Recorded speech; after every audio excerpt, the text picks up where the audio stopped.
I knew that the music would stop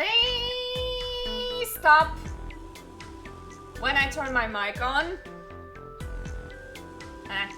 I think that's the thing with all the games, that if you tap out, everything stops. And it's like, Sarado!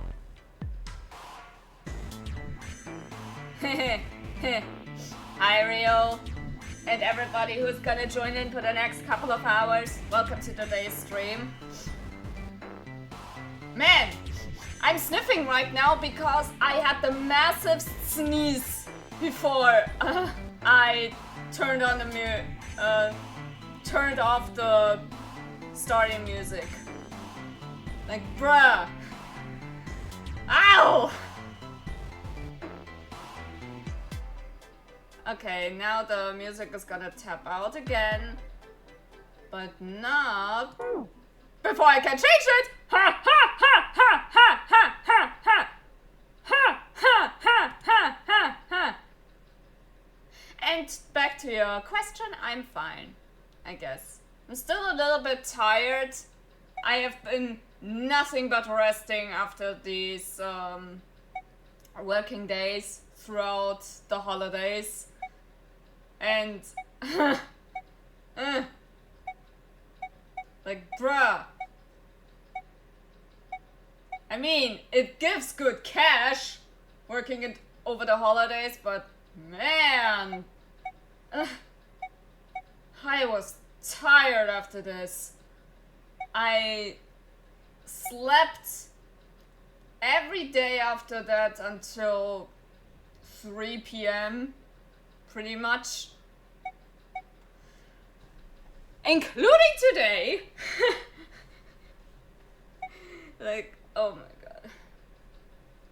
But I think I should go out with a bang this year. I don't know. I think this is gonna be the last stream before New Year, because after today I again have to work 3 days. Yes, over the New Year. At least I get cash for this, so it's fine. But yeah, we're gonna play 999. We're gonna continue the adventure of the people who were kidnapped to play a game Saw-like. But not Saw-like, because you don't have to cut off your own limbs to get through the puzzles, but solve math problems. And, yeah, I honestly have nothing else to say. I pretty much said everything that is about to be said, so I might as well continue.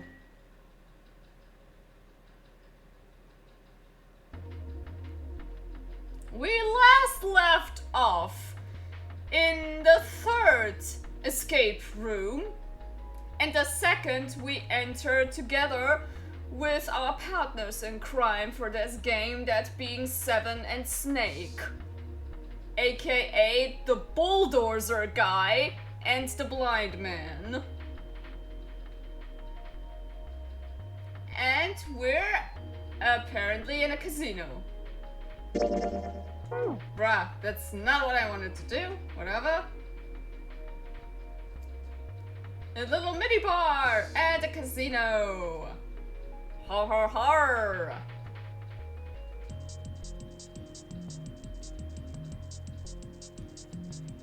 So, I'm gonna figure out how to get out of here. And the best way to do this is by finding stuff and solving puzzles. While I drink mead. Because, of course, I pretty much am the meat mama. That is established. Playing card. Peak 4.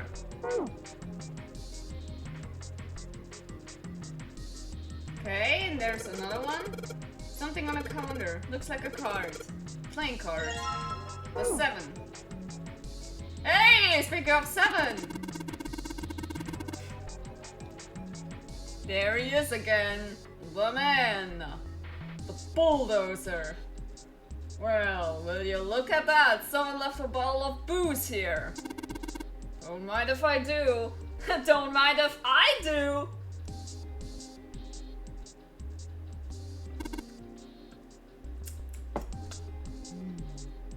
Tasty, tasty fire shine. Oh, that hits the spot. Feels like my throat's burning. Damn, he really drank it. We don't even know how long it's been there. Hey, listen. That's the charm of a good wine. Let it ripe over time inside the bottle, and then it becomes mwah.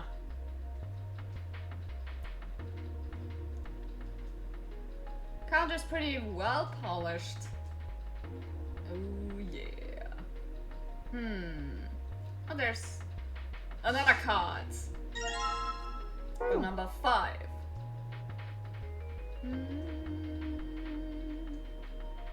What else do we? Firewood in a fireplace. I mean, what else would we find in a fireplace? Another card.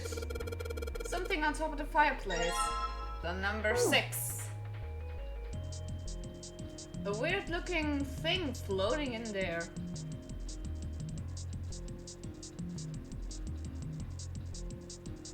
Could it be one of those, oh, what's it called? One of these sculptures where you lasers an image inside of it. You get what I mean, right? One of these.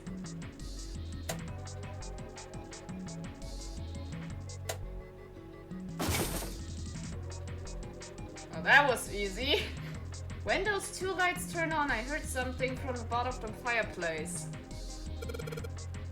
What's that? Heard something down there. Hey, coins! We can gamble! Let's gamble somewhere!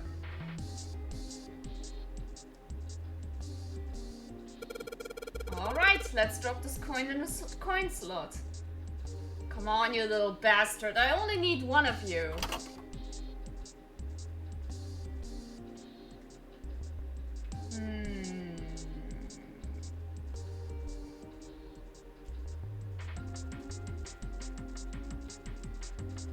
Oh. I knew that!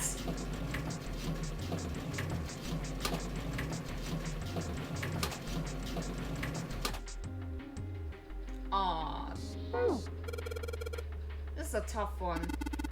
And what is so tough, if I might ask? Hitting these reels just right. The timing is, well, it's not easy. I don't believe you need to hit them just right. Huh? Yeah, I get what he tries to say. Get over here.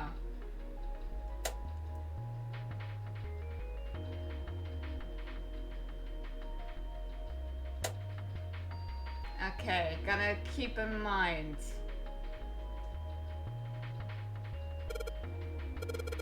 Time to try again. Well, this time, I know what to do. Ta-ta-da!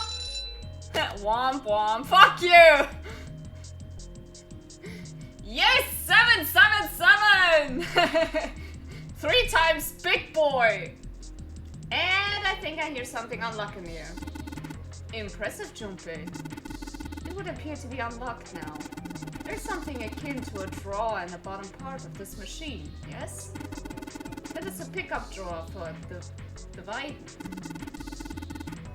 Probably the lock for the drawer got unlocked. Please open it if you would. You pretty much know your stuff. Huh? Snake? What is it? Is there something in there? Yeah, playing card.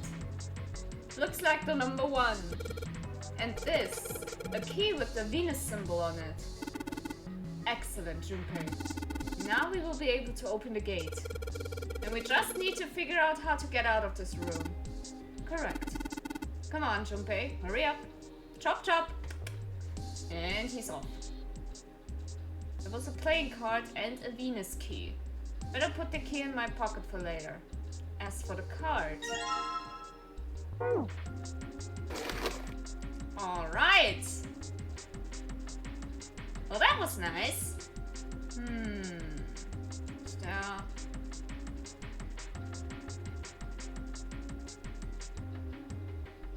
Where are these older cards? Oh, oops.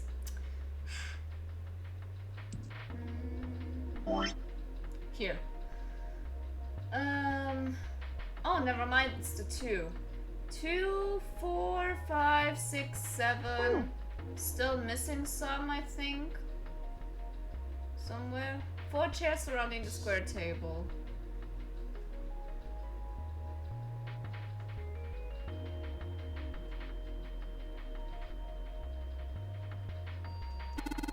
It seems the card is attached to the panel. And attached very well, it seems. If you don't mind, what sort of card is this? It's a playing card. The Ace of Spades, in fact. Says 9. Yeah, it looks like the cover's hiding something. If this is the cover, then maybe it opens up. Probably does. Well, duh! We just need the right card for this. Hey, nicer, nicer. And there's another one, the 3 of Spades. Suddenly, 7 began to speak. Ah, Baccarat. You ever played Junpei? Have you ever played? Asking you, Chet, have you ever played? No, never.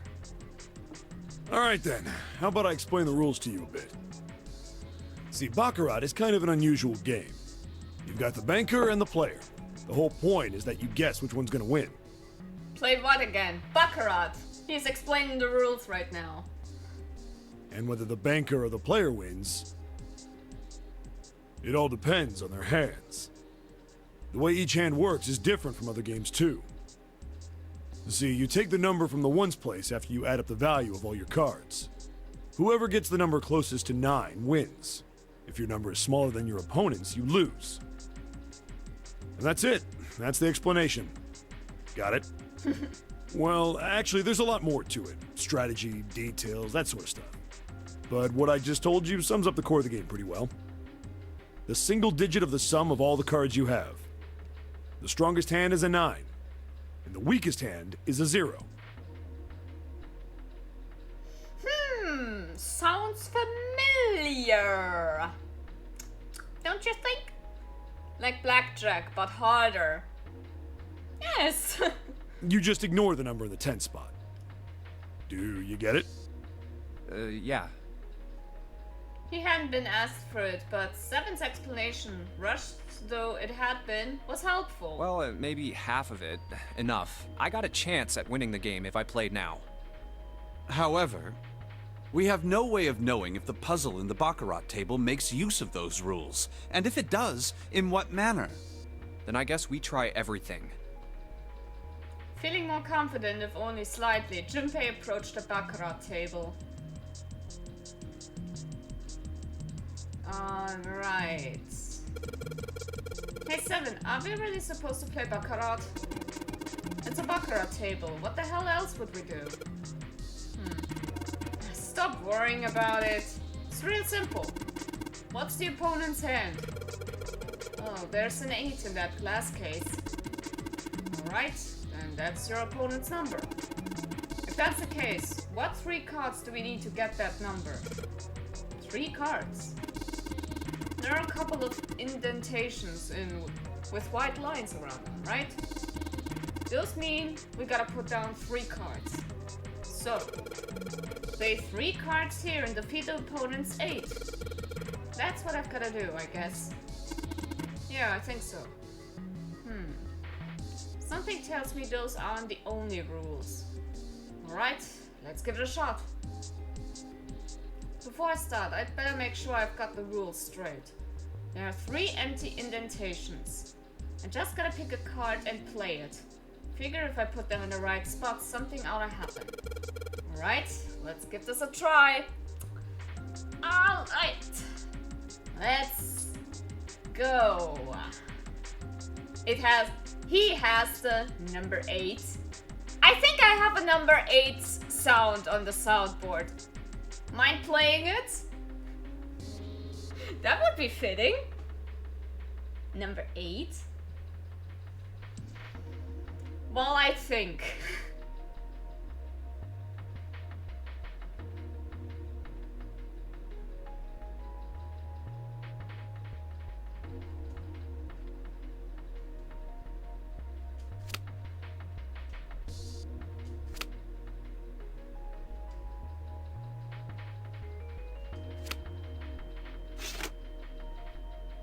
Can't find it. Damn it! Alright, if I just put down these 3 cards. Yes! Open for me! Great! You did it, Junpei. You think it's telling us to take the 8 card? Come on, let's grab it. Number 8. Ah! Number 8. Number 8. Number 8. Thank you! I knew you could do it! There is it! The number 8 card. Number 8.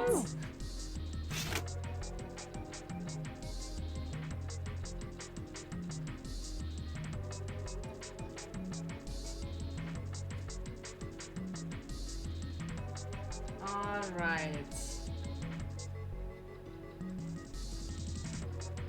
It says lock. Here's the card slot. Looks like we need to put a playing card in here. Let's give it a shot. I mean, if we need something that matches 9 and we already have an ace. Easy. It's called Barney Gumble. Ah, okay. My bad. I just knew it plays the number 8. And in you go. Hey, alright, then open up. Seems to have another device to contend with, yes? There are 3 slots in this one. Okay, happy eating! Let's see. 3 slots of cards. And there's a 9 right below them. So that probably means we gotta make 9 with the 3 cards we put in the slots, right? Just like we did over at the Baccarat table. Alright, let's give it a shot.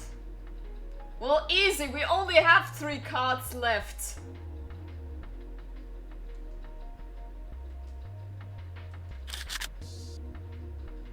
And I think we should... Where's my calculator, actually? Oh, god damn it. It's 11, it's 18. Yeah, digital route. Alright, so I put all the cards we had left in the slot. What happens now? Is that? Yes, I did hear something from the exit. Excellent work, Junpei. Wonderful. It seems the exit is unlocked. Let's go. Yeah, this was one more of the, on the easier side. Alright, let's go.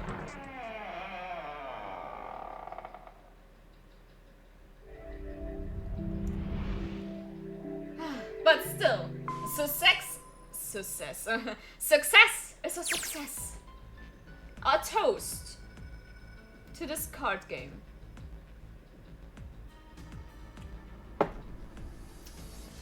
Junpei and his companions ran out of the casino and into a large open room. A room, in fact, that they had been in once before. There was little to surprise them there. They already knew what their next step had to be. This way.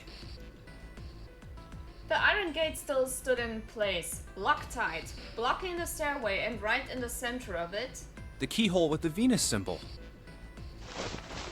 The Venus key should work here. exactly. Wasting no time, he pulled it out and and shoved it into the keyhole. God damn it! Why is my mind dirty right now? Stop it, game! It's the game's fault for phrasing it so bad. He turned it.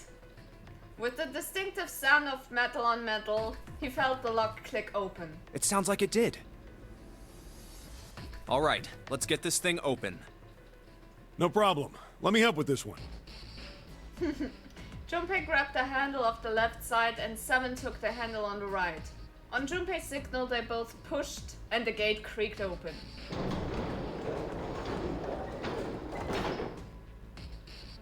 It sounds as though you have opened it. Ha ta ta! Good job, team! We should be able to reach C deck now, I imagine. Snake, are you gonna be all right? I mean, the stairs. Please, do not do yourself the embarrassment of underestimating me. I would be unlikely to trip even if I were running backwards. Good to hear. Let's move. Hey, listen, really, don't underestimate blind people, especially if they've been blind from birth on. They know how to get around. They still have their other senses. At Seven's word, they leaped onto the stairs and jogged quickly down them. In no time at all, they found themselves on C deck. Everything looks okay here. We should check the next deck down, just in case. When he reached the water, he called back up to Snake and Seven. Just what I thought. D-deck is completely underwater. Ah, goddammit. Wanna go for a dip? Just like the bottom of the central staircase. The surface of the water below them was flat, like a mirror. I'm just glad the water level hasn't changed much. Back to the C deck then. You're really not down for a dip? At least you, Snake? Now, how about we check out what's here? They began searching around, taking stock of what was on C deck. There are 2 elevators over there, which means it's probably the same upstairs. There's a card reader between them. And another weird mark. Hey, check it out. It's the symbol for Lotus. What? See? It's got the woman symbol, and then it's got the devil horns, right? You asshole! Yeah, I see it. No two ways about it. Wow! You can be glad that she's not here right now. That was a pretty good one, kid. Seven tousled Junpei's hair in what he likely thought to be a friendly manner. Junpei feared his neck might break, even though it was clear Seven had kept his strength in check. Oh, would you watch it, man? Whew, that hurts. You're gonna break my neck. Oh, that didn't sound at all like you were in pain, if you know what I mean. Like, woo! What are you talking about? The human body ain't that weak. Maybe this'll toughen you up, huh? This game is glorious. If we were looking for a devil, we've got one right here. Bruh. Thankfully, Snake interrupted. After Junpei's observation, he'd gone over to examine the card reader. This is a Mercury symbol. Glad we established that. The marks you mistook for horns are a stylized version of the wings and staff of Hermes. Wings and a staff. Huh. So then, she beats you with the staff until you die and go to heaven. Sounds like Lotus, all right. You guys are the worst.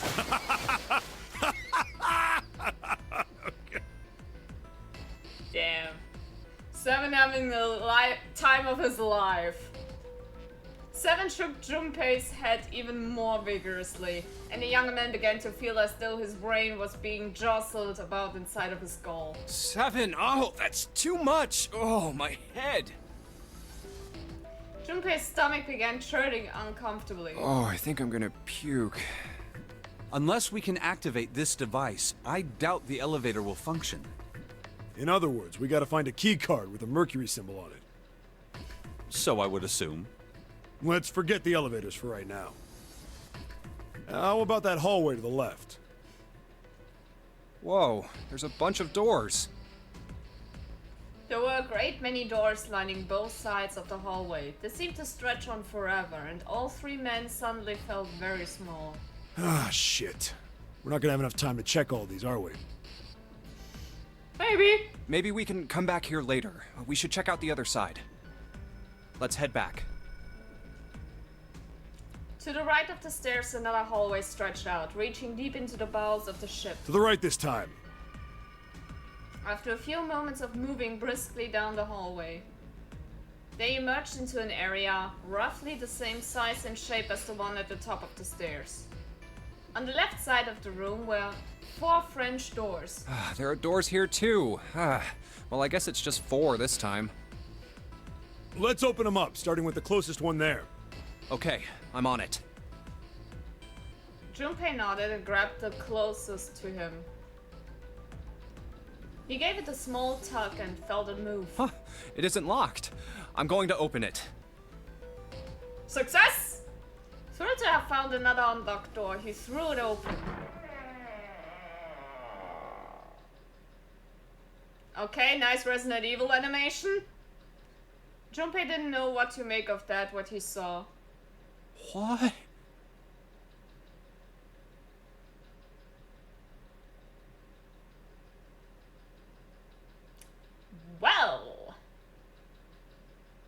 Well, simply stood unable to speak. Seven's eyes opened wide and his mouth gaped. After a few long moments, Seven at last managed to speak. Hey, what is this place? It's so huge and empty. A massive room stretched out in front of them, more a cavern than a room. Its vastness was oppressive, and it bore down on Seven and Junpei. It was not empty, however. The entire room was filled with lines upon lines of beds. Dirty beds, mind you. I would not like to lie down on these. Ugh. They were simple things. little more than pipe and thin mattresses. Oh, there are beds everywhere. Is this a hospital? The harsh scent in the air is reminiscent of antiseptic solution. I think so. There are shelves in the center of the room with medicine and surgical tools. Hey, look there. The 4 doors at the end. Kind of familiar. 3 of them were emblazoned with large single-digit numbers, made with thick red paint. The left door says 3. The second door is blank, but the third has a 7. And the rightmost door is 8. Number 8? There's no doubt. They're numbered doors. Hey, why's that door between 3 and 7 blank? Does that mean anything? No point worrying about it right now. Let's see if these will open first. Yeah, good idea. The 3 of them threaded their way through the beds towards the back of the room. Upon reaching them, they proceed to investigate each door in turn, but to no avail.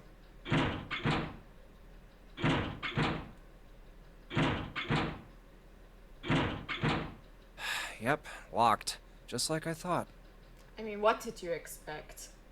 They are numbered doors. And the red is right next to it, so... Naturally. After all, there are rules to the nonary game, and to allow these doors to open easily would violate those rules. Unless we can authenticate ourselves with the red, the numbered doors will... Whoa, check this out. Suddenly, 7 spoke up, interrupting Snake. Rude. Look at the red. There's nothing on it. Huh? Don't you remember the red back at the main staircase? If there wasn't anyone in it, it said vacant on the little screen, remember? Oh, yeah. Yeah, you're right. But this one... There's nothing. Pretty much as up the... as if the power was cut? Right? You think it's broken? Only one way to find out. Nope. Nope. Nope. Nothing. Junpei and the others put their hands on the panel, but nothing happened. Nothing at all! Nothing at all! Nothing at all! The red refused to change. They tried pulling the lever, still nothing. Nothing at all! As they soon discovered, it wasn't only the red on the door 8 that seemed to be malfunctioning. How about the red on door 7? And door 3? Nope. I didn't think all of them would be malfunctioning. What does it mean? They've gotta be broken. Man, that bastard. I didn't think Zero was the kind of guy who'd screw around with something like this. Whoa. Zero's been prepared for everything so far, and you're saying he's gonna make a mistake now? Well, that's the only thing I can think of. This thing ain't working at all. While Junpei and 7 talked, Snake busied himself with examining the red. After a time, he lowered his hand and spoke. It seems as if some of the internal hardware has been removed. Internal hardware? That is what I said. Take a look at the underside of this red, if you please. The bottom? Junpei obliged and bent over to look at the underside of the device. Huh, there's a thin slot here. I think it's a slot for something. Probably electronic. And it's gone? The other 2 reds are the same. Something's been removed from all 3 of them. I get it. So the reds aren't working because somebody pulled out their guts. So I assume. But why? And who? I mean, it really doesn't make sense. I have no idea. Why on earth would I know something like that? Just then, they heard the sound of the door opening. Oh, what now? Bruh. 3 of them turned and saw... Akane! Oh no, Junpei thought. It's... June! Yeah? Please keep her name safe. She stopped short, surprised to see them, was very nearly bowled over by the rest of her company. companions! Ah! I cannot read. Who are coming through the door behind her? Ace, Santa, Clover, and Lotus. Yeah, the one you just called a devil a few minutes ago. Eh. Guess everyone's here. Junpei and Seven were, for the moment, at a loss for words. What are you guys doing? Why are you... That's my line? Perhaps we should exchange information. That would be a good idea, actually. So level-headed, this guy. After a moment of silence and surprise, everyone suddenly began to talk, desperate to exchange information. They talked about the rooms they've been through and how they'd ended up in the same place. Of course, none of it was very useful information, but that hardly mattered. They were happy to simply see one another again. Although the level of cheer varied greatly from person to person, each one of them was wearing some manner of smile. Almost as though they had already forgotten about the death of the ninth man. Or Mars! I remember that we started calling him Mars. Ugh. No, thought Junpei. Perhaps that wasn't it. Perhaps thoughts of his death were what drove them to smile at one another. Not in a morbid or hateful way, no. Mars had died, but they were still alive and there was something to be happy about. A sort of simple, uncomplicitated joy. Junpei thought. The joy of being alive. So, when does the song start? I survive, still alive. And I am happy I'll be still alive. He felt sorry for Mars, but more than anything, Junpei was just happy to be alive. And that's what we know. With that, Junpei finished his own explanation. Well, this isn't good. If the red is inactive, we can't keep going. What about that big hallway? Maybe there's somewhere in there we might be able to go. No, there's nothing there. The 5 of us had a quick look. There are plenty more hospital rooms, but nothing else. You mean all those doors are for hospital rooms? Yes. There are a number of individual rooms in addition to this large one. There was a door at the end of the hallway, but it was locked. It had one of those solar system mark things on it. Oh, which one? It was the Jupiter symbol. Oh. Jupiter. I wonder what it means. Confusion seemed to be consensus. While we're asking what things mean, what's the deal with this room? I mean, I thought this was a cruise ship, but I can't imagine a cruise ship would have a hospital like this. No one, not even Snake, appeared ready to offer an answer until Seven unexpectedly spoke up. Well, I figure it's probably a hospital ship. Chances are it's the Gigantic. Lore! The Gigantic? Give us the lore! Junpei looked at Seven, shocked both by his knowledge and the apparent identity of their prison. He was not the only one. What is this gigantic? Seven nodded to Lotus and began to speak. The Gigantic. She was a sister ship to the Titanic, built in the early 20th century. Actually, the Titanic had 2 sister ships, and they looked exactly the same. The Gigantic was said to be one of them. They intended to make her a passenger liner like the Titanic, but World War I began soon after the ship launched.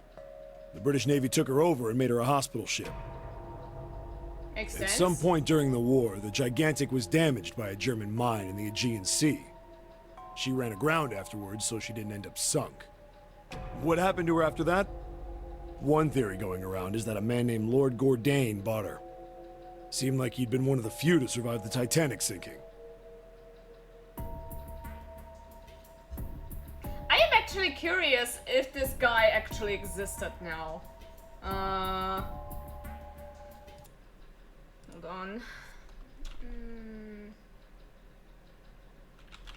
Survivors of Titanic.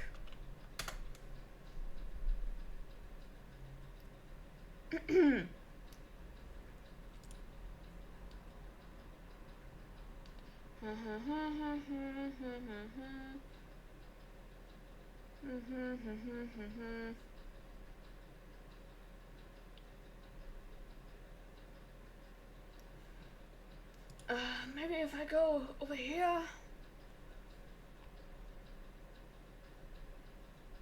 Third class.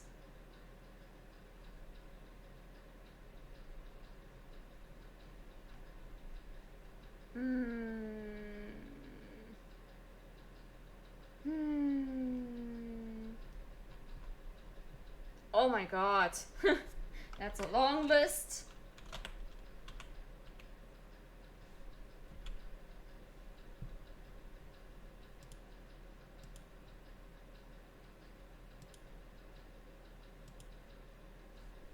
Nope.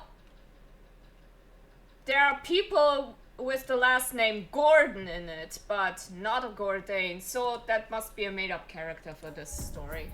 So... That trauma turned him into some kind of obsessive collector of all things related to the Titanic.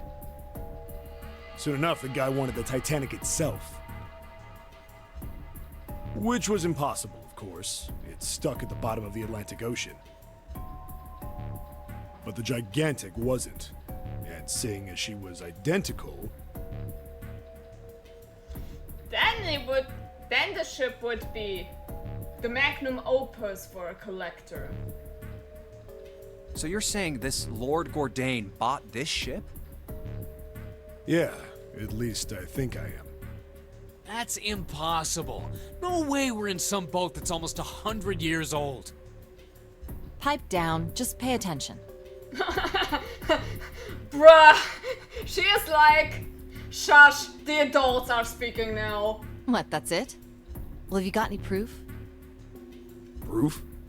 Proof that this ship is really the Gigantic. Well, this ship's got stuff that's like the Titanic and a hospital ship. So, I just figured... Oh, for goodness. Don't tell me that's your only reason. No, I've got more. Like? Well, I mean... Give him some slack. Seven looked around desperately, doing anything to avoid meeting Lotus's piercing stare. He scratched his head for a moment, then gave up. Finally, he opened his mouth. I don't know. Lotus sighed and shook her head. I guess your memory isn't back yet, is it? Yeah, sorry about that. Then, almost as to save Seven from further embarrassment... Oh shit. A bell began to ring from far away. The fucking countdown! Huh. A bell. It sounds like the clock in the main stairway. Junpei counted each chime carefully. 10, 11, 12. Huh, 12. It's midnight. Then we've still got 6 hours left, right? Let's get going. We gotta find the missing parts for the Reds. What do you mean, find? How on earth do you propose we do that? We've looked everywhere in this room, They had been examining the room as they talked. but we haven't found anything. Right. That only leaves one place to look. One? Well, not just one. Uh-huh. Wait. Don't tell me you mean we need to search all of the other rooms. Woman! What do you expect? We haven't looked there yet, so naturally. Well, you already checked some of them out before you came here, right? We each checked a single room, so 5 rooms in total. All right then. That's 5 rooms we don't have to search. We just have to split up the rest between the 8 of us. If each of us can do 6 rooms apiece, we'll have the other 48 rooms cleared in no time. There are 48 other rooms? Lotus did not seem excited by the prospect. Seven fidgeted nervously before responding. Just maybe? I mean, if someone happens to find them earlier, then good for us! After some discussion, the 8 of them decided which rooms to begin with and in what order they would go. Junpei was chosen to search the rooms on the starboard side, moving from fore to aft. Alright, so everyone knows which area they're searching? Yeah. Yes! They also determined when they would return to report their findings. Next time the clock sounded the time. When it did, they would meet back in the large central room full of beds. We'll all meet up when the clock goes off again. How about in that room with all the beds? Yeah. Sounds straightforward enough. If, during their search, any of them were to locate the missing components, they were to yell for the others. I'll shout if I find any of the components we need. I hope we can find them within the time limit. If this strategy failed, they returned to discuss their options later. If we can't, then we'll just have to come up with another plan. Right. Then let's do this. Details decided. They left to begin searching. Out into the hallway they went, each to the rooms they'd been assigned. However, time skip! From far away, Junpei heard the bell ring. It did so only once. It was 1 a.m. Oof! It's 1. I better get back to the others. Well, in that case, no luck. No freaking luck. Oh, no, no, no, no. Oh, no. Oh, no. Oh, no, no, no, no. He jogged through the entrance of the large hospital room to find 6 of the others already there. Huh?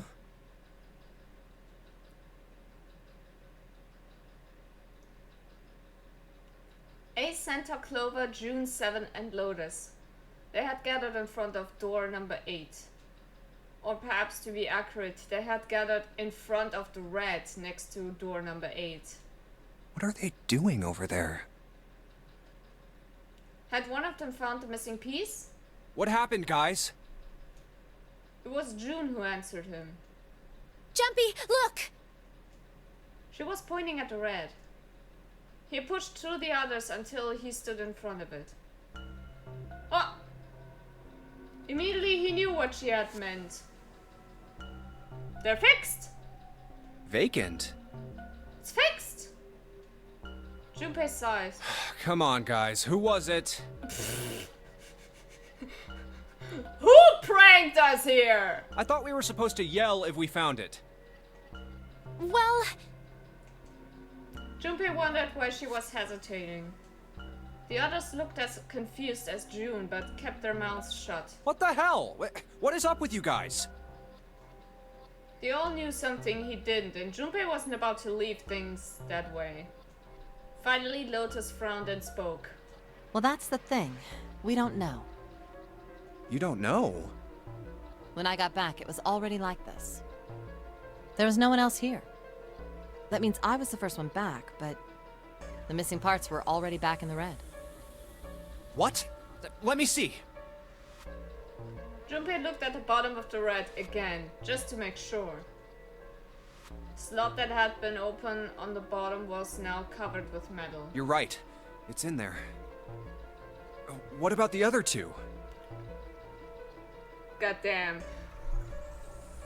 We have a magic, invisible mechanic here on board. Who is it? They're the same. Let me take a look. Junpei quickly examined the other 2 boxes. It's just as you said. Damn. Damn, we have a wizard among us. Mogus! Satisfied that they were also repaired, but still very confused, he returned to the others. Alright, I just want to be sure here. Nobody has any idea what the hell happened here, right? Correct. Damn. none. Ace and June nodded silently. 7 raised his hands as if to say, "Not me," and Santa just shrugged. Clover? Only Clover lowered her head and did nothing. Huh. Wait a minute. That was when he noticed. Where's Snake? Snakey? Junpei swept his eyes across the room a second time, but Snake was nowhere to be seen. Does that mean that he found them? I've no idea. There's nothing to suggest it, but nothing to suggest he didn't either. I don't suppose we'll know until we can ask him in person. Well, whatever he did or didn't do, he's pretty damn late. What the hell is he up to? Maybe he's lost. Yeah, well, that seems likely. Dude can't see. I don't know how he gets around in the first place. Like I said, don't underestimate blind people. Clover raised her head. No! That's impossible! Suddenly she was shouting. Yeah, my brother's blind, but he's got really great hearing. He can get around as well as anyone who can see. So he couldn't get lost. That's impossible! Clover had started to shake and the knuckles of her hands had gone white. Don't trigger her. She spun around, but before she did, Junpei noticed tears welling up in her eyes. Great job, guys! I'm gonna go look for him! The words were barely out of her mouth when she began to run. Hey, hold on, Clover. Wait! Junpei cried out to her, but she was too slow. She kept going, and before anyone else could react, she was gone. Well, that didn't work. Damn it. What should we do now? Well, the red is working now.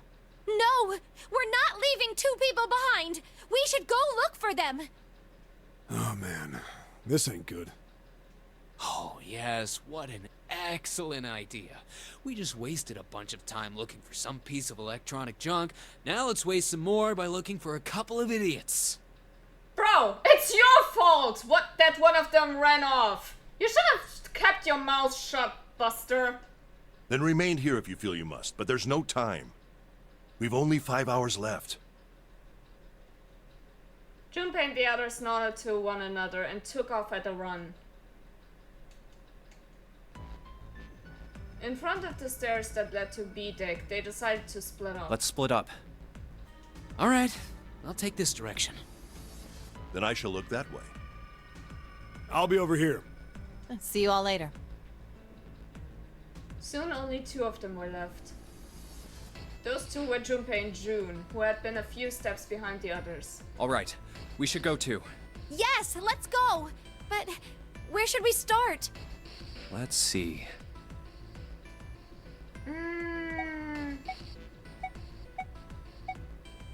Okay,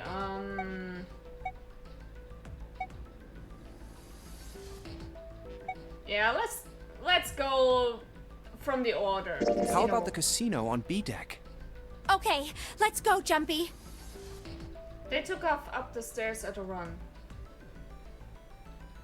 Before they knew it, they were there. So was Lotus. She was leaning against the wall, examining her nails. Woman? Hey, what do you think you're doing? She glanced up at him, unimpressed. Isn't it obvious? I'm looking for Snake. You were looking at your nails! I'm just not seeing it. Yeah. Really? Maybe you need to look harder.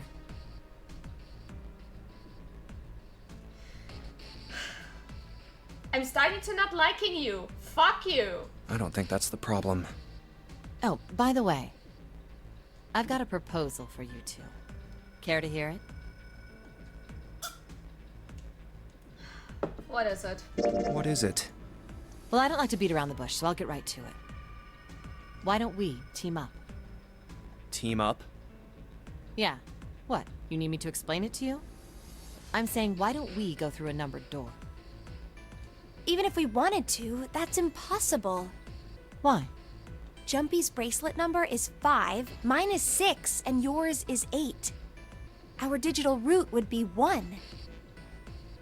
8 plus 6 plus 8 is 19. 1 plus 9 is 10. 10 plus 0 equals 1. But there's no number 1 door in the large hospital room. The only doors there are 3, 7, and 8. Then we add another person. Huh? Who? What, isn't that easy? 7. Oh, if we add 7, 5 plus 6 plus 8 plus 7 equals 26. The digital root of 26, 2 plus 6 equals 8. Then the 4 of them could go through the number 8 door. But Wait a minute. What about the other 4? Ace, Snake, Santa, and Clover. Well, why don't you add them up? that was simple enough. 1 plus 2 plus 3 plus 4 equals 10. Then they have the dilemma. And 1 plus 0 equals 1. The digital root for those 4 would be 1. That's right. And you know the number 1 door isn't in the big hospital room, right? Of course I know that. No! Are you saying you'd leave them behind? Of course not. What kind of woman do you think I am? Once we get off the ship, we could come back and rescue them, couldn't we? Then we wouldn't really be leaving them behind. Don't try to lie to us. I don't think you do anything of the sort. Really? Why do you think that? You remember, don't you? We have less than 5 hours left. Even if we manage to escape, there's no way we could come back to rescue them in less than 5 hours. That would be pretty difficult. Well, you never know until you try. You're very optimistic, bruh. No, you're not thinking this through. Even if we brought 7 with us, we wouldn't be able to get off the ship. The 4 of us couldn't open door 9. It is hidden, but an exit can be found. Seek a way out. Seek a door that carries a 9. Yeah, that's right.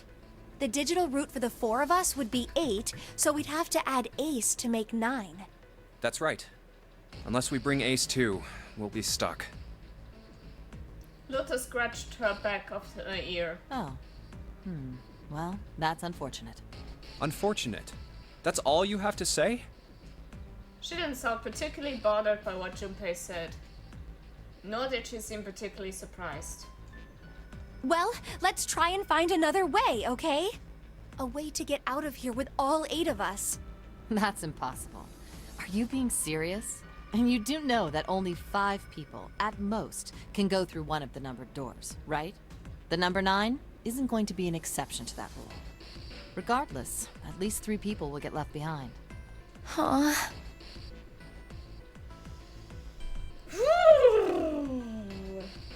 Isn't that similar to this one dilemma with the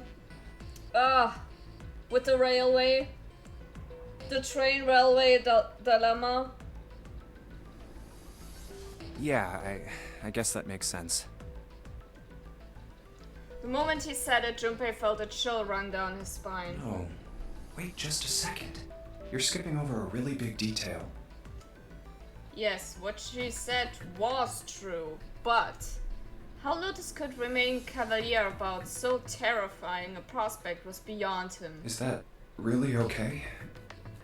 That means 3 people will die in the end. Are you okay with that? I mean, 1 is already dead, so it would be a total of 4. That is messed up. That's just... Was a trolley dilemma? There's something on that, in that.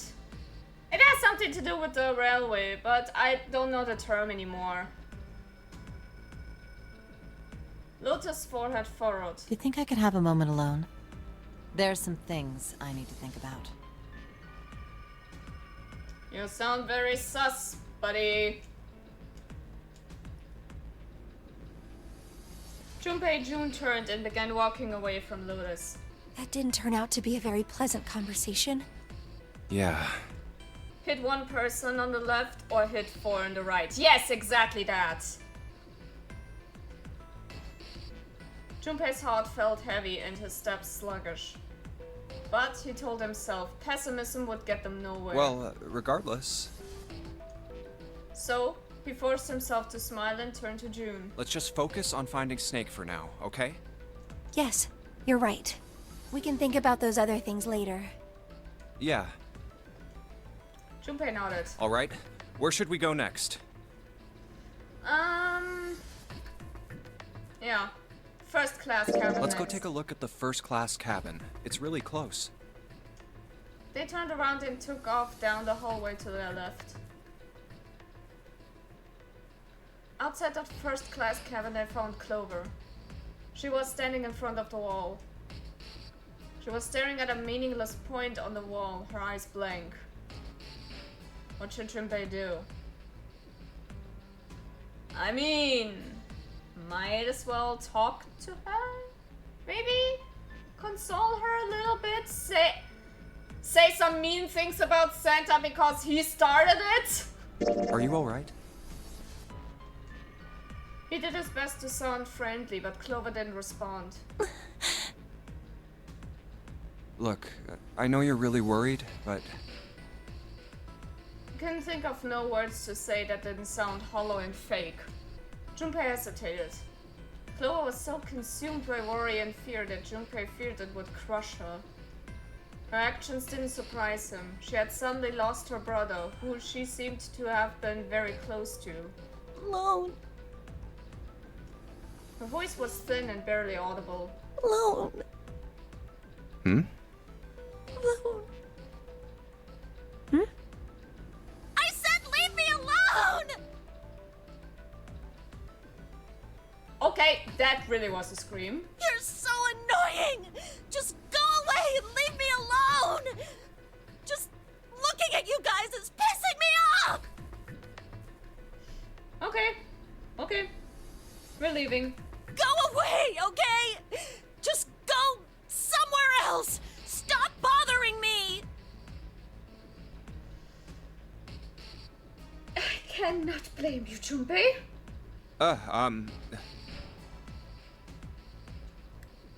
Such anger and hate. June's eyes had gone wide with surprise as well. Why are you still here? Did you hear me? Huh? Fine, forget it. If you aren't gonna leave, then I'll just... alright. Let's go, June. Yeah. They turned and left Clover. Clover was in a horror movie, she would be died in the first half of the movie. Don't jinx it, please. As they did, Junpei glanced back over his shoulder to see Clover wiping tears from her face.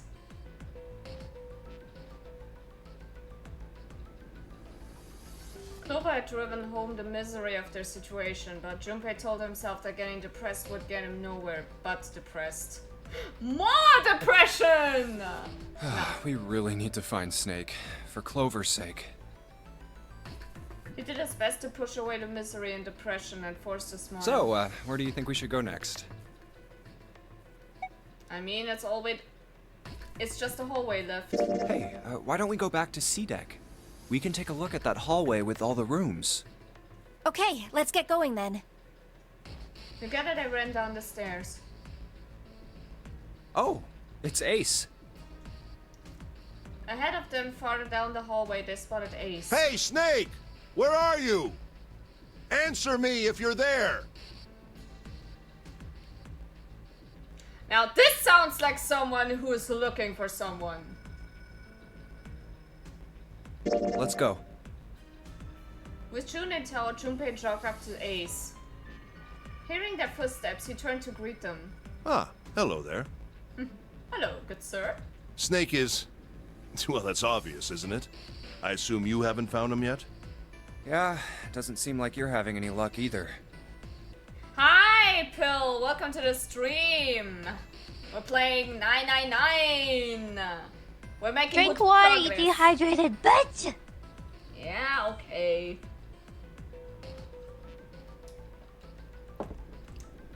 The moment you turn up and you're getting all mommy mode here. Uh-huh, sure. Not an hour late at all. I mean, what did happen during this first hour? We just solved the casino escape room.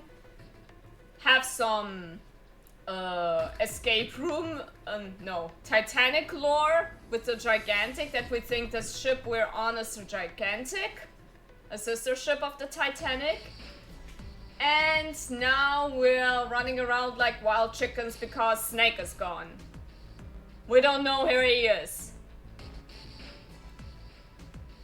I really wonder where he could have gone.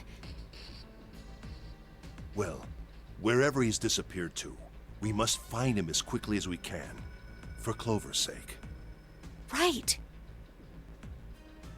June's face looked kinda enraptured. Ayo? Ayo?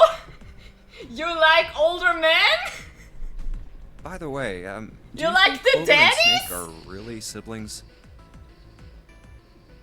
He's under the box. That's a different Snake.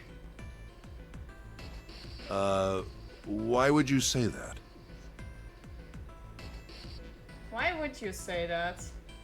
Question seems somehow odd to Junpei. Why? Well, it's obvious, isn't it? He's a handsome man. I mean, yeah, I agree. They don't look alike at all. Ace looked at him for a moment and then spoke. Yes, you know, now that you mention it, they don't. Now that you mention it? Still, there are a great many siblings who do not look like one another. It certainly isn't rare. Junpei wasn't sure why, or even if he was seeing what he thought he was, but he could have sworn that Ace's face tightened as he spoke. At any rate, we really must find Snake as soon as possible. The clock is ticking. We really can't afford to waste any time. Very well. Let's get back to the search, shall we? You can leave this area to me. Okay. All right. This seems sus. Yeah, right? Pretty much everyone in this game is sus right now. I mean, if you were here a few minutes earlier and have listened to what Lotus wanted to propose to us, and then how she backed off. That is also very sus. Everyone in this game is sus! Everyone is a suspect! Let's go, Jumpy. At June's urging, they left. They found themselves back at the stairs, but Junpei's mind was in turmoil. Something about that was... I'll think on it later. Like Ace said, finding Snake is our top priority. Vote everyone out. So everybody dies. Junpei did his best to clear his All room. right, where should we go next? I mean, we searched everywhere right now, so... there's only this option left. Why don't we go back to the big hospital room? Okay, let's go then. They turned and headed back towards the large hospital room. Hey, wait, that's... On their way to the large hospital room, Junpei and June noticed Santa standing next to the number 3 door. Santa?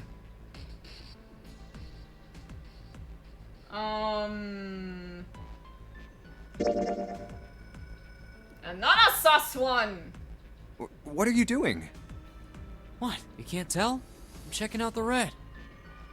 Why? Is there something bothering you? What? It's not bothering you? Huh? The guts of this red. Why wouldn't you wonder who the hell put it back in here? Yeah, that's true. Well, I'm curious too, but... Who do you think did it? Santa's eyes narrowed as he looked at June. She shook her head. I don't know. Well, what about you, Junpei? Who do you think fixed this thing for us? I mean...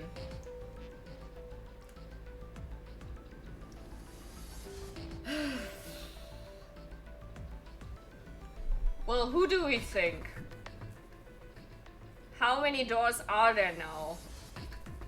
All opinions have been picked. I mean, even though I deleted my previous save file where I unlocked all the endings, somehow all the picked answers still are registered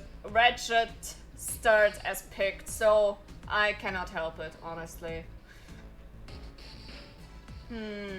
So,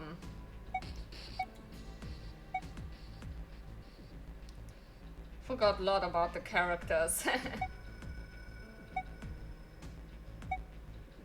I mean, it's been a while since I last played this game, that is true. So, to sum it up with at least 2 words, Ace, handsome old, Snake, blind man, Santa, douchey asshole, Clover, quirly sister, Junpei, main character, June, love interest, 7, muscular giant, Lotus, she-devil, and Mars is dead.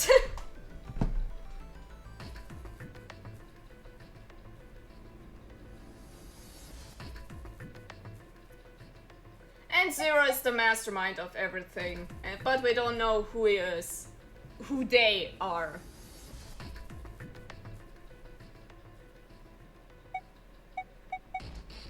I think it was probably Zero. Okay, happy lurking again.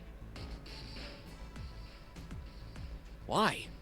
Isn't that obvious? He's the guy who set this whole thing up. You don't think that should mean the opposite?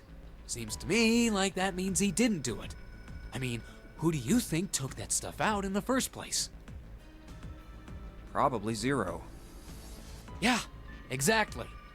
Then why the hell would he put him back in after he'd taken them out himself? It just doesn't make sense. Why do all that work?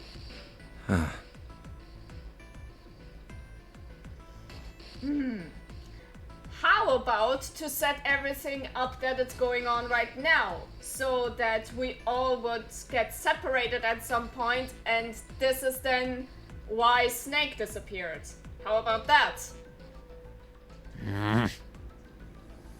Yeah, I guess that makes sense. Don't fall for it! Junpei! Don't fall for it! So, what happened then? Who put that stuff back in the Reds?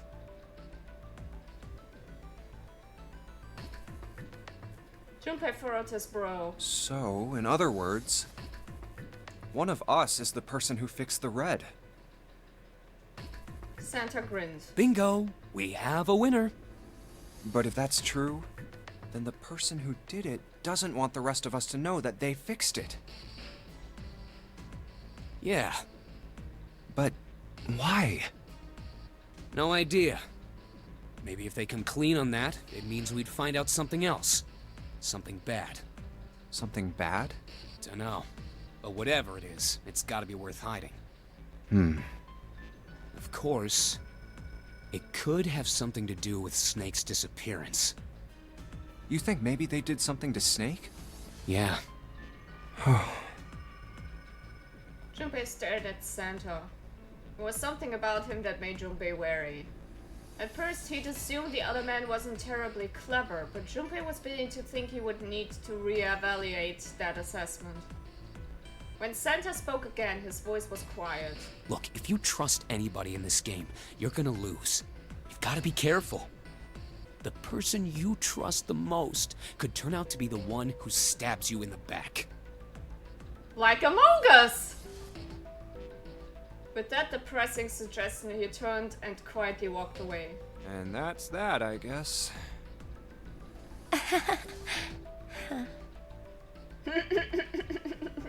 June? Junpei and June looked at one another and smiled awkwardly.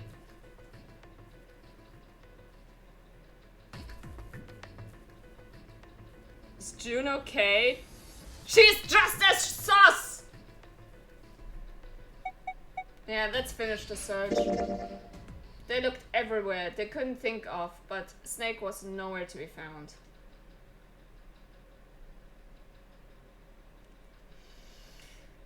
Alright. Snake hasn't been anywhere we've searched. Lotus looked around at 6 frustrated faces and spoke. And we can't keep looking for him. Wherever he is, it's not here. We need to get moving. Junpei couldn't disagree with what she was saying. Snake seemed to have completely disappeared. There was no point to wasting any more time.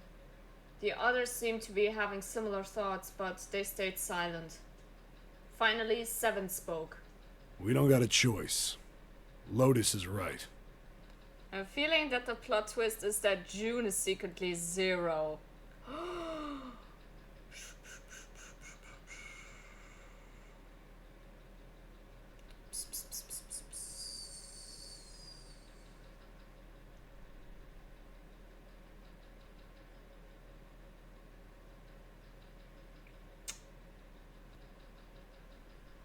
Zip! We're not gonna find Snake. There's a problem, though. We've got to figure out who's gonna go through which door. Yes, I have a proposal.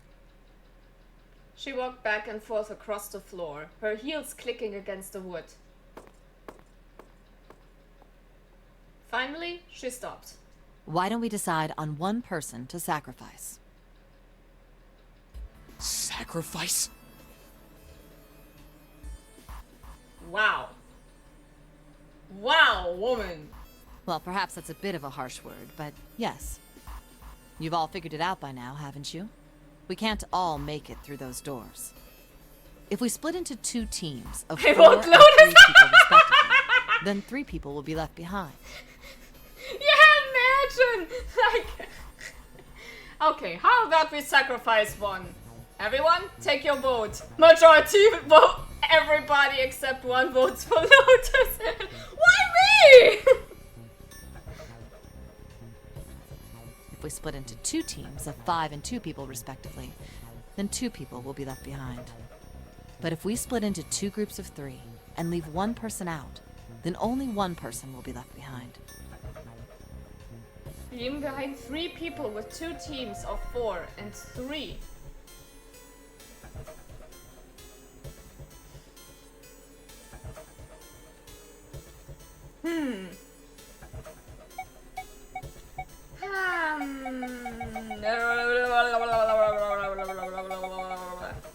Oh, whoops. Lamau.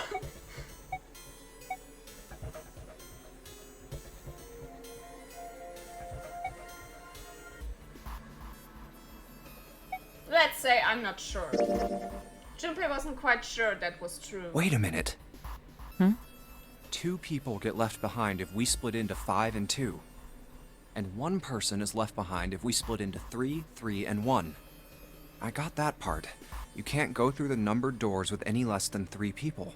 But if we split into 4 and 3, then why do 3 people have to be left behind? Just run the numbers. Let's say we go through door 7 with 1, 4, 5, 6. Who's left over? That would be 3, 7, 8. What's the digital root for that? 3 plus 7 plus 8 is 18, so add 1 and 8, 9. Exactly. But door 9 isn't here, right? That means 3, 7, 8 won't be going anywhere. That was just an example, of course. There are a lot of different combinations, but the result will always be the same. It doesn't matter which 4 it is. The 3 that are left over can't go through any of the doors. Go ahead and calculate it if you have the time. You'll see. That was a nice sound. I wish I could hear this again. Anyway, that's how it is. Now, if we can get back to my proposal. We only have to sacrifice 1 person if we split into 3, 3, and 1. When 7 spoke, his voice was strained. Then... you're saying we gotta decide who's gonna stay behind. Yes, we do. Given our circumstances, it's logically and morally the best solution. If the other 6 are to survive, then 1 person has to sacrifice themselves. No, that's too cruel! What's so cruel about it? To just sacrifice someone like that? Then what's your plan? Maybe we should sacrifice 2 people instead of just 1. That's not what I meant! We shouldn't sacrifice anyone! I told you, that's impossible. Wake up. Whoa, whoa, calm down, you two. Santa stepped between Lotus and June. Look, what Lotus is trying to say is, you should aim to bring the greatest amount of happiness to the greatest amount of people, right? Exactly. That's how democracy works. Wow.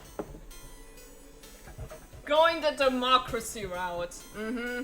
And for that reason, I think the only fair way to decide who will be sacrificed is through a vote. What do you think? No! That's terrible! I'm not asking you. Shut up. Hey, don't be rude to our girl! What about you, Santa? Me? Well, I agree, I guess. All right, that's 1 vote for. Counting mine, that's 2. 7. I can't say I agree with you, but we don't exactly have a choice. If we don't do something, we're all gonna die. Oh, glad to see you get it. If I can get 1 more vote, then it's decided. What about you, Clover?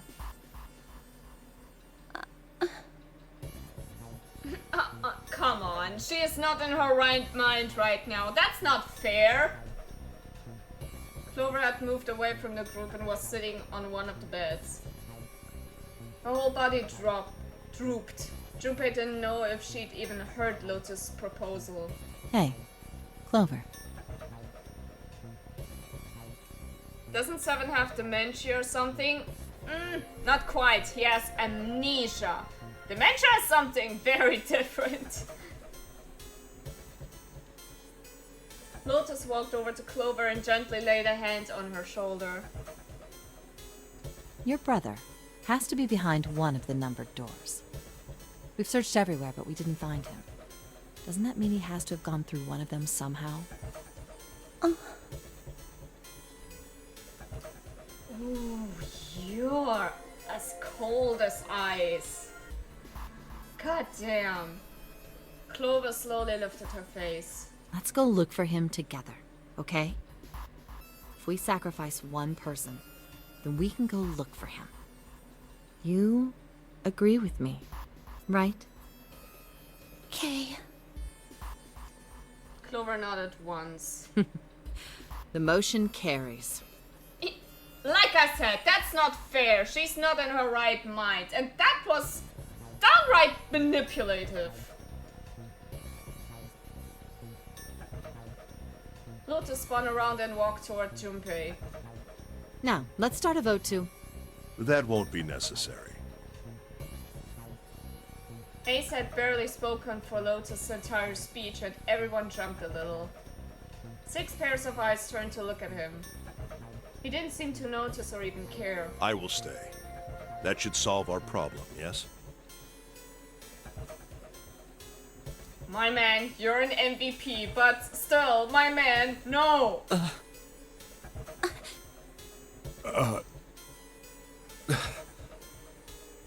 Ace, what are you saying? No, you can't do that! That won't solve anything! June's voice shook and she looked around desperately for someone to agree with her. Ace simply looked at her. June, I'm afraid you may have misunderstood me. I said I would stay, but I never said I would sacrifice myself. Huh? I trust you. Each and every one of you. I believe you'll come back for me. Whoa, whoa, whoa. There's optimistic, and then there's just nuts. Those doors only go one way. You go in, you don't come out. Nuts? You mean... these nuts? If we go through them. You won't be able to return, correct? Yeah. Go back to your lurking corner! True, but that will not be the case once you've escaped from the ship. What? Please, I beg you, once you've escaped, come back and rescue me. Ideally, within the time limit Zero has given us. No, that's ridiculous. There's no way we could get back in time. Finally, Junpei could hold his tongue no longer. We've only got 5 hours left. We don't even know where the hell we are. Minus the few minutes we spent looking for Snake, by the way. How on earth are we gonna find someone to come and rescue you? Then, perhaps you would prefer to stay instead of me? Or perhaps you would be willing to leave June behind? Ace's voice was dignified and without a hint of cruelty or malice. Junpei had no rebuttal. You see, there's no other choice. Then I see we've come to our conclusion. Go on. Don't worry yourselves about me. Go, quickly. Junpei stood frozen by indecision, unable to move.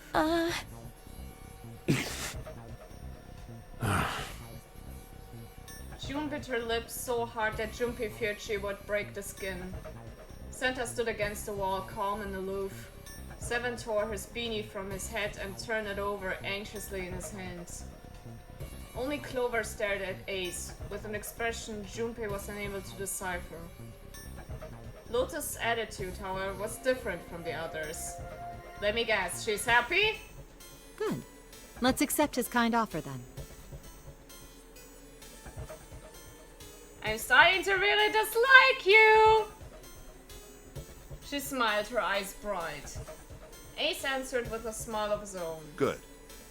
I think this is the best for me. Perhaps I'll be able to take a nap. It may be my age, but I get tired so easily these days. As he spoke, Ace lowered himself down to the floor next to one of the beds.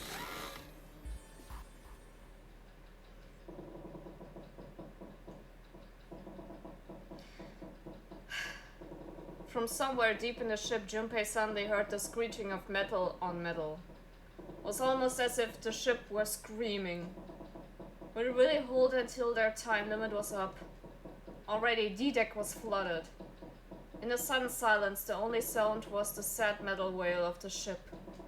Unsurprisingly, it was Lotus who spoke first. Well, what are you waiting for? We're wasting time. Why don't we hurry it up? As if a spell had been broken, the others all began to talk at once. You're right. We should get going. That's all we can do right now. 7. Seriously. Honestly, I was getting kind of sick of listening to you guys talk. You too, Santa? I have to find my brother. Okay, for her it's understandable. Wait, all of you. Let's just calm down and think about this. There has to be a way to get everyone out. There has to be. Right, Jumpy? Say something. Yeah, let's think. There's gotta be another way. His words sounded hollow and fake. Fine! Forget about it. I'll figure it out on my own. She spun around and ran towards Ace. He had slumped down next to the bed when June grabbed his arm and pulled. Ace! Come on, Ace. Please stand up. You can't give up yet. We just have to sit down together and think about this. We'll figure out a way that we can all get out of here. Man. She's so...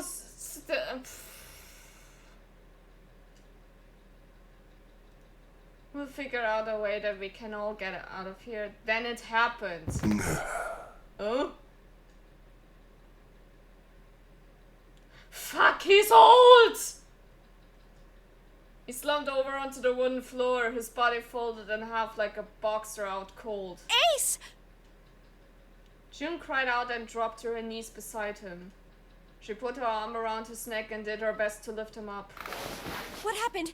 Ace, say something! She shook him frantically. His eyes fluttered open. I'm all right. His voice was weak and slightly slurred. How are you all right? This. He held out his left arm, slowly opened his hand. A syringe? He drugged himself! Wow! It was a syringe and a small vial. Vial was empty. Had only recently been emptied. A few drops clung to the sides. was a label tapped on the side of the container. It read Soparil Beta. Soparil Beta? Soparil Beta. What does this do? Did you use this? Yes. It's just anesthetic. I'll be fine. Anesthetic? Did he die? No, he drugged himself. Put himself to sleep. I found it earlier. While we were searching the hospital rooms. I thought it might be useful later. I didn't think I'd be using it on myself. Why did you do this? Didn't I tell you? I'd like to take a nap. I really am. Very tired. I mean, duh, you drugged yourself. He's about to be high as fuck, yep. Junpei knew that wasn't why he'd done it. Ace had injected himself with anesthetic for forestall Junpei and June's attempts to bring him along. If he couldn't move, there was nothing they could do. He'd injected himself so they would be forced to leave him behind. Ace! Is there something you want to say? I just like to sleep a little. Could you keep it down? Let the old man sleep, please. No, don't, Ace. Don't fall asleep. You feel warm. Okay, now this is creepy. Back off. So comfortable. Ew, stop. Stop, please. I think I'll have a nice dream. You had to go to that route, now didn't you? Ace's eyelids dropped further and further. Almost as though he were dying. Ace! Ace! She shook his shoulder again and again, but this time he didn't respond. Only the gentle rising and falling of his chest told them he was alive. Junpei was relieved to see he was in fact still breathing. Let's get him up on a bed. Let the old man sleep. Sleep. He lifted Ace up off the floor and laid him on the bed he'd been leaning against. When Junpei turned around, Lotus gave him a look of pity. Well, we really don't have a choice now. We can't let his sacrifice go to waste. Right?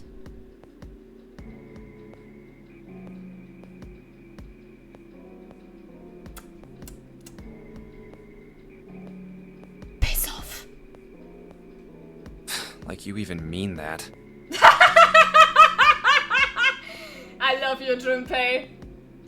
You say something?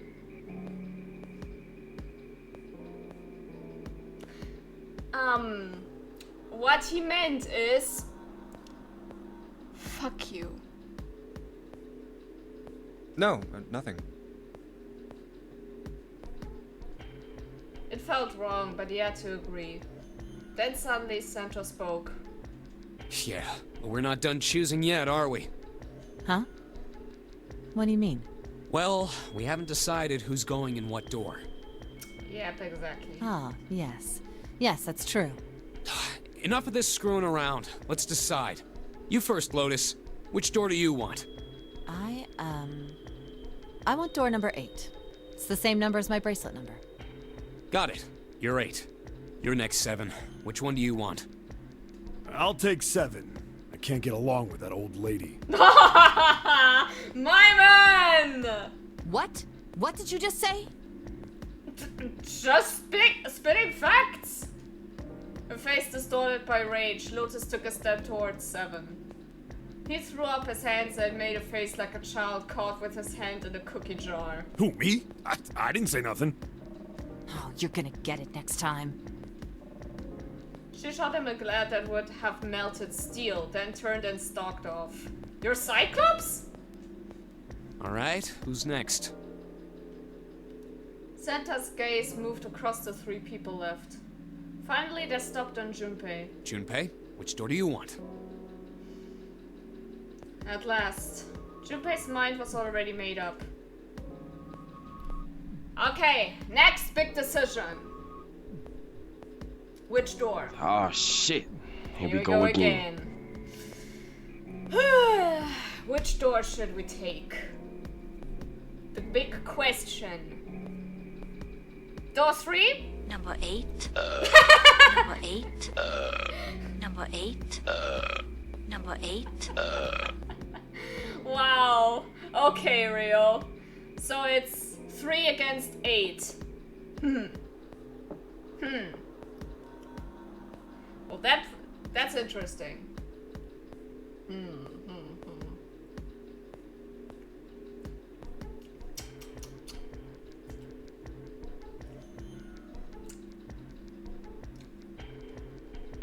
Okay, changed your mind to 3? Okay, I can go with that. 3 it is. I want to go through door number 3. Nope, you can't. Hey, what? Huh? Why? Because it's impossible. The illusion of choice. If we split ourselves into 3 and 3, then we give up on going through door 3. Why?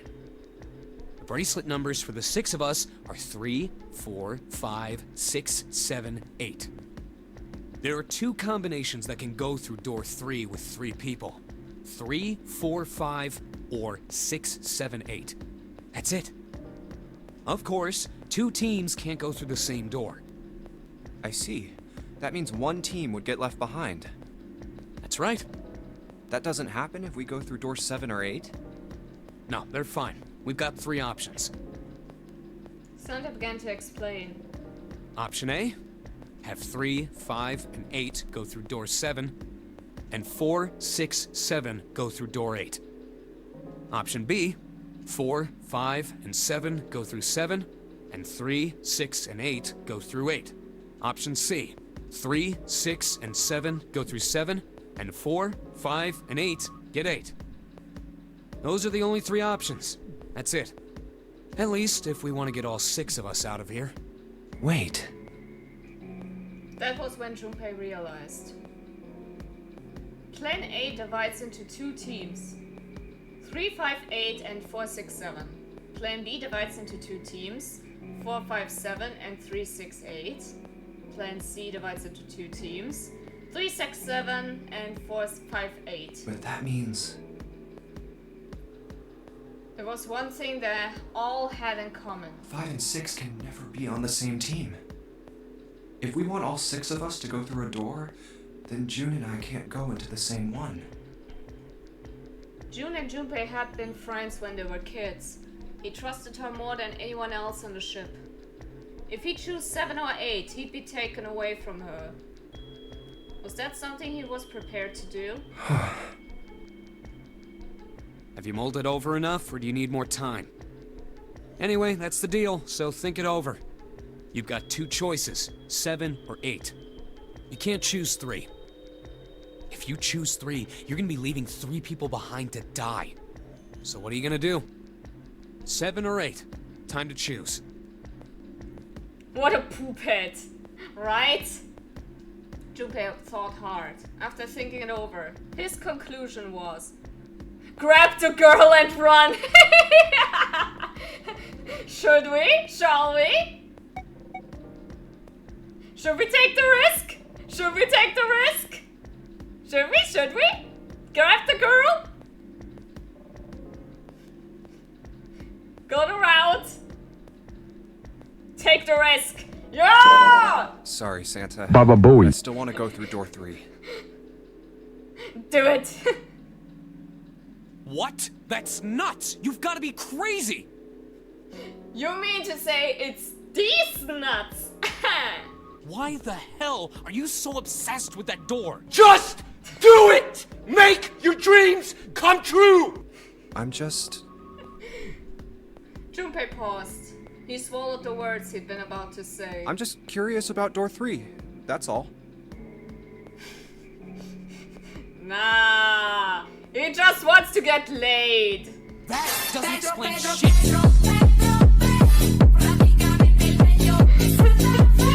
I've got a reason. Yeah, I want to get laid. happy to explain it to you if you'll just come with me. With that, he began walking toward the door. Their curiosity likely getting the better of them, the others followed. Few of them looked a little suspicious, but Junpei told himself that wouldn't matter. He kept walking and kept silent. Eventually, they arrived at the number 3 door. Junpei stopped. I'm curious about the red. 7, would you mind authenticating for me? What? Why? Please, just do it. Honestly, just saying 3 for jokes, but is there actually something good about it? You'll see. You'll see. He stared at Junpei for a moment, then grunted and laid his palm heavily on the scanner. Happy? Very happy. Yeah, thanks. The number 7 has been entered into the red. Door's fake. Imagine. Next is June. Please touch the red just like 7 did. Jumpy, what are you trying to figure out? Yep. I think Junpei thought about his answer for a moment. I might have found another way out. What? What? Really? That got them excited. Just as Junpei had intended. Now please, June. Oh, okay. 7 plus 6 equals 13. 1 plus 3 equals 4. With those 2 numbers in the red, Junpei had what he wanted. He casually placed his own hand on the scanner, and the 3rd asterisk blinked on. 4 plus 5 equals 9. Alright, the only people who haven't authenticated now are Santa, Clover, and Lotus. So, what's your point? You don't get it. Think about it. Junpei's big brain. Huh? What's the sum of your number and Clover's? 12. And what's the digital root of that? 3. Which is Santa's number. By the way, Lotus, what's the number that's currently in the red? 7 plus 6 plus 5 equals 18. It would be 9, right? Yes, and what will the digital root be if you add 3 to that? 3. The door's number. There you go. Hey, wait a minute. What the hell are you up to? I'm not up to anything. I'm just waiting. Waiting for what? I'm waiting for the balance to shift. Santa, or Lotus and Clover. Once one of you moves, the others won't have a choice.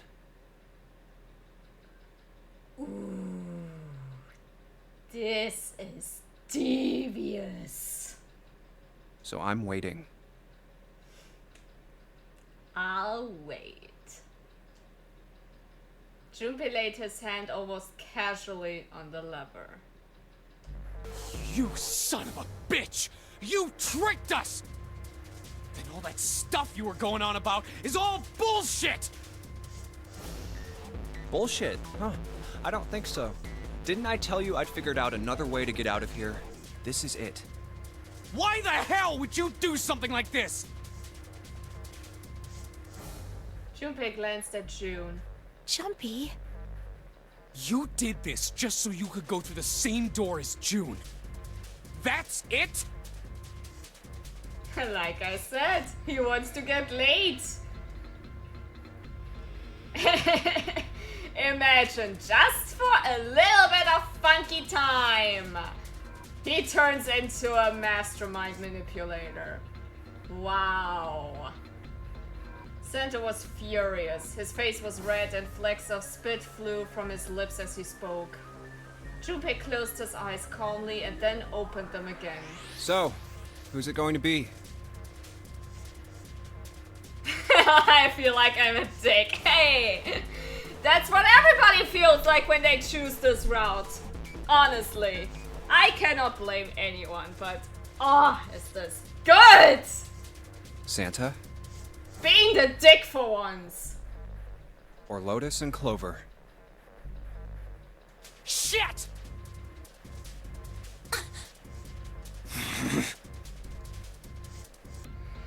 Didn't know it was that route. Yeah, now you know. Let's go, Clover. Huh? Lotus leapt forward. She grabbed Clover by the sleeve and ran for Junpei and the door. Fuck!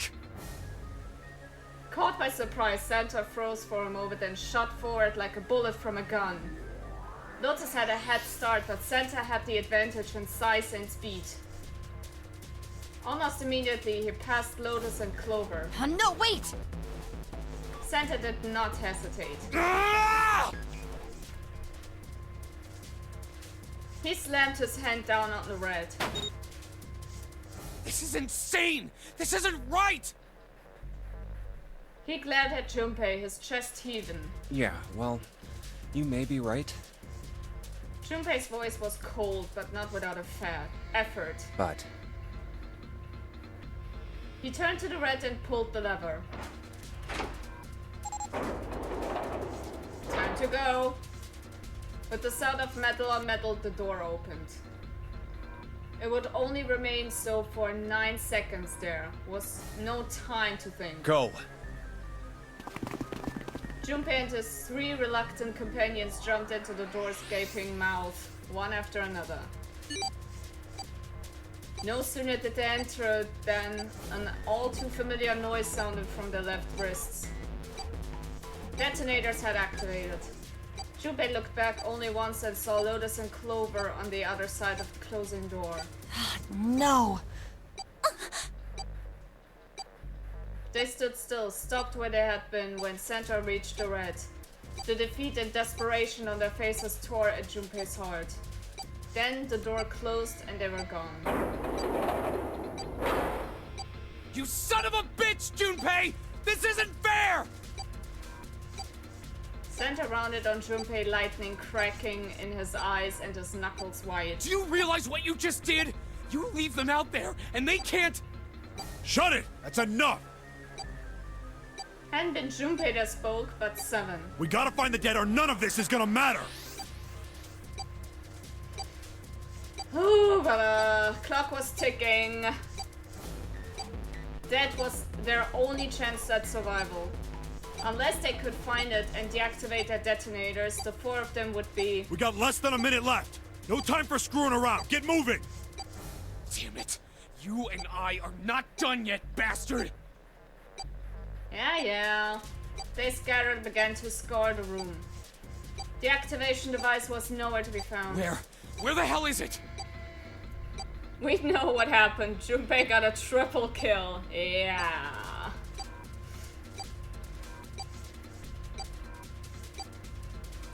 Corridors stretched out in 3 directions, but every one was blocked off by a wall of metal.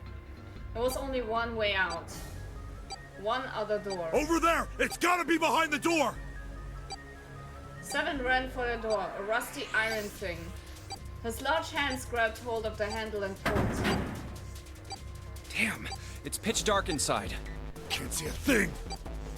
Junpei stuck his head through the door and looked around the room. No, wait! Almost immediately, he spotted a blinking red light on the red wall. I found it! The dead's right over here! He stepped into the room. Ugh! That doesn't sound right. What? The floor's slippery! He stopped and glanced down at his feet. What was... Hey! What the hell are you doing? There's something... Get over there! Yeah, no time! No time for that. Junpei felt 7's heavy hand against his back and slumped across the room. This is blood. The other 3 piled in behind him. They all felt immediately that something was wrong. Nothing that could be easily identified, only a sense that something terrible shared the room with them. There was no time to say so. Quick! Get to the dead! All started running. In the dark, it was hard to tell where the wall was. All they could see was the tiny red light blinking at them over and over and over. There it is! In quick succession, they all slammed their hands against the scanner panel. Which is covered in blood, by the way.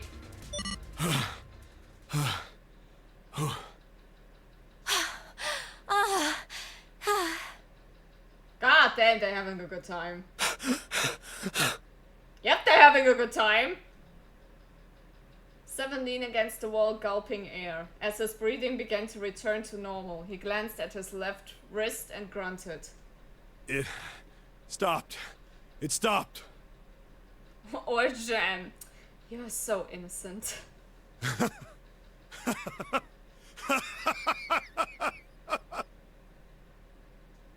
Junpei could hear him laughing in the dark, but could barely make out the larger man's face. I don't think I'll ever get used to doing this. What the?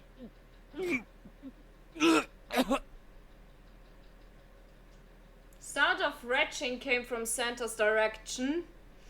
What the hell is this smell? This is vile. I'm gonna puke. Haven't you done it already? So desperate had they been in their race to the dead that no one had noticed the horrible smell that pervaded the room. It was a terrible, nauseating stench like burnt and rotten meat. Adrenaline had drowned it out, but now it rolled over Junpei in waves, forcing itself into his nose with every breath he took.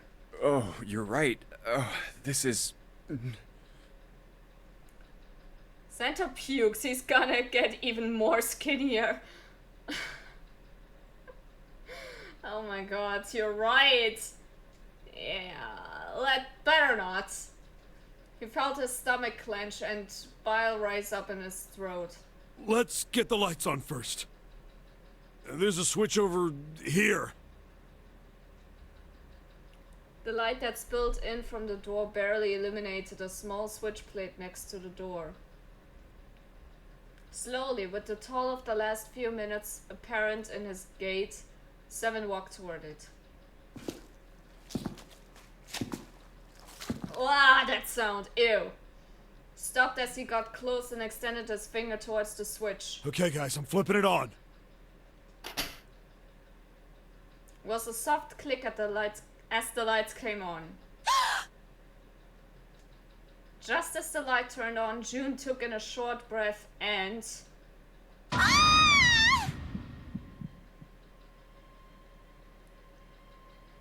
Who is ready for another very detailed description? Scream echoes through the room. Junpei's breath stopped in his throat. His heart ceased to beat. Time froze. His mind scrambled to make sense of what he saw before him. What? Hey. Oh, this is... What was left of the body sat in a sea of blood. Chunks of flesh, torn from the body, sat in the blood like tiny islands in a great Red Sea. A vast, wrecked hole had been torn in the torso, and what remained of his intestines spilled out of it like fresh spaghetti. Really? You're bringing mom's spaghetti into this? Smaller chunks of meat had splattered against the wall and become stuck there as they dried. Globules of yellowish fat had left trails like tiny slugs as gravity pulled them down the wall even as they dried to it. Looks like an explosion.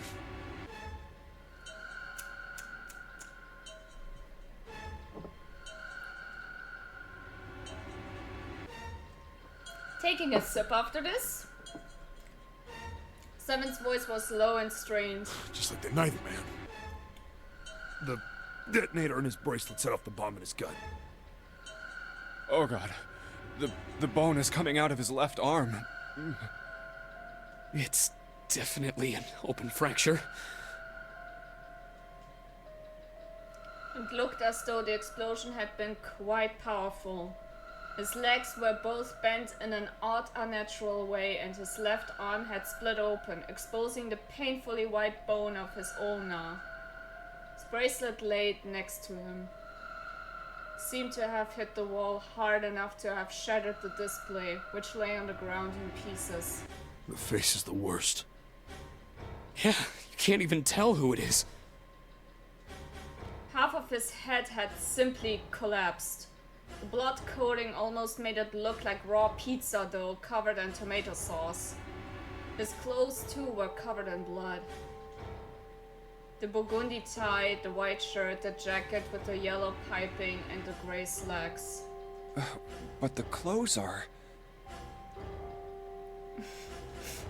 I told you, get ready! They were all familiar to Junpei. Is that... Snake? Santa's voice wavered as he spoke, his mouth dry. Oh my god.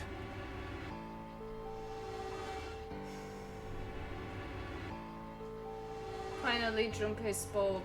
Why did this happen? Man. No! Suddenly, June was screaming, her voice broken. It was an eerie scream full of insanity and not entirely human.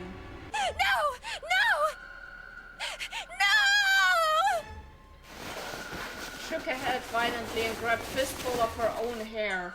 Junpei could hear the sound of hair tearing. Stop! Calm down. Oh, she's having a panic attack. He grabbed for her wrist. Hey! But as he did, June leaped up and ran toward the exit. Please! Get me out of here! You have to let me out of here! She screamed at the door and her fist slammed against it with a hollow sound. Junpei could see drops of blood on her knuckles. Why are you doing these horrible things to us? What did we do to deserve this? June.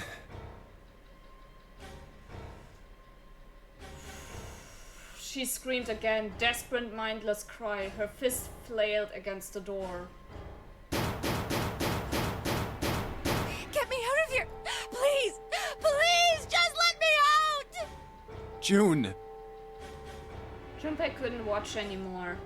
He ran to June and wrapped his arm around her, pulling the screaming girl away from the door. Calm down. No! Get off of me! Let me go! Let me go! Please, calm down. She scrambled for a moment, her legs skittering across the floor, but her resistance didn't last long. As suddenly as her outburst had begun, it was over.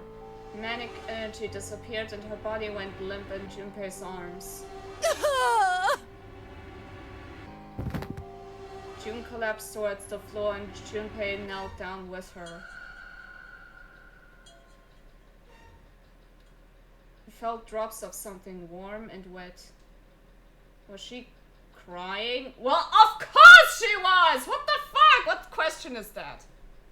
A moment later, she began to sob.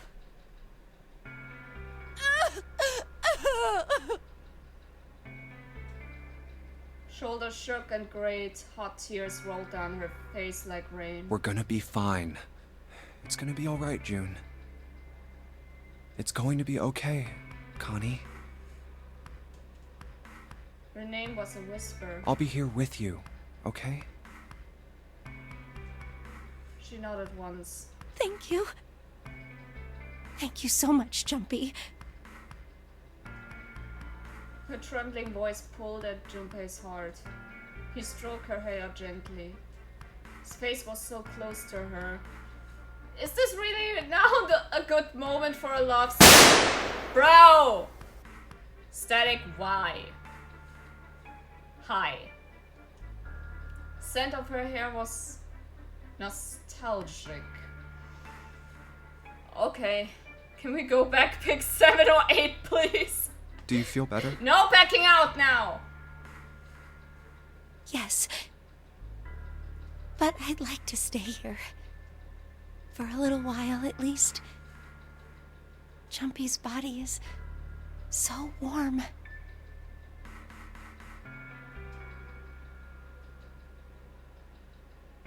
Several minutes passed before June's tears had dried. Really?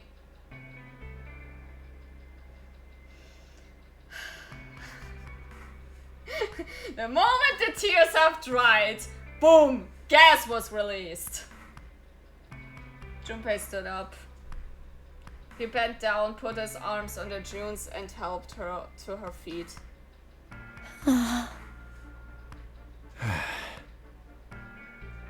They didn't speak.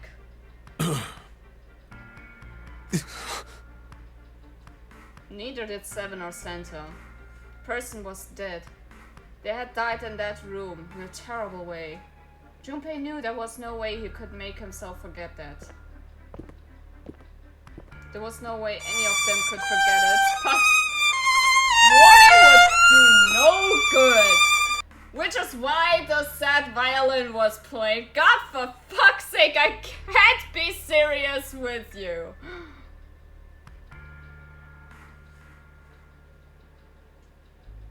They spread out to search the room, but each felt as if their heart was made of lead. We better get to it. Well, thank God that the freaking escape room part starts.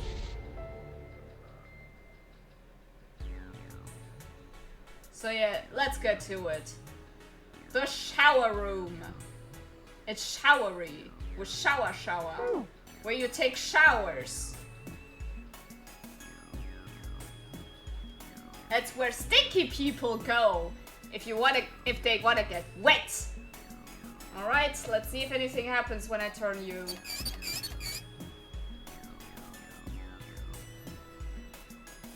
Nope, nothing. Well, good on you for being there for a while. A toast to you all!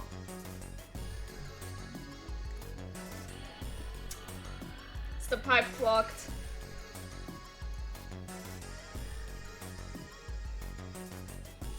Well, I see lettering. This letter's written in blood. LLR. Do you think that might be some sort of dying message from Snake? No, that's impossible. You saw the body. You aren't doing anything after something like that happens to you. Then this, the way the blood's dried tells you it's real old. Whoever's blood this is it ain't Snake's. Then you're saying this blood was put here a long time ago. Yeah. Then it's part of the puzzle, got it? That's where we came in. I guess it's not locked, but there ain't really any point. All that's out there is the numbered door. We can't go back through the numbered door, even if we wanted to. Sage!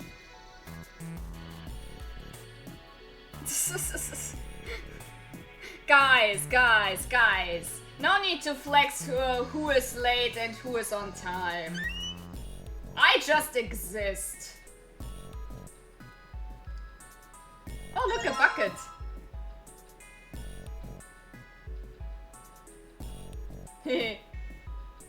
Who wants to be Buckethead? Oh,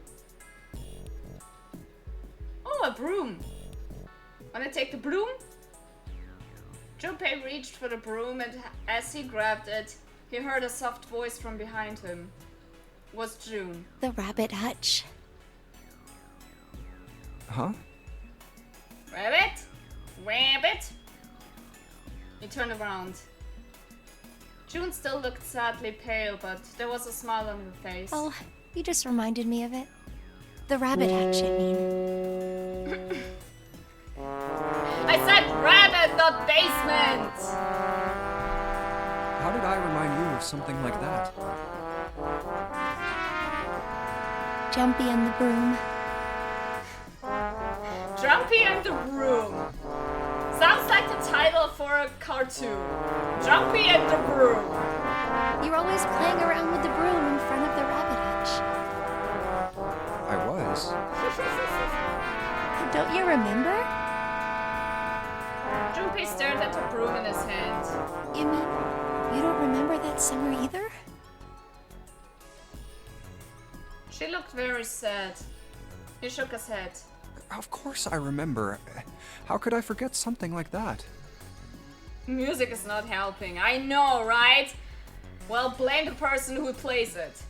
It was terrible.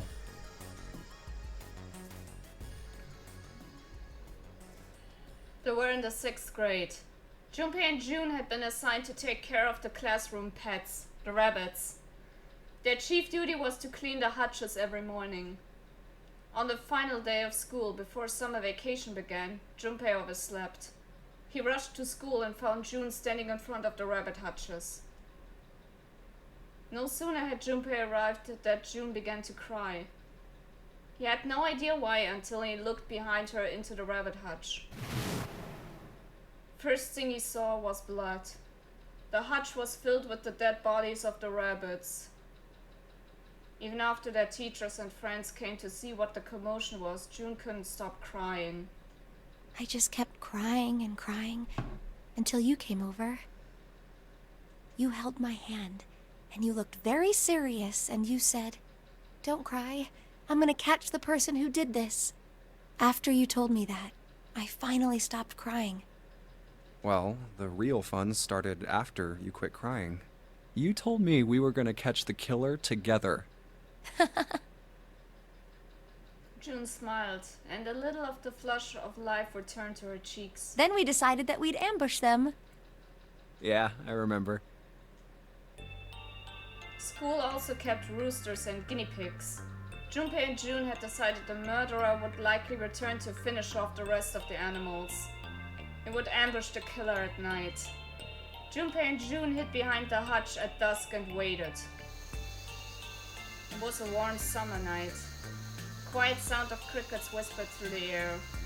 As the sun went down, the stars began to wink at them from the sky. And June's Akane Kurashiki's face. That night was something Junpei knew he would never forget as long as he lived. But the murderer never showed up. We waited for them all summer vacation, and they never showed up. Damn. But brave of them to, on their own, try to catch some animal killers. Yeah, Welcome but back. the animals didn't get attacked either. Yeah, which is good. No more slaughtering. I think all that work amounted to something, you know? He'd felt the same way, but it was good to hear her say it. Although, you know, if you think about it, we were probably taking on a lot more than we could handle. What do you mean? She looked up at him, confused. Oh, come on, we were just kids. If whoever killed the rabbits had actually showed up, they probably would have had a knife or something. Makes sense. I mean, you must have been pretty worried, right? I wasn't worried. Because you were there with me. She blushed furiously. Aww. Well, you know, no one else wanted to take care of the animals. Clearly embarrassed, she tried desperately to change the subject. I was the only one who asked to do it at first. Yeah, well, boys don't really want to bother with taking care of animals, you know? That's not true. That is not true. At all. Well, yeah, but you asked to do it after I did, didn't you? If it wasn't the rabbits, they were gonna make me do something else. You know how that school was. I figured it'd be better if I was working with somebody who wasn't too much of a loudmouth, right? Somebody who wasn't gonna tell on me if I felt like blowing it off. Really? That's why you volunteered? Yeah, it is. Wow. Junpei, my man. You're losing the risk game right now. Couldn't you just lie? He nodded quickly, much too earnestly, and then quickly looked away at something very important. Really? Of course. That hadn't been the reason, of course. He had asked to take care of the rabbits so that he could be near June. Why couldn't you say this? God damn, you're such a coward. It had been so long ago, he couldn't bring himself to tell her how he'd felt back then. would be embarrassing. Fuck off. It's never embarrassing to admit your feelings. Took a quick breath to clear his head, tossed the broom up, and then snatched it out of the air. Well, we don't really have time to be walking down memory lane like this, you know?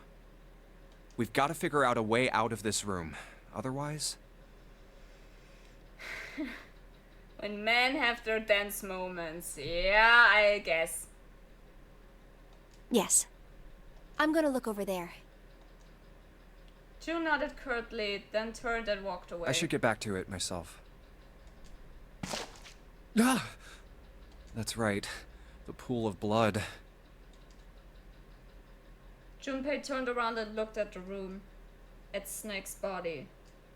Chunks of flesh and organs still lay on the floor. Going on and on about old times right next to a corpse? What were we doing? Well, maybe it was because we're in this mess. Despite such a situation, or perhaps because of it, the mind turned to the farthest thing from death that it could find. Still. Really? Bruh. How would you feel like to have sex next to a corpse, ah? What is this? Junpei couldn't help but feel a twinge of guilt and wanted to desperately to live when Snake lay dead before him. I have to survive, no matter the cost. I need to make sure she gets out too. As he stared at the clumps of blackened flesh, all Junpei could think of was how much he wanted to live.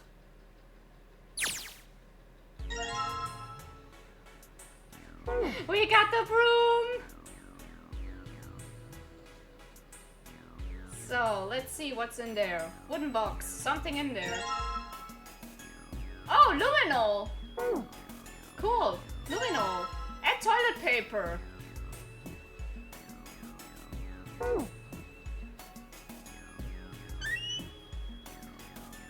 Ew!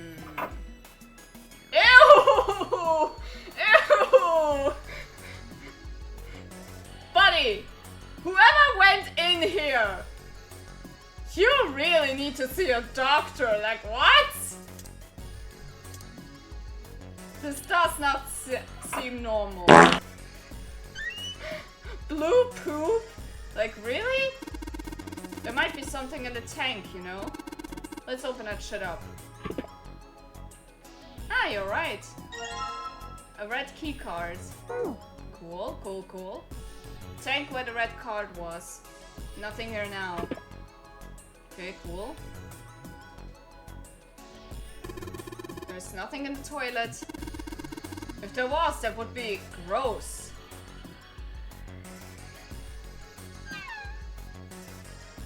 Okay, let's see what's... Aha! Huh? Looks like there's something down there on that crate. I think it's a card. Yeah, it's the blue card. Can't reach it though. It's too deep.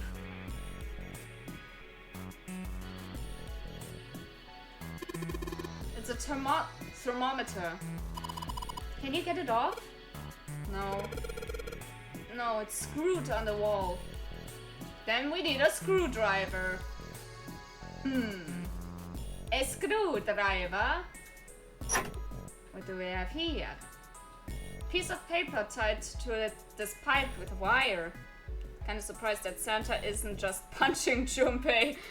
I think he wish he could do it, but there are FBI, open up! more important matters to deal with right now, like surviving in the first place. I don't know if this makes sense. Starting to feel sus of Junpei. You want to say the protagonist is the mastermind? Pill. Shh. Shh. Shh.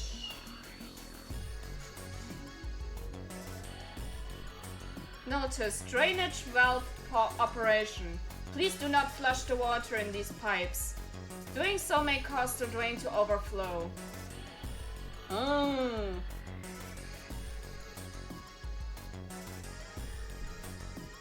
I guess I will zip my lip about that one.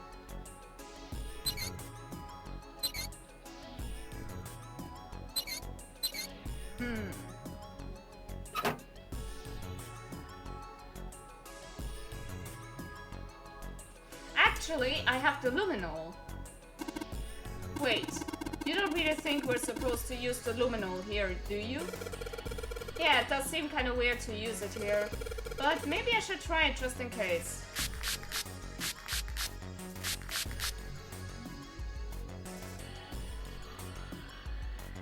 Now to turn the lights off. Ta-ta! Never say again that it would be of no use. Never! Okay, L-L-R-L-R-L. Just like you thought, Junpei. There's some more letters showing up after the L-L-R. See? It says L-L-R-L-R-L. Okay, L-L-R-L-R-L. Okay, okay. Alright, then...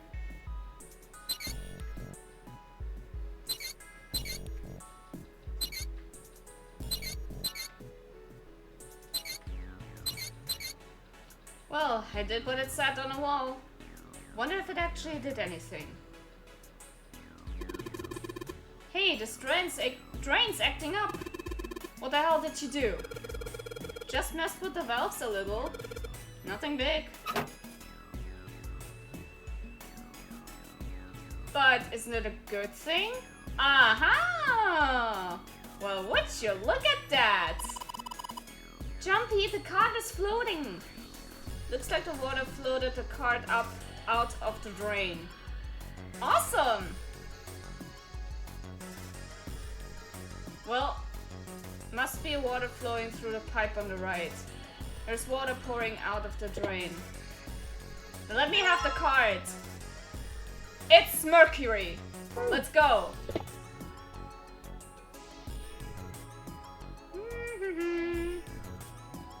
Well, that's what I call success. Okay, what next?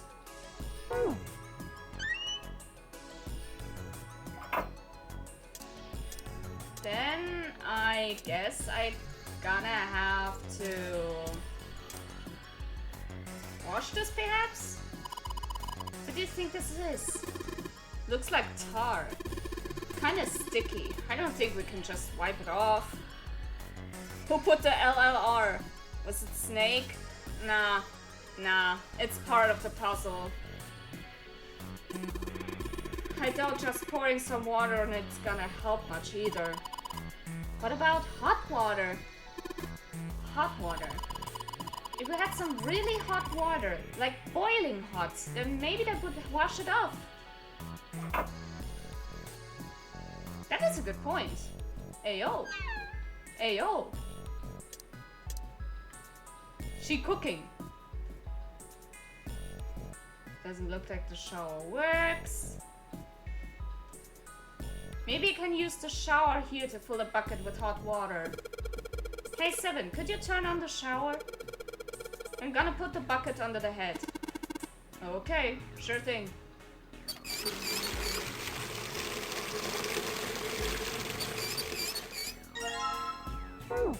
Haha, hot water! Now to wash this fuck off. There's something that looks like tar inside the toilet bowl. If I flush the hot water from the bucket, that should clean it up. Well, do it!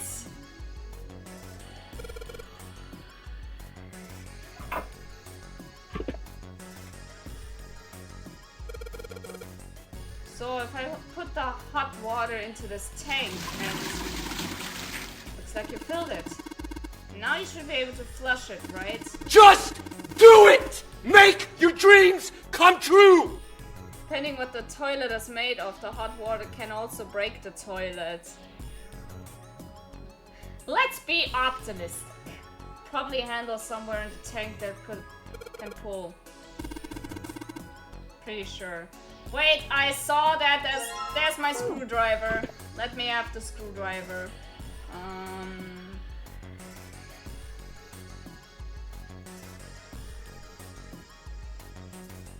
Okay, where's the handle?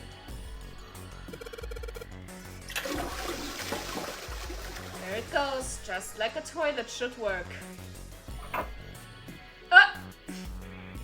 Okay! That is impressive tar! 185. Okay.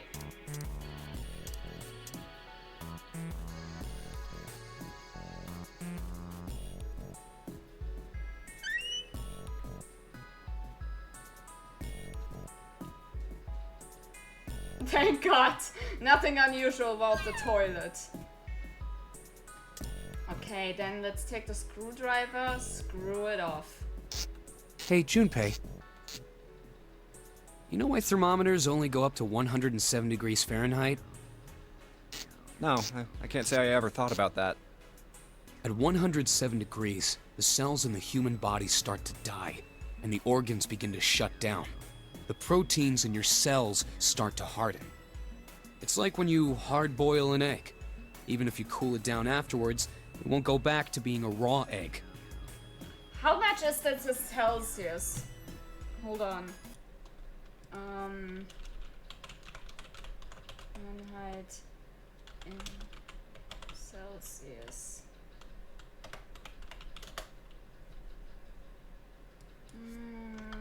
107 would be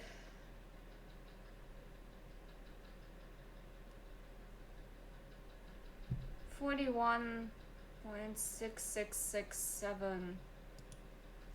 Okay. Yeah, just out of nowhere, just just talking about, yeah, temperature and cells dying. What if Santa's a fan of cells at work? In other words, it's dead. That's why thermometers don't go past 107. There's no point. Who knows? And I saw the pun. Get out. Oh yeah? But it's pretty rare for a fever to get that high. Even viruses and stuff don't usually drive the body temperature up to 107. Of course, there are other external things that could. Like what? Well, let's see. Something like getting locked in a sauna. Or getting thrown into an incinerator and burnt to death. Yeah, I guess that would get a little hotter than 107 degrees Fahrenheit. All right, I got it! Huh? What's up? Santa? Nothing. Forget about it. What was that all about? Like I said, everybody's a suspect! Dicks! It has nothing to do with dicks. Okay, let's see. It says open at the bottom of the gauge. Wonder what it means. Maybe when it gets that hot, something will open. Maybe. Maybe, baby.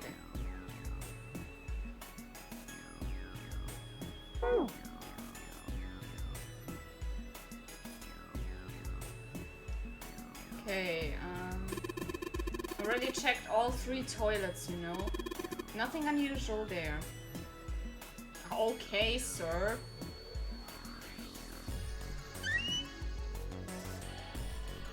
Is there something else? No. Maybe... Hold on, I think I have toilet paper with some kind of red symbols on it. I think maybe that's a Skytail cipher. Skytail cipher? What the hell is that? Wrap a piece of paper around a stick and then write several sentences on it so that the whole paper is filled up. Then you unwrap the paper and you can't tell what the original message was, right? That's how it works, more or less. Then you decipher it.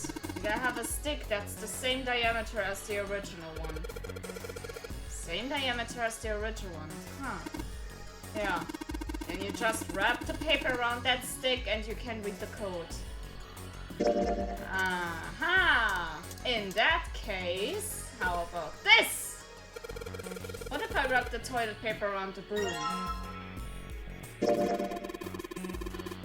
You wrap the toilet paper around the broom, huh? Looks like the symbol line up perfectly. It says 634 plus. Put it in the hot water. Nope. Okay, what was it? 634. On.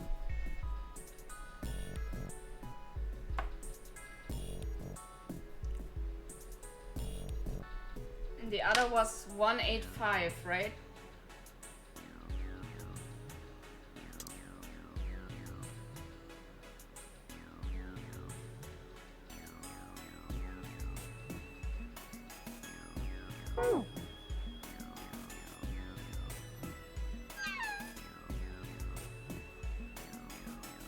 Then hold on. I think I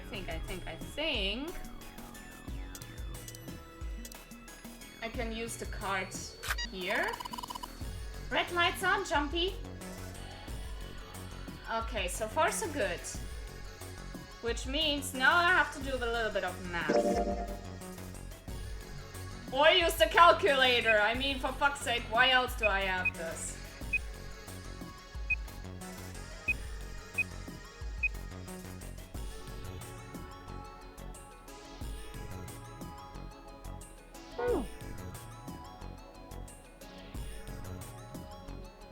Hold on. That's a 4-digit number. Eh?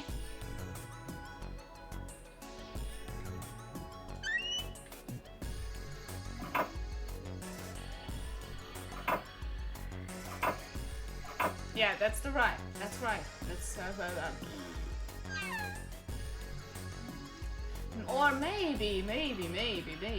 or maybe.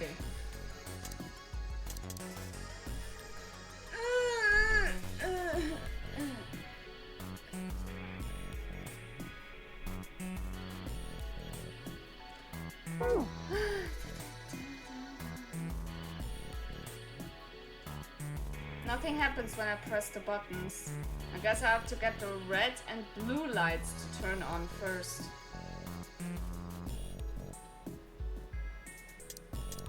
So the Mercury card? Ah. Both of the lights are on now. Now you just need to put in the password.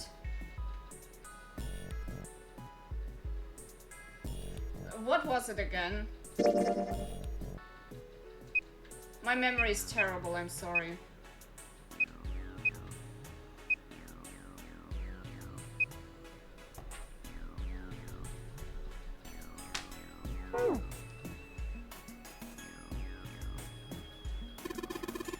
Both lights are on. We should be able to enter the password now. What's with these E and C keys? E means enter and C means clear, I think. So after you put in a password, hit E. You mean E. Alright. E. E. E. E. No, I will not try this. Bruh.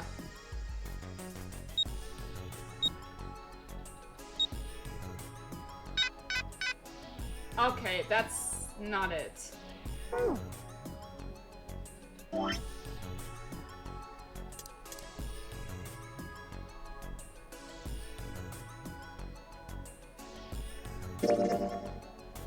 Says open at the bottom of the gauge.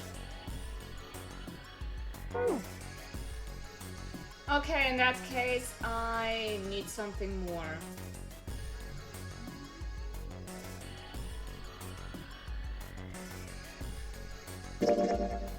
Ma!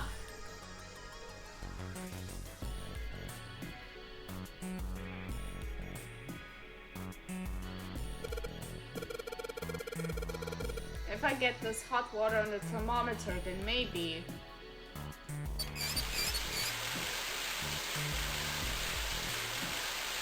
Looks like that's doing the trick. There goes the gauge. Now it's at the open mark. Looks like there's a piece of paper in here. Ah, this is what I'm missing. Let's go. Let's go, go, go. Okay,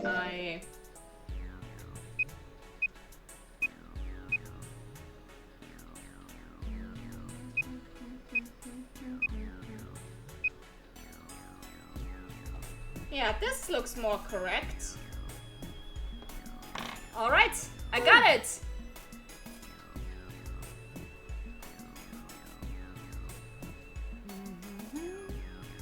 Then, let's try again.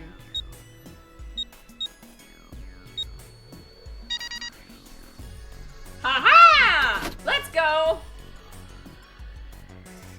Yeah, big brain! In that case, we can leave.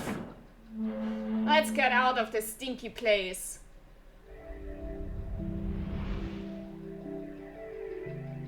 Whee! There's a large iron door at the end. Oh, hold on. Outside of the shower room was a hallway that extended off to the left and right. Let's take a look. They'd move a few steps toward the door when Junpei heard the sound of metal on metal. Huh? I turned around. Seven was doing something to the door of the shower room. What are you doing, Seven? Well, I figure maybe we might want to come back here sometime. So, I stuck the broom in there to keep the door from shutting. Alright, let's go. Ah. With that, he stood up and began walking down the hallway. He brushed past Junpei and kept going. After a moment, the rest of them followed him. And now Santa punches Junpei. I mean, would be kind of deserved, not gonna lie. Before long, they found themselves at the large iron door. They had only been there for a moment when Jun spoke up. Jumpy, look! He turned. There on the right side of the hallway was a piece of paper attached to the wall. What's up? What's that on the wall there? Oh, I think it's... Junpei ran over and peeled it off. a map of the ship's interior? It says C deck. So it's the map for this floor, then. We'll have time to study it later. Let's keep going for now. Junpei folded the map and stuffed it into his pocket. Hehe, we found a map! Seven is smart. Oh yeah. That he is. Back at the door, the four of them lined up in front of it. Santa stepped forward, grabbed hold of the door, and then turned to look back at the rest of them. Ready? I'm gonna open it.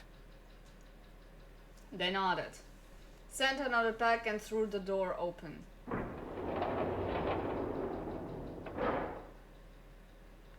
All four of them leapt through. What the? You're shitting me. It only took a moment for them to realize where they were. We're back. They had been there only a short time ago. It was the large hospital room filled with countless beds. Welp! All this drama just now so was for nothing! Whoop-de-doo!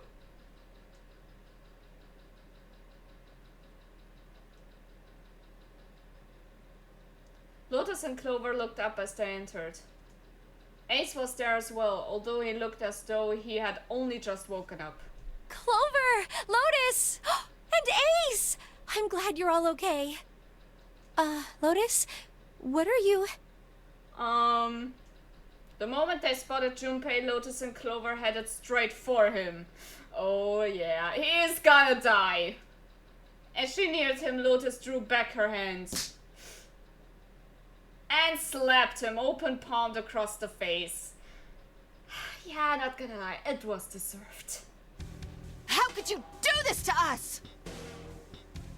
Her face was furious. Understandable. Yeah. She grabbed Junpei by the collar and shook him violently. Clover didn't touch him, but the hate in her eyes was no less potent. It was Seven who stopped them. Knock it off! We got bigger shit to worry about right now. His deep voice echoed across the massive room. Lotus glared at Seven, but let Junpei go after one last vicious shake. What? Go have a look. I stuck the screwdriver in the door. That door over there, the one without a number. So long as the screwdriver's there, it can't shut, so you can get in there. There's a shower room past there. I stuck a broom at the door there too. Anyway, go take a look. Then you're saying we can go in there without passing through the numbered door? Yeah, it's about the size of it. Wait, what the hell is in there?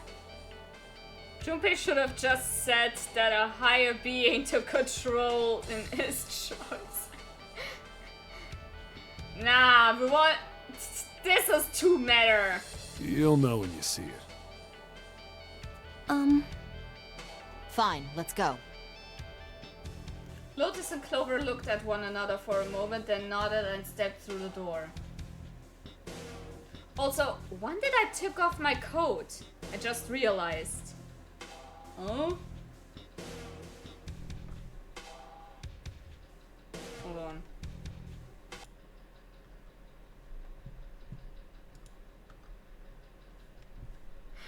I was curious. When did I took off my coat? Bruh.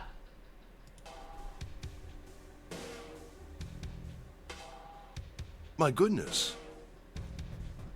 You had it off last stream too, yeah, but when I started the stream I had it on. So, yeah, I was confused. Whatever. I know I said I was sure you'd come back for me. I didn't think it would happen so soon, though. God damn it, let me eat.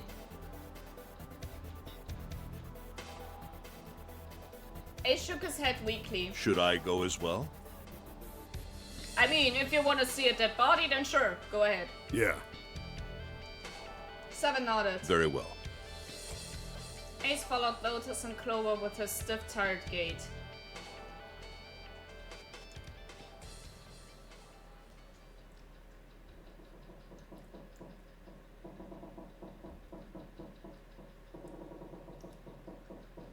Squeal of tortured metal made Junpei's teeth curl.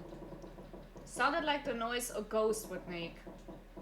No matter how many times he heard it, he never got used to it. Every time it put him on edge. It didn't help that there was a girl nearby who looked far more like a ghost than living human should. It was Clover.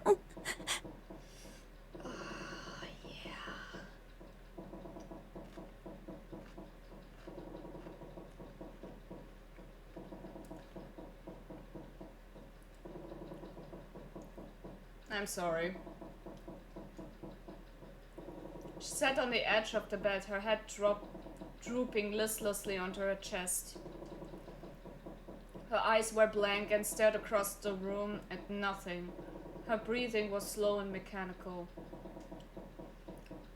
Aside from the rise and fall of her chest, she didn't move. Junpei felt as if even a nudge might cause her to shatter into 1,000 pieces. Snake was probably murdered. Chances are he was killed the same way the Ninth Man was. Seven lowered his voice, like in an effort to keep Clover from hearing what he had to say. There were 4 other people in the room with Junpei and Seven. Ace, Santa, June, and Lotus. 7 looked at each one of them in turn and continued. It's pretty straightforward. Not that hard to figure out how they did it. First, the killers got Snake to authenticate on the red to open door 3. Then they shoved him into it. Alone. And waited 9 seconds for the door to shut. Once that door shut, it was all over for Snake. But he didn't give up. He probably knew it wouldn't do him any good, but he probably ran into the shower room looking for the dead. It was a small chance, but it wasn't like he had anything to lose. Unfortunately, it didn't work. The detonator is only deactivated if everybody who authenticated when they went in uses the dead. Yeah. Snake was the only one who went through the door. And then, 81 seconds after he was shoved in, that happened. I see. So that's what you meant by killers, huh? Question is, who would kill Snake? Yeah. We don't know. Who has the bigger motive? You need at least 3 people to open one of the numbered doors, including Snake. It wouldn't open for Snake and a single killer. Yeah. That means we're looking at multiple perps here. Junpei crossed his arms and grunted. Well, just in case, I want to make sure. Let's say you're right. When do you think Snake was killed? When we all split up to look for the parts for the Reds, I think. Right after that was when we noticed he was gone. Then that means none of us have alibis. We were all off searching the rooms we'd been assigned, looking for those parts. Yeah. That means anybody could be a killer. Wait a minute. What are you talking about? June seemed shocked. How can you say that so casually? I mean, it's true. You're implying that one of us is a killer. Well, not just one of us. If I'm right, then at least 2 of us are murderers. Why don't you calm down a bit, 7? What are you going to gain by being so suspicious? That's what Zero wants, you know? What Zero wants? Exactly. This game was set up by Zero, wasn't it? Any game has a winner and loser. Whoever makes it through door 9 is a winner, and those who don't are the losers. Zero is trying to make us fight against one another for that victory. Then you're saying that Zero is trying to split us up by making us fight each other? Yes. That is why we can't let ourselves fall prey to suspicion. Yeah, but in that case, why would he then put up, would he make a game in the first place? Then he could bend the rules at any given time, and then it would be pointless. Then it's just, what is this then? We have to trust one another and form a strong bond of friendship. Otherwise, we'll end up ensnared by Zero's manipulations. Then does that mean that the person who killed Snake... Yes. Almost certainly Zero himself. Red is sus. Who's Red? If there's anyone we should doubt, it should be Zero. Zero could have just played a simple game like chess, but no, he wants to play a death game. Yeah. I mean, but why put up a death game? I mean, even death games, so cruel that they are, they have rules. And they have to follow the rules. Otherwise, it wouldn't be a death game anymore, but just death. You get the point, right? He masterminded this game and kidnapped all of us. Doesn't it seem reasonable that he would have killed Snake as well? Good question. Junpei hadn't really considered that. If Zero killed Snake, then Zero is on the ship with us. Junpei, was Zero still on the ship with them?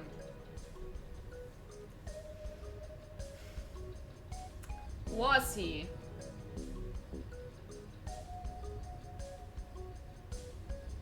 Was he though?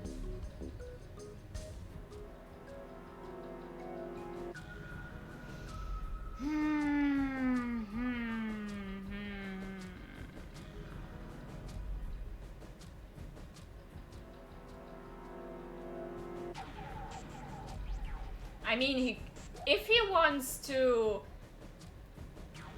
have the rules intact, then maybe he's on a ship. Then again, to make sure that the rules are intact, he already has a way to prevent breaking those rules, which are the bombs inside the guts. So,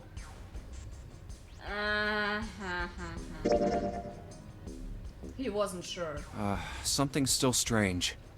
Would make some kind of sense that the game maker would want to play his own game. What was that? Maybe. But who can tell? Well, I'm just wondering about one thing. And what's that? How can you be so sure that Zero's on this ship?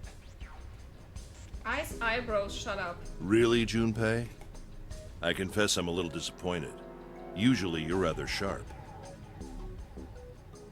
We've disappointed Dad, no! Isn't it obvious?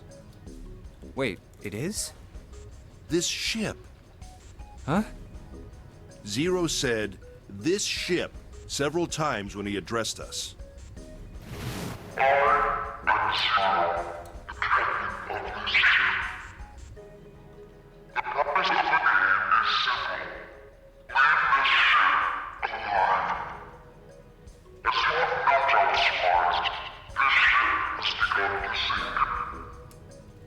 If he weren't here, he wouldn't say "this ship," would he? He'd be saying something like, "that ship," or "the ship." Are you serious? Who gives a flying fuck about grammar in this situation? Oh, yeah, I guess that makes sense. No,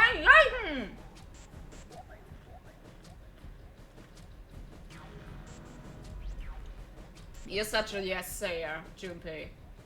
Ace's explanation made perfect sense. Junpei felt a little foolish that he hadn't seen it himself. Really? Still, he was left with a question, and it was one of no small importance. If Zero's on the ship, where is he? Suddenly, everyone went very quiet. Silence was cold and clammy, and Junpei could feel it crawling across his back around his throat. Again, he heard the ghosting moaning noise. The ghosting moaning noises. The ghosts are moaning. They say, "Fuck you! You're assholes! You're dumb! You're gonna die!" Moments later, a person who looked more ghost than human appeared. It was Clover. She looked at the floor as she spoke, and her voice was a cold monotone. I think Zero is one of us.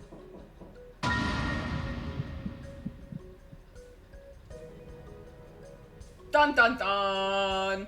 I mean, duh! Every human body in the room froze. The only sound was the muffled rustling of breath. I started from face to face. One of those faces was the face of their jailer. But who? Was he one of them? Dun dun dun! Well, what do you think?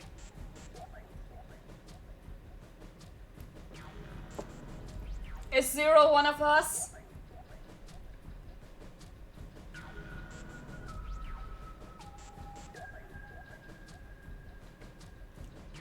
I say yes. It has always been this way. Would make some kind of sense, yeah. Well, that's possible. Huh? Like Clover said, Zero might be one of us. What are you saying, Jumpy? Didn't you hear what Ace said? Exactly. I said we shouldn't suspect one another for no reason. No reason. I've got a great reason. And what's that? The bracelets. He held out his left arm. Why are the bombs in our bodies connected to the bracelets? You're all thinking Zero's hiding somewhere watching us, right? If he's doing that, then he could just detonate the bombs by remote control if someone did something they weren't supposed to. It would be a lot more precise and a lot easier. But if that's the case, then why is the bomb set off by the detonator in the bracelet? Huh. You got a point. I'm not done. Try applying the same ideas to the nonary game. All of the puzzles here run all by themselves. In other words, Zero doesn't have to be controlling them for the game to move forward. Why's that? Why would Zero bother to do something like that?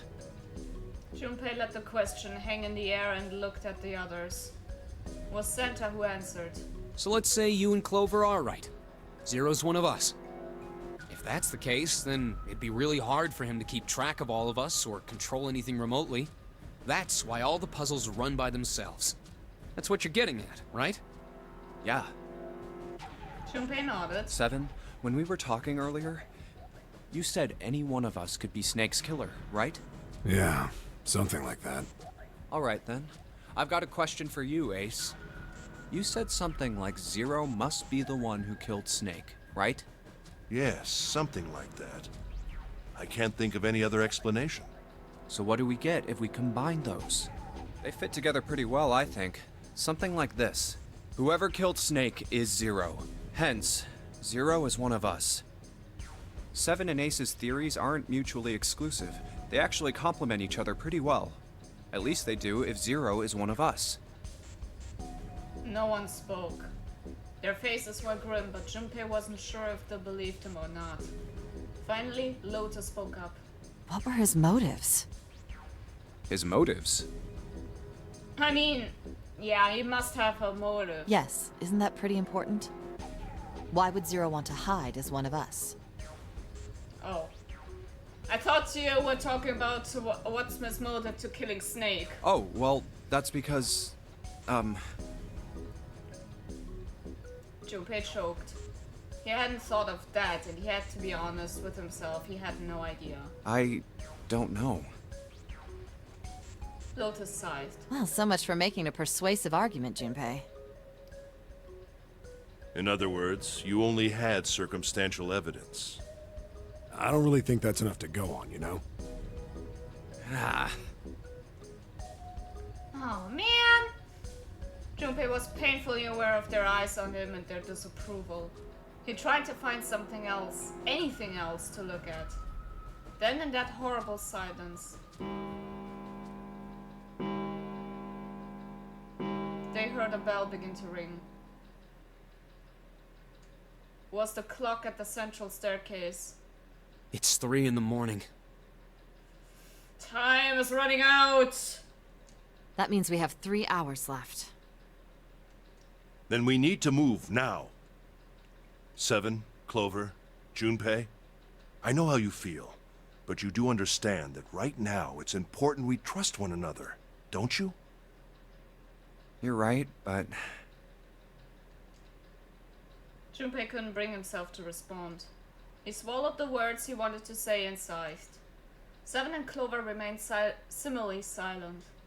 Their eyes were looking at something somewhere else, very far away. We must go. We have very little time left. Ace's words put their feet to moving. They all knew where they were going. Our next destination is Mercury. Well, more like only destination. Here we go. They stood in front of the elevators next to the stairs that led to the casino and the kitchen. Between the 2 elevators was a card reader with the Mercury symbol engraved on it. Junpei stood in front of it with the Mercury keycard. Oh, that's the... Yeah, I found it in the shower room. Oh, I see. It's got the Mercury symbol. More like the Lotus symbol. Huh? Huh? Comparing her to the devil? Huh? Of course, Junpei does not mention that at any point. He took a deep breath and slid the card through the reader. It made a small beep and the lights on the reader blinked to life. Now we can go. 7 people, including Junpei, climbed onto the elevator.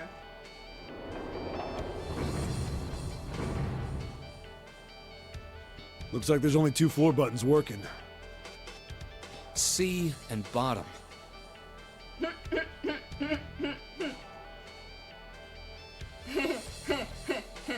You don't want to know what I'm thinking right now. Rest were destroyed or did nothing when pushed. Time to head down then.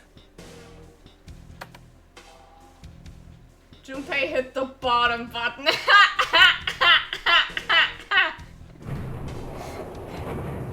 Door closed. Slowly, they began to move downward.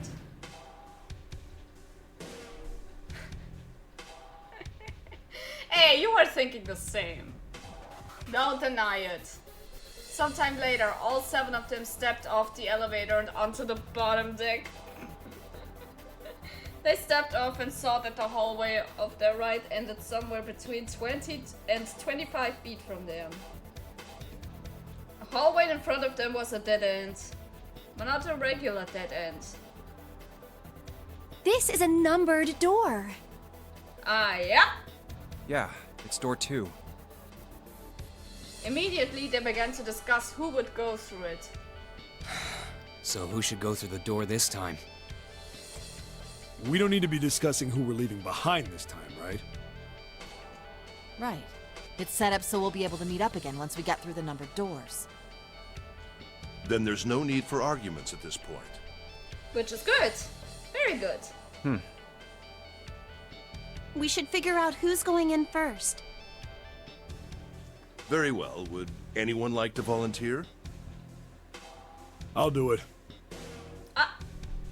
First to speak up was 7. I'll go too. And I suppose I need to go too then. Junpei followed suit, which leads Lotus was, by default, the 3rd member. 5 plus 7 plus 8 equals 20. 2 plus 0 equals 2. Alright, we're taking off. Okay, please be careful. Alright. Jesus. You 2 are acting like you're married, you know that? Oh, June blushed, I mean, we can see that. So did Junpei. Don't be silly. Cut it out. Aww. Thank you, 7. Perhaps in an attempt to hide his emotions, he quickly turned away to pull the lever on the red. Hey, hey, hey, hey. Door opened. As they'd come to expect, there appeared to be a short hallway on the other side. Alright, let's go. Lotus was the first through the door. Yeah. Let's do this. 7 was next, and Junpei brought up the rear. Where the hell is it this time? Well, at least he's a pretty gyat. I don't see it! Oh, there it is! It's right there! Fortunately, it took them only moments to find the dead. Jesus. What? Listen, this game is full of innuendos. If you have the chance, you gotta take it. They gathered around it and quickly scanned each of their bracelets.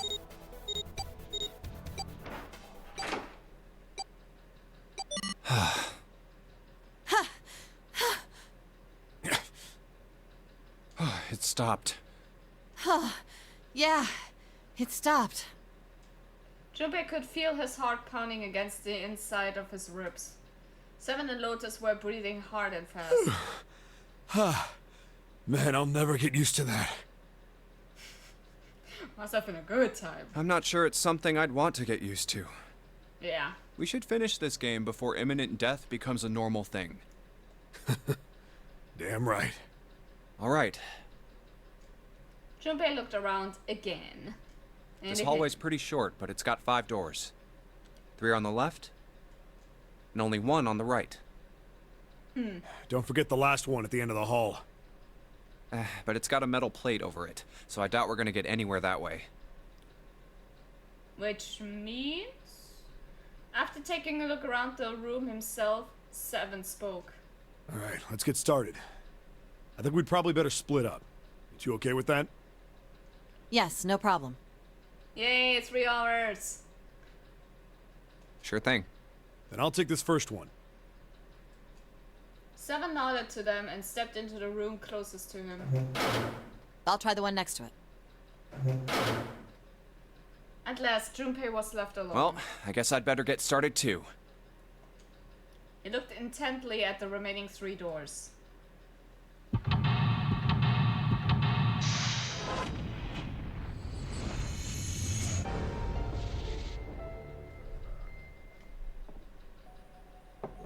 Alright, the confinement room front hallway. Still just felt like it only was 45 minutes since I popped by the stream. Yeah, time flies when you're witnessing a very good story. Hehe. Okay, let's have a look around. Mirror seems really high. In fact, it's so high that it's kind of hard to see your reflection in it. Who does this? Sink, but there's no light shining on it. Hard to be sure because it's so dark here, but I don't think there's anything going on with the sink. This faucet is too hard to turn. Partition that juts out from a dreary wall. Are those scratch marks? Am I seeing things? Can barely see a mirror from the light coming through the ceiling. Sure would be nice if that mirror was a little lower down. Looks like it's the same height as the mirror on the right. Wonder if that means anything. What the hell is the lighting here? What's the deal? There's just this one beam of light. The rest of the place is too dark, I can't see anything. No way we can explore the rest of this room. Oh. But we can look at the very, very dirty toilet. Oh my god, do you see the toilet paper? Ew! Still wide enough for me to know what it is, even in the dark. Nothing out of the ordinary. What do you mean wide? It's... Ew, it's gross. Can just barely make out the string of the toilet, but I can get a hold of it. Damn it. Kinda pisses me off that I can see it, but I can't touch it. Took a couple of tries, but now I've got you, string. Yes! Now I can pull on it! Huh? Doesn't matter how many times I pull it, there's no flush. Kinda feel like an idiot. I wasted a bunch of time cause I was determined to flush a toilet.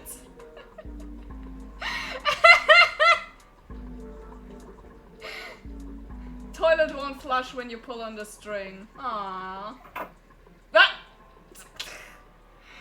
Jesus Christ! I opened it and at first I thought the lettering says help. Okay, 40 means E. E.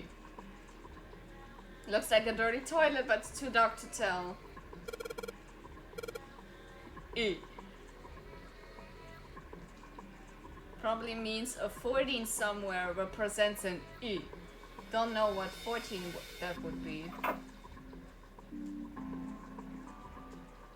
Blanket. Not a really great one, but still. This light's barely enough to see by. I feel like I'm gonna see a ghost here something. Ugh.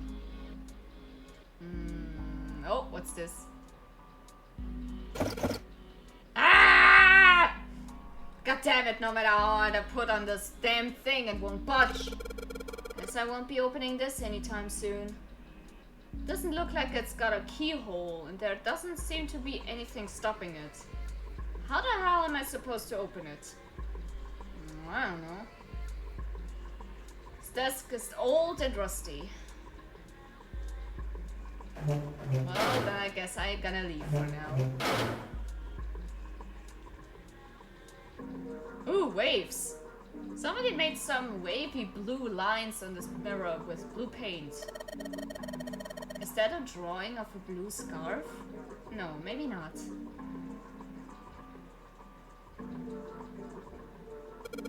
This drain is kind of a weird shape for a drain. You think they made it that shape for a reason or just for fun? Wonder. There's no knob on this faucet. There's no way we can get water out of it like this. If we can find a knob or something that will work as one, then we should be able to get water to come out of this thing. Sink is pretty unique.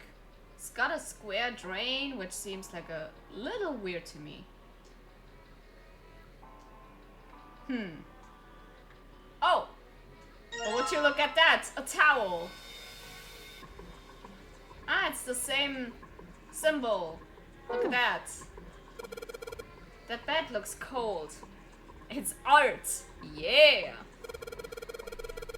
That bed looks cold. Pretty sure you'd freeze to death in the winter. No kidding. If I tried to sleep here, my skin would dry out in no time. Well, it's not like you're that young anymore. That shouldn't really matter. My, Junpei, aren't you lucky? Seems you'll die before you have a chance to grow old and hideous. I'm sorry, you're right. Dry skin is a woman's worst enemy. God damn it!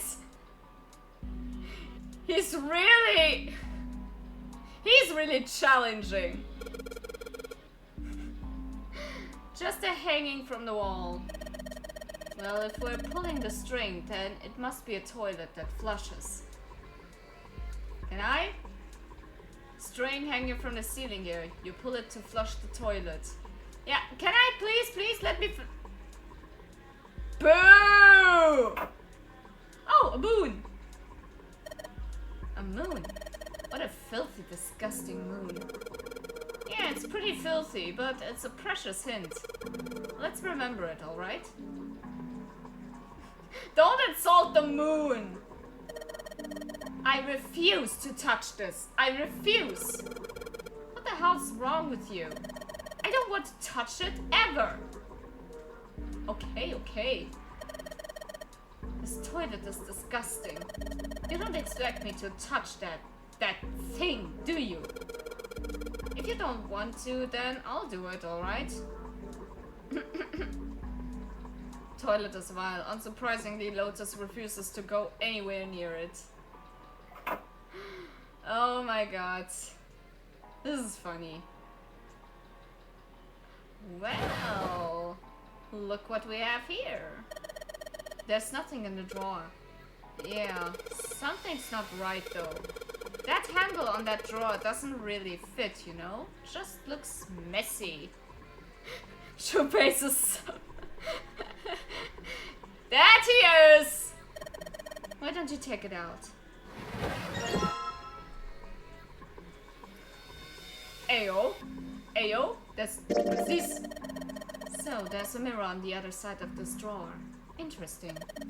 Kind of an odd shape, and it looks like someone attached the handle with a screw after the fact. That is interesting. Okay, thank you for this one.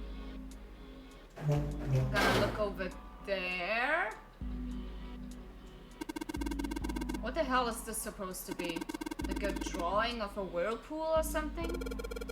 Well, if I had to guess, I'd say it's trying to look like water.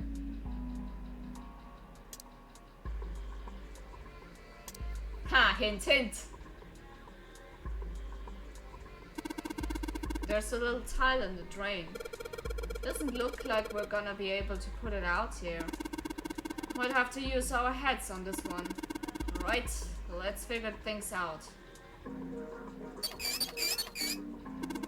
Huh, looks like the water doesn't work. Doesn't matter how much 7 turns that thing, no water comes out. Has the water been shut off from somewhere else? Tile stuck in the drain. Alright, Hey, this handle's pretty loose. Loose? You think it'll come off if you pull on it? Pull it! A fell off. Look at this. That handle doesn't really fit on the string. Maybe it wasn't meant to be attached to it. Ooh. Okay, nice, nice. What do we have here? Toilet paper tube, huh? Seriously doubt I'm gonna need this for anything. Hold on, hold on, hold on. This part is thinner than the rest. In fact, this doesn't really look like it's part of the rest of this thing. This rod feels loose. Maybe if I give it a couple turns. Here we go. No toilet paper? Yeah, unbelievable. And so if I just stick this metal rod into the handle. Ah! Screwdriver! If I use the screwdriver on the screw in the center of the handle, maybe I can. Awesome! I have an up! Let's go. Ooh, a sun! Symbol on a toilet lid, huh? Seems a little fishy to me. It's a sun symbol, but it doesn't look like the ones on the doors. Damn, this toilet's pretty nasty to begin with, but the inside's even worse. Honestly, I'm amazed you could bring yourself to touch it. Huh. There's way nastier stuff out there in the world than a gross toilet. You're a real deep thinker, aren't you? Probably the nastiest toilet I've ever seen. Seven didn't think twice about touching it.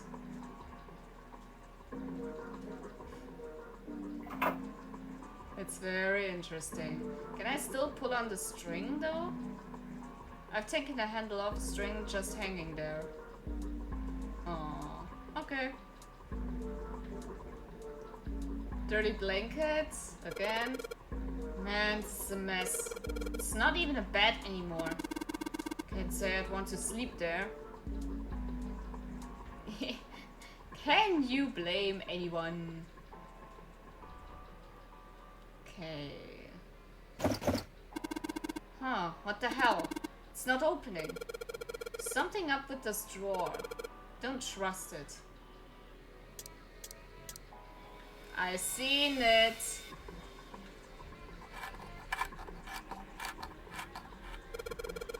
Sweet, got the screws off. Now we can open the drawer. Nothing in here. Well, maybe the drawer is what we need. The drawer, huh? Alright, let's yank the thing out. Ah! Fair enough, there is something. There's a bum on the back. Wonder what it's for. Maybe there's a hole somewhere and these bumps line up with it and trigger a hidden switch or something. Hey, we've seen weirder stuff. Doesn't seem that far-fetched. Can tell me that the blankets don't look like sandpaper. Yeah. Game is too smart for me. Yeah, no kidding. Not that you're not smart, but sometimes you really have to think hard for some solutions, I feel like. I just have oh, what's it called again?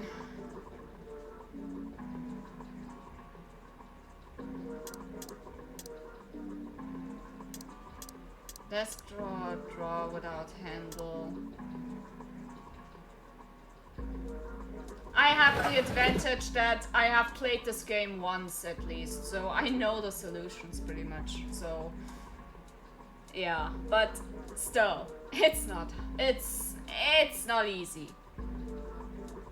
You have big brain. No, I do not. Sounded like something falling. What was that? I heard it too. Let's open the drawer. Ah! A tile.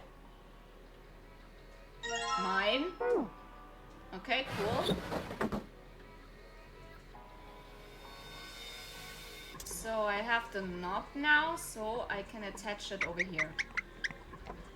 Sweet, the handle I got off that drawer fits onto the faucet perfectly. Now I can turn the water on. Junpei, what are you doing? It's pretty obvious, isn't it? I'm running the water. I can see that. I'm asking you why you're just letting it run like that. Think about it, Lotus. This faucet didn't have a knob when we found it, right? What do you mean? Just watch. Anytime now. Hey, water's filling up. Doesn't that just mean the pipes are clogged? Whoops, let's turn it off for now. So, did anything change? Water stopped flowing. Thank you, Mr. Obvious. Ugh, Junpei, I'm leaving this one to you, alright? Hey, relax! I know what I'm doing!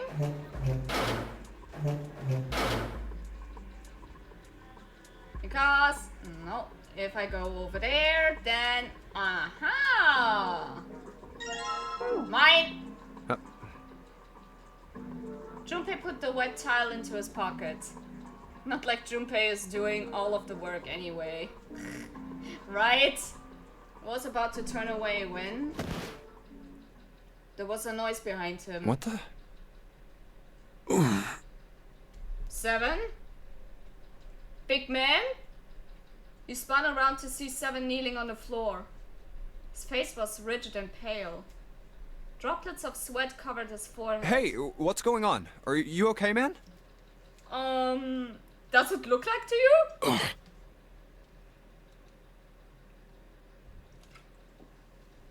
You're sweating like crazy. Are you alright? 7? He was concerned. He'd never seen 7 like this before. Slowly, the other man lifted himself to his feet on shaky legs.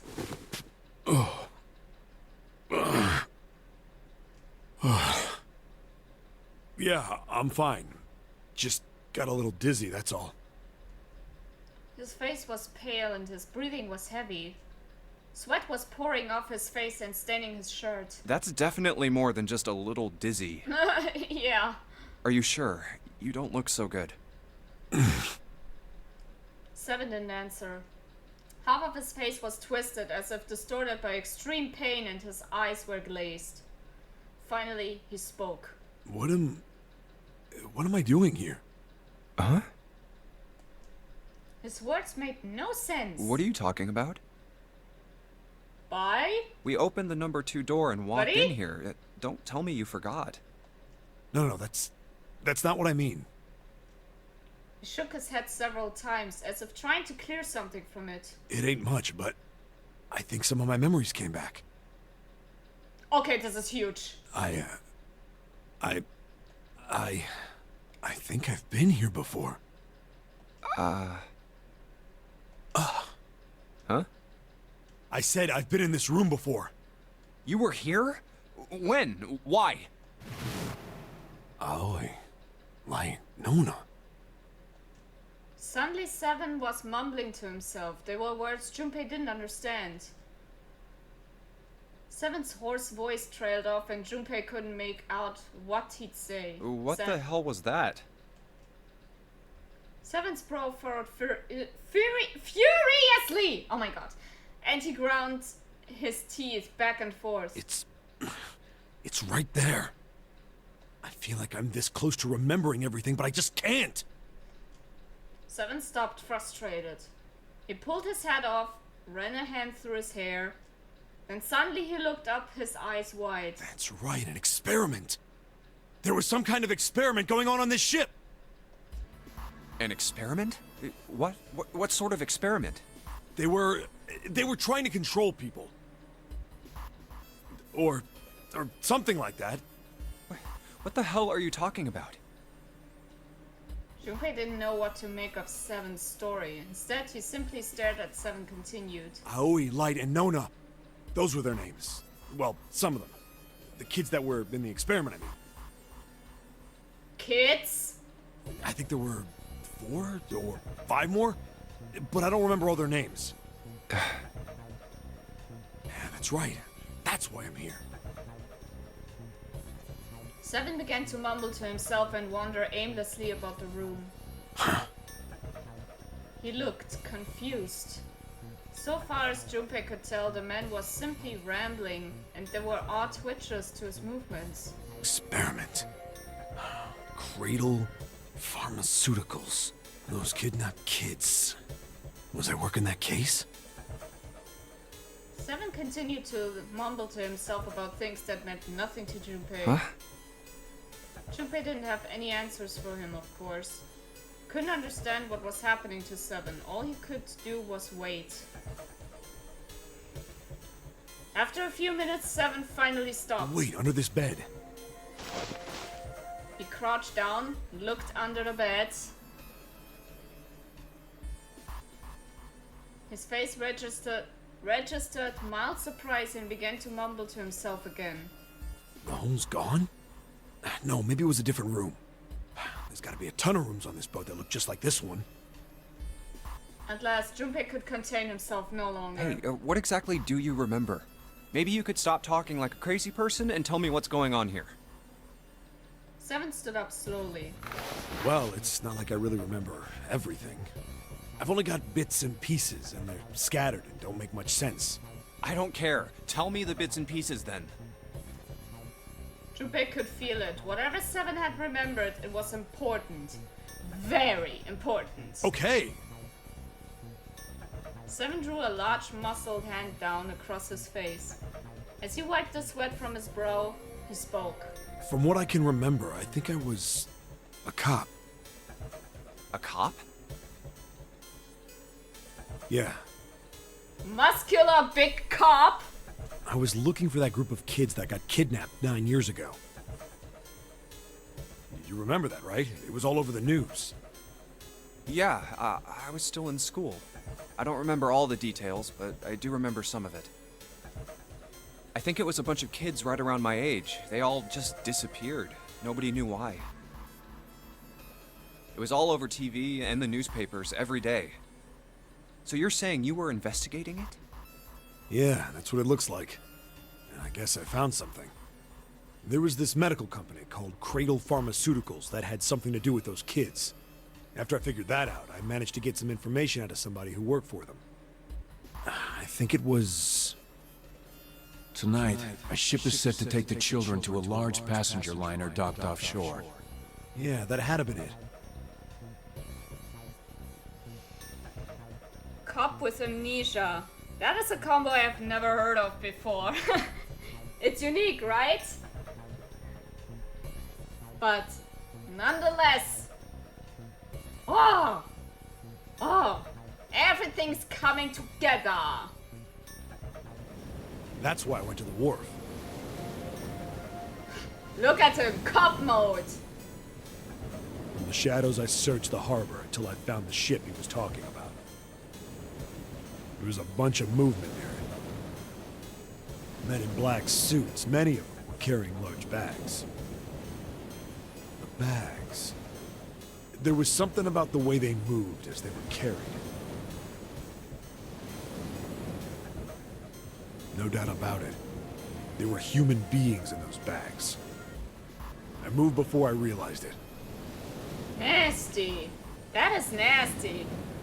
I came out of hiding with my gun already in my hand. Don't move. I felt metal touch the back of my head. Oh no! The ultimate enemy! Man! Drop the gun. He kept digging the cold metal thing into my skull. There was nothing I could do. Did what he said and laid my gun on the ground. Then suddenly, there was a sharp pain in my neck. A needle. A drug. That was my last thought. God damn it! Man defeated the cop! My face hit cold concrete. I was out like a light after that.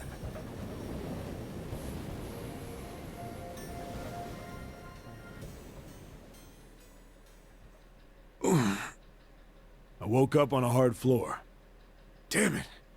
Shit, my head hurts. Where am I?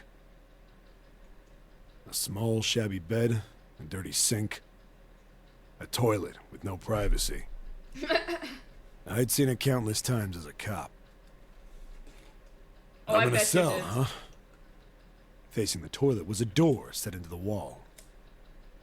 I was still pretty woozy, but I made my way over to it. I pushed and pulled on it, but Pushed and pulled? Okay, I stop. it won't open. Not like I expected much else. It would be dumb enough to put me in a cell and leave it unlocked. True. Threw myself against the door a few times, but it wouldn't budge. I knew it. I gave up and made my way back to the bed and sat down. Like a good man, he sat down. You're trying to put the... Hey, just to be clear, this game is already, not appropriate for children. When I set the title and everything for the stream, only adult audience, so... Huh.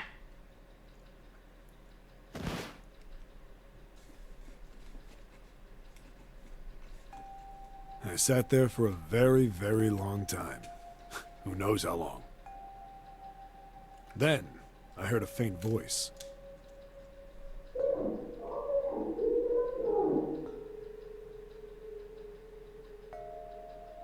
The voice was far away. I couldn't understand what it was saying. But I could hear one. It was pretty high, probably a little kid. Mars? No. Huh? Mars is dead.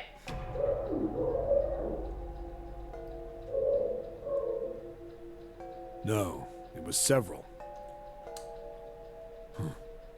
I hear 5, or 6, maybe more.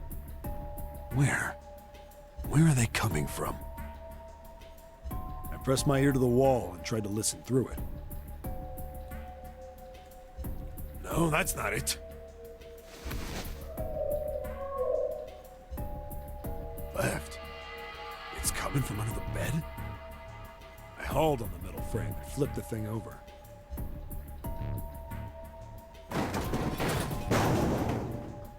And there it was.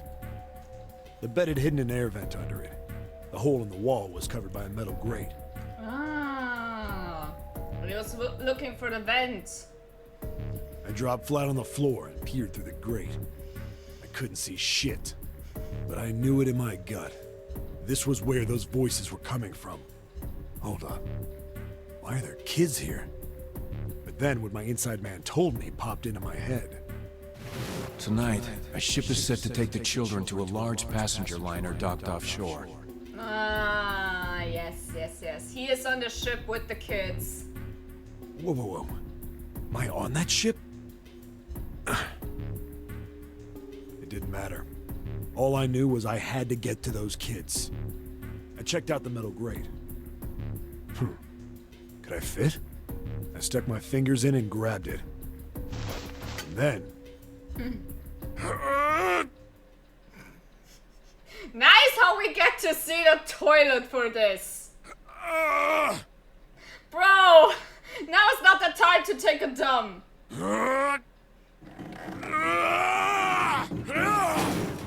Oh goddamn. Yeah! How do you like that, you son of a bitch? What were they thinking? He's about to take a big crap. No. I finally got the damn thing off. It could have used any other scene in this room for this. But no, they choose the toilet. Sweat was dripping down my face, so I wiped it off and crawled inside. No. Wait, he's venting! He just told us he vented!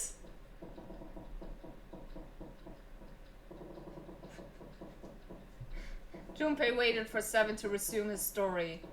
The longer he waited, however, the clearer it became that Seven had no intention of doing so. He had gone silent and simply stared off into the air, his eyes blank. Hey, what happened after that? He'd waited long enough. But Seven shook his head. I don't remember what happens after that. Damn it! I think I found some kind of door out of the duct. And I think I found some kids, too. Not good. Why can't I remember what happened next? Ah, man, what happened to the kids, Seven? Did you save them? I don't know. I don't know if it was me. I've got this feeling. I think one of the kids died. A girl, I think. Oof. Huh? Deep in his heart, Junpei felt something very cold. Seven's head dropped and Junpei saw on it a look of sadness, the likes of which he had never seen on a man before. Large man's eyes blinked rapidly as if he were fighting back tears, and he swallowed hard. His sigh was like the melancholy setting of an old abandoned building. Shook his head and spoke. Anyway, just please don't ask me anymore, okay? I really don't remember anything else. After that, Junpei could hardly try to force any answers out of the other man. It's fine. Don't push yourself. Going by what he said? Junpei left Seven to pull himself together and instead began thinking everything over. The children who had been kidnapped 9 years before? Apparently a company called Cradle Pharmaceuticals had been behind it all. They'd taken the children to the same ship we're on now. They'd been brought here for an experiment. Seven said it had something to do with controlling human beings. The 16 children who had been kidnapped were the subjects. Seven had said 3 of their names were Aoi, Light, and Nona. I think that's all I got. Oh, and Seven is, or was at some point, a cop. I can't really use any of this information anyway. I didn't learn anything about the nonary game or Zero. Why were we brought to the same ship where they'd done those experiments 9 years ago? Maybe a repeat? With adults? Maybe? And just what the heck is this about controlling human beings? More like Seven doesn't want to remember anymore. Who knows? That's nuts. Did they really conduct an experiment like that?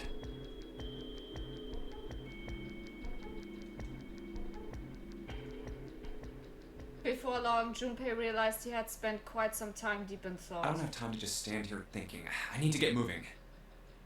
Junpei shook his head quickly to clear it and returned to his investigation, thoughts swirling in his mind. That's that. Then, in that case, let's get over here. And we can probably use this mirror to reflect the light. Now I just gotta figure out where to reflect the light. Maybe if I go somewhere that's a little easier to shine light on.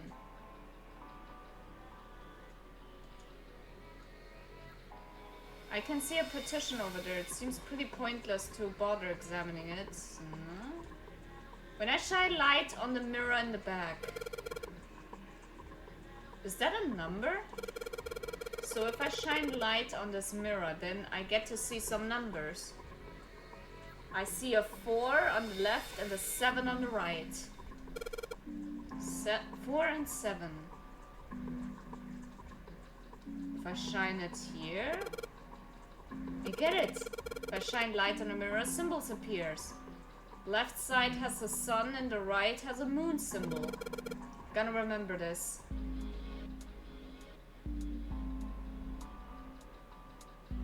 Okay, 4 and 7.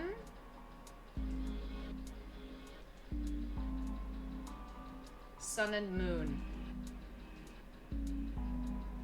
Okay.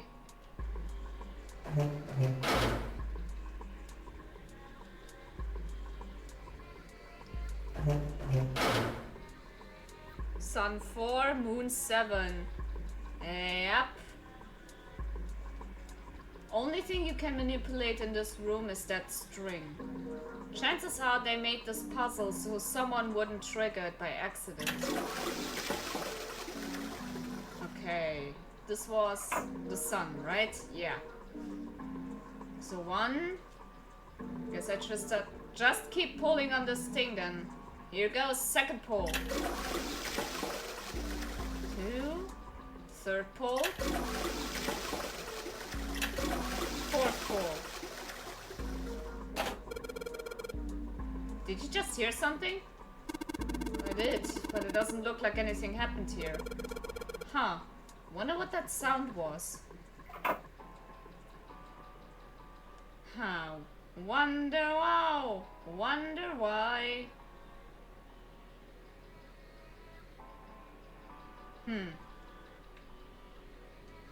What changed?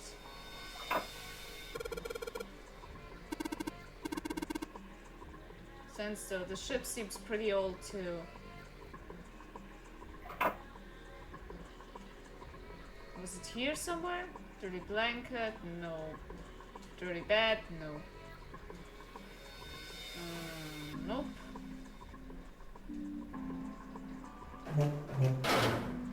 Well, let's keep moving. On to the next. So, this is what the moon symbol was pointing to, huh? They probably made it so that someone wouldn't trigger it by accident. 1. Second time. Third time. 4. 5. This is the 6th consecutive time. And 7. There's that sound again. Happens whenever I pull that string a couple of times. Junpei, did you hear something from the other room? The other room? You mean from the dark room? Why did you call it that? Not the dark room. Okay. Where was it? Well, this drawer opens easily enough. And got more tiles.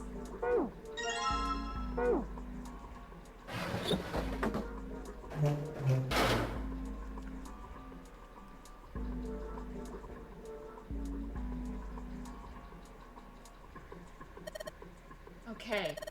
Well, it looks like we investigated all the rooms. The only mystery left is that door. Alright, let's crack that mystery then. We've got 4 tiles. And there are a bunch of tiles that are the same size up on the wall here. So, if we replace 4 of the tiles on the wall with the ones we've got, that should open the door. Well, there's only one way to find out. Okay. Then... emergence. What's wrong with dark room? I just remembered that it's something very nasty. I just don't know what it was, but it was very nasty. Well, there are a couple of E's. Replace it with the E's.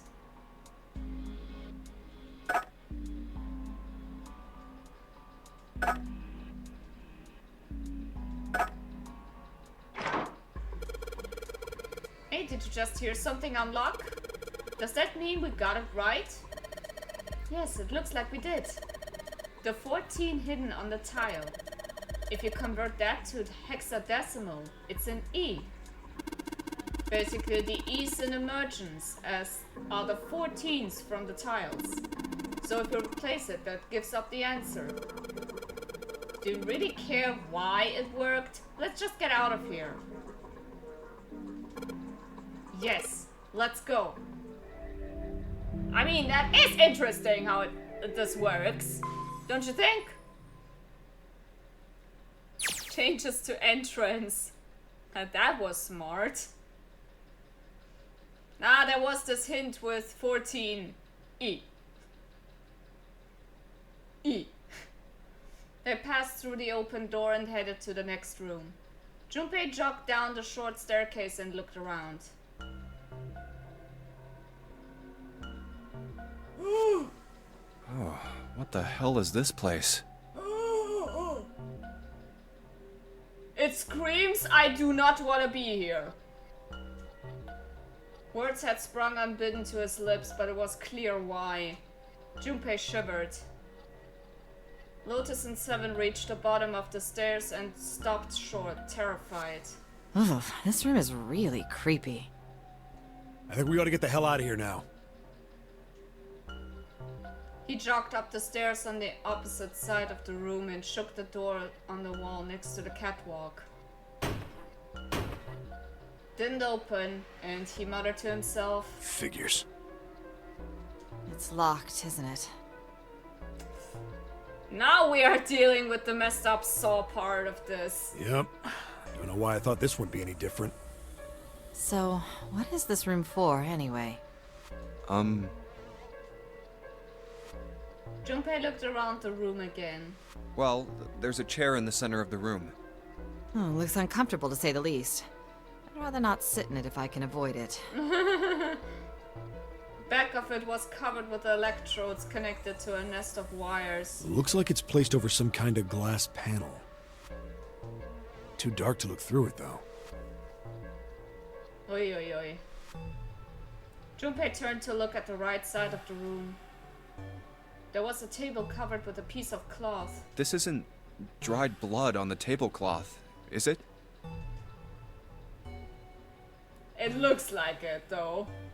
Top of the table were a number of metal instruments. Junpei didn't know what they were for, and he had a feeling he didn't want to find out. Oh, what the hell is this?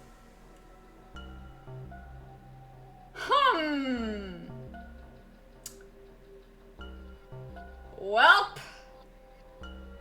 Welp, welp. What are these tools for?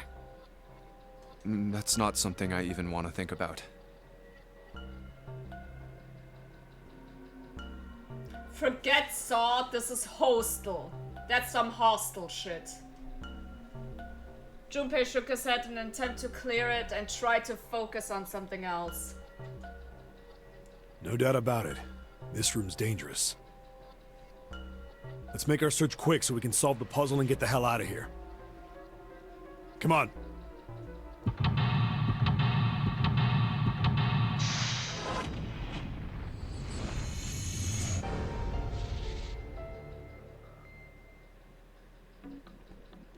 Alright. Torture room. That sums it up!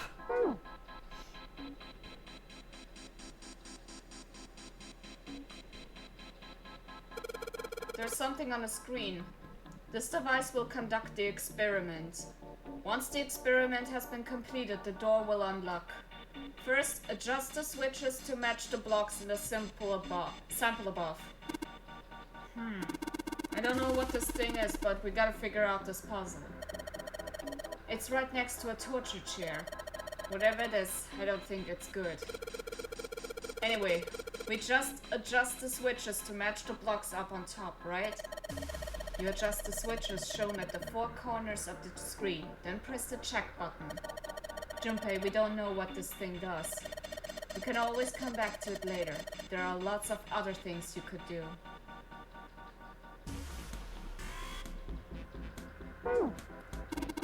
Whenever you turn on one of these switches, more blocks show up on the screen.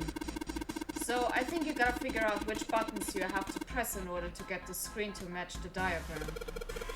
Yeah, but it's hard to figure out what button does what. If you want to see how many blocks each switch adds, just turn on one switch. When all of them are off, there aren't any blocks, right? Then you can see how many each switch adds. Oh yeah, I get it. I just wanted to check somewhere else before anything. Editor adds something funny on the green screen. Is that a note to yourself? Red, yellow. You think the colors mean something? No idea. I mean, red looks more dangerous, but other than that, bottom of this one looks like it's covered in rust. I don't think it'll move at all. Needle on the gauge is at 0. Doesn't look like it's going to move. Oh, but the music is funky. All of the dials are pointing in different directions. Maybe something happened if we turn them. Ha! Shoot. They're all rusted. I guess turning them doesn't really do anything. Okay, we come back to this later. Okay, let's look at the chair. Really creepy chair. The manacles make me think it was used to torture people. Well, we can't open these manacles without a key. There's something sort of weird symbol on them.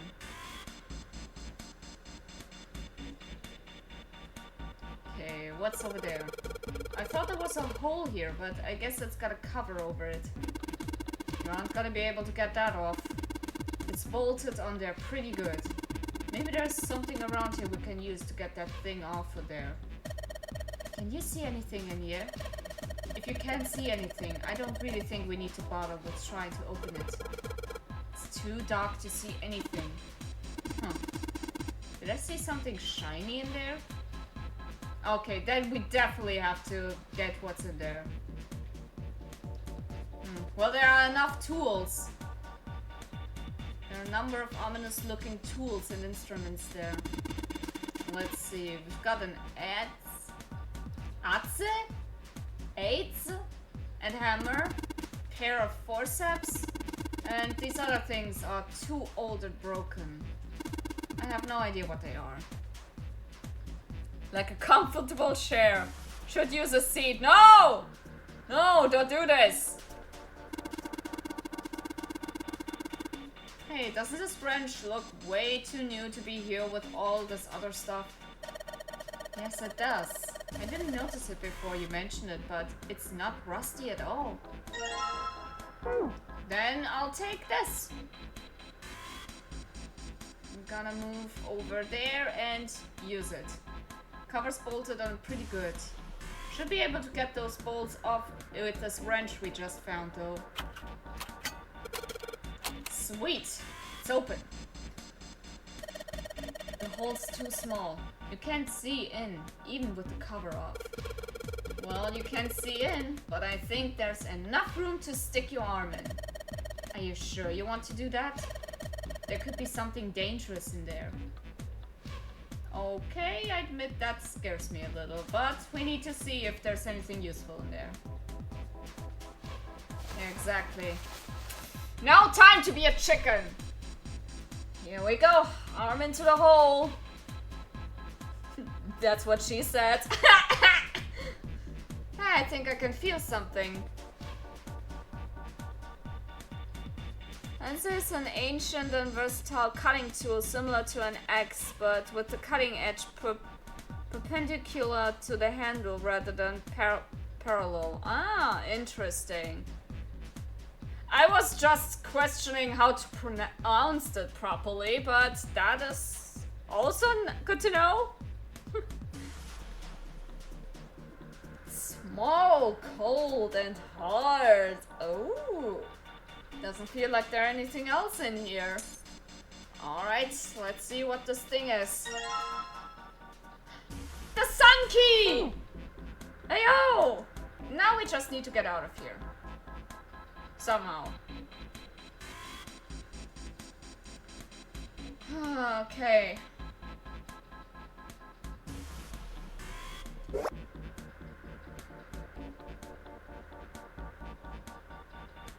Okay. This is how it should look like.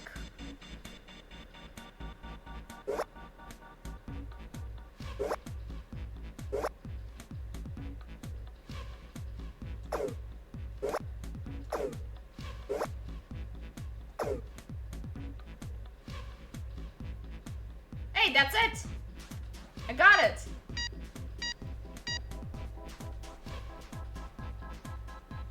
Adjustment is completed. Now proceeding to execution phase. To complete the experiment, data must be collected from subject. Once preparation is finished, place subject in chair. Whoa, I thought we solved the puzzle already. What does it mean by preparation? I don't know. I've got a bad feeling about this. I think this means one of us has gotta sit in the chair. Well, 7's never going to fit in that thing. It's either you or me, Junpei. Collecting data. I wonder if it's going to run electricity through the subject. There's a human head on the screen. Maybe it's gonna zap the brain with a little electricity. This really doesn't sound safe. Anyway, we still got to prepare. We can talk about this after we figured out what it means by preparation, alright? Well, it wants us to prepare, so maybe we wanna ask it what we need to do. Yeah, was one of the first tools used in the Stone Age. Ah. Okay, nice.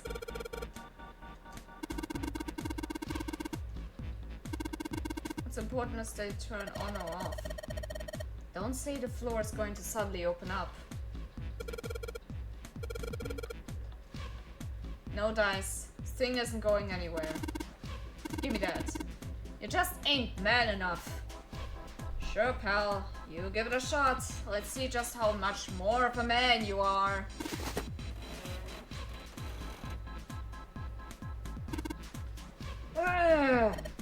Hey, you're going to break it. Man, that thing ain't going anywhere. Okay, glad we established that. If even 7 can't move it, then we might as well give up on that lever. I can see some oil or something down there at the base of the lever. Yeah, I feel like it's got some movement on it. Should be able to pull this one. Alright, let's pull the lever. Is that water? What the hell? What's going on? Will you calm down? It's just water going somewhere. Sounds like it's underneath us. It means the floor. Oh, Junpei, look! What's she? Oh, damn! Maybe let a woman pull the red lever. Hey, yo, it's glowing! No! This is not the shark! No! What have you done to Gogura? There's a couple of letters in the color of blood written on the shark's belly. It's dead. Aww. Looks like the letters are E, D, B, and F. Whatever these are for has to be this room somewhere. Aww. Poor Bruce. Poor every shark that exists in this world.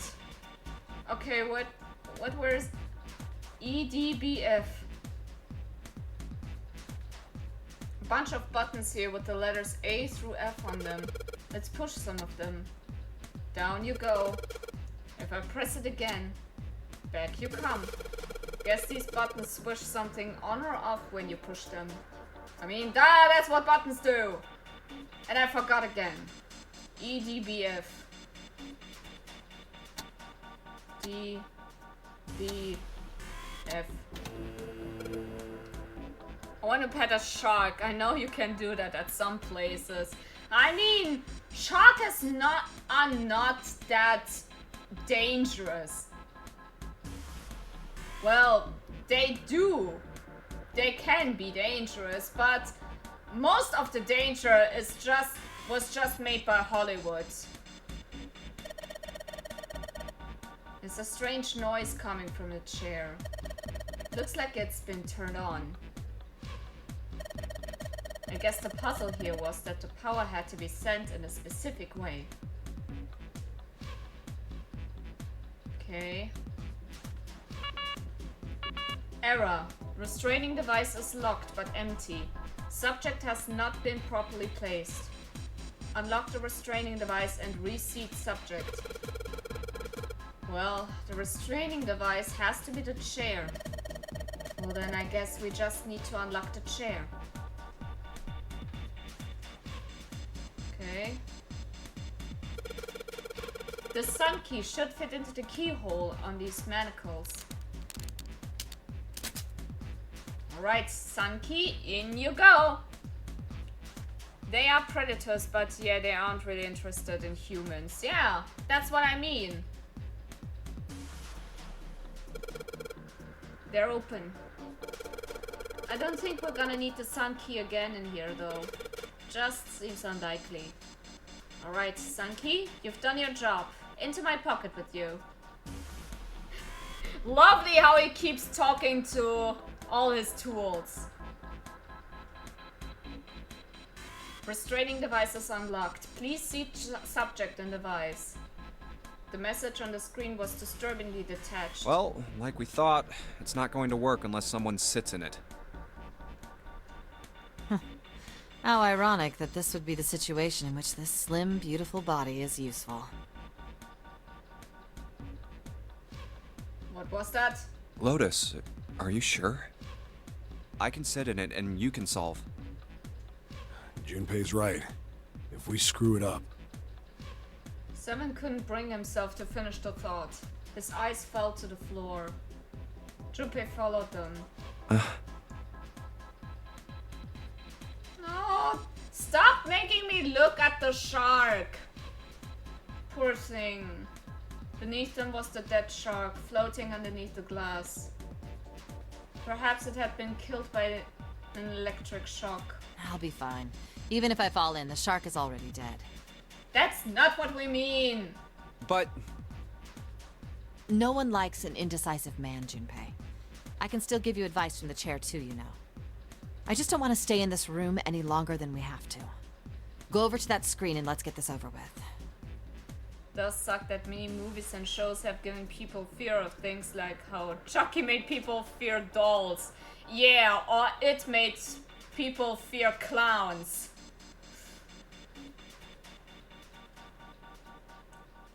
After her words had made it clear that Lotus would book no argument, she turned and walked towards the chair without hesitation. But she did not sit down.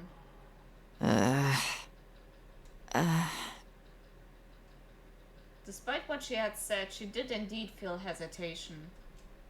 Her legs shook. Look, do you think you could do me one last favor? Don't say last. Exactly. You're making me nervous. Just listen. If something happens to me, I want you to tell my daughters. Tell them that I loved them very much.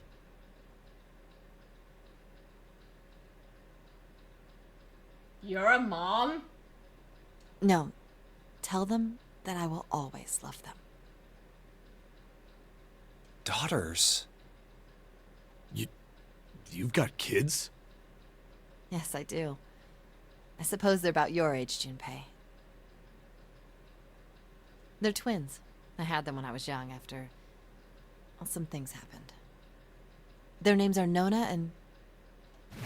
Wait! Nona?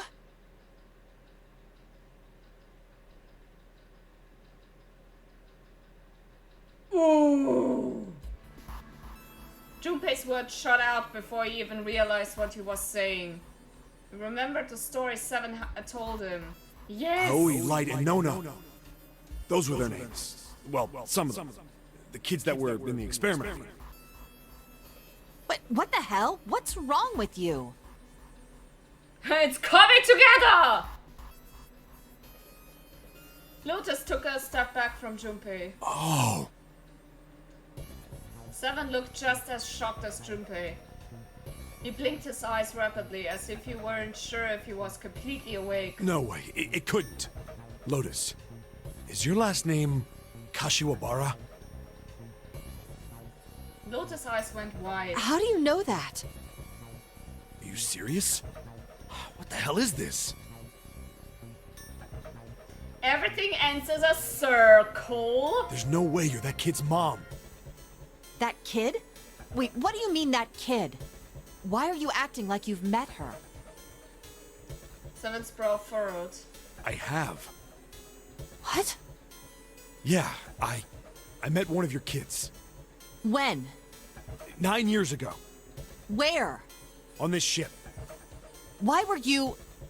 It's not a short story. Look, I don't care how long it is. Tell me, please, what happened here? Fine, I'll tell you. 7 glanced at Junpei, then turned back to Lotus and began to speak. It was the same story Junpei had heard only minutes before. Every detail. But... And then... That was when... From there, it looked like... Okay, this is how you summarize everything. Just as if... Finally... That's all I remember from 9 years ago. I love these cuts, yeah. At last, 7 finished. Lotus shook her head. Oh my god. Everything I've been looking for the last 9 years. The person who had all the answers was right here. Looking for? Yes, that's right. 9 years ago, my daughters disappeared. Then 9 days later, they came back. They never told me what happened to them over those 9 days. I took them to the doctor, but I was told they hadn't been hurt in any way. Still, I was sure that they had been through something terrible. So I couldn't bring myself to force them to talk about it. If I did, then I'd force them to relive whatever horrors they'd been through. I didn't have any choice. I had to try and ignore it and move on. Oh. A few months passed. Gradually, they started to act like they always had, before they disappeared. They smiled and made jokes and did all the silly things kids do. It got harder and harder for me to ask them about what happened. How could I ask them to remember that? Eventually, I knew there was no way I could do it. Oh. 9 years, 9 days, everything is a 9, yep. Even this one fact where it seems a 9 is not involved, with the time to reach the dead is 81 seconds. Digital root of 89.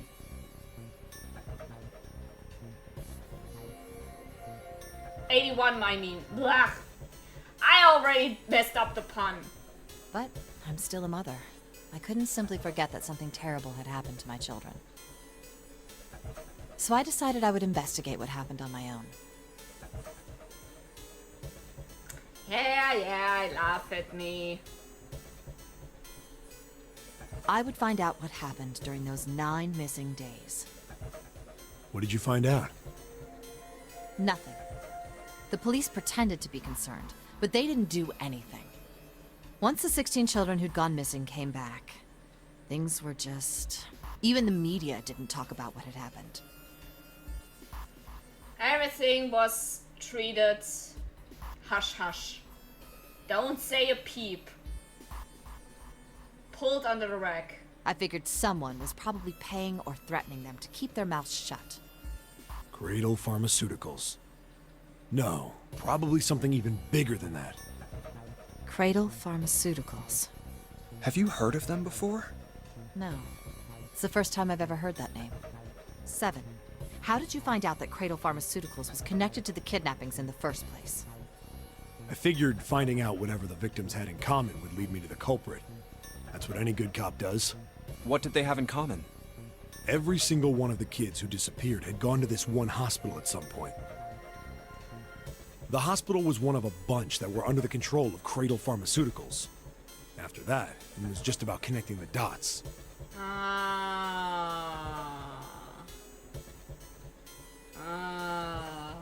It makes sense. The hospital. The hospital. And for a while, I was trying to get some kind of information out of the kids at the hospital. One of them told a weird story. What was it? Have you heard about the Gansfeld experiment? What's that now? I guess all these kids had to go through it while they were at the hospital. I think it was passed off as some sort of counseling. What did you call it again?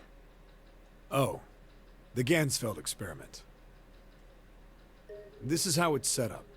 First, subjects Q and A are put into separate rooms, far away from one another. Then a series of video images are shown to subject Q, who is told to send the images to subject A by thinking about them. Subject A, on the other hand, is put in a large reclining chair and given a blindfold. With their senses cut off, A is asked to guess what images Q is looking at. Oh, yes, I've heard of that. It's a famous telepathy experiment, isn't it? Telepathy. That's how the experiment on this ship was supposed to work. The experiment to control people, right? Yeah. I don't know if any of the telepathy stuff really exists, but maybe someone from Cradle Pharmaceuticals bought into it. Notice grunted. Seven had been thinking hard for the last several minutes and finally spoke. Even if that is the case, I still don't get how that has anything to do with any of this.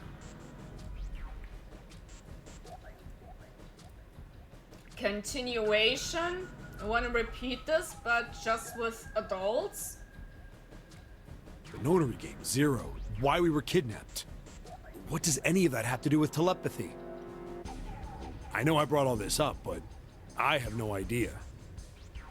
Maybe none of this stuff is connected after all. No. Don't brush this idea off. Keep that in mind. I don't feel like we have reached halfway through the game. I know! Yeah, there's still a lot of loose ends there.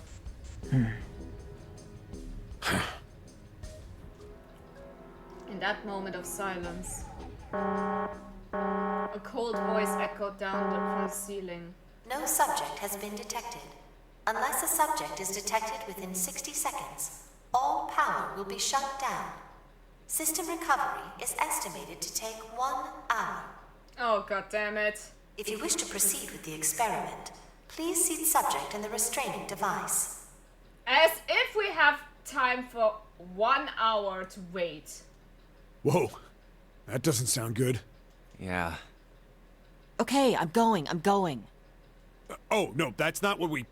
Just hurry up and get it over with. Junpei, I'm counting on you.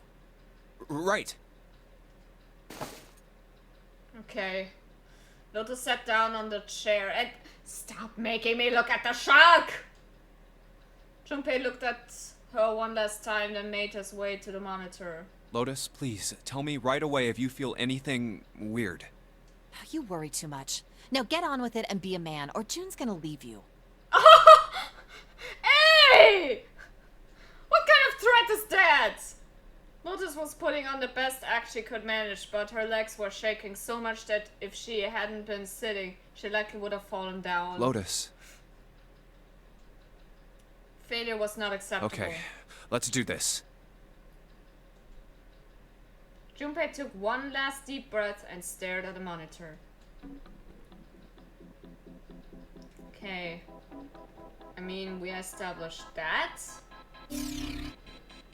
Okay, let's turn around.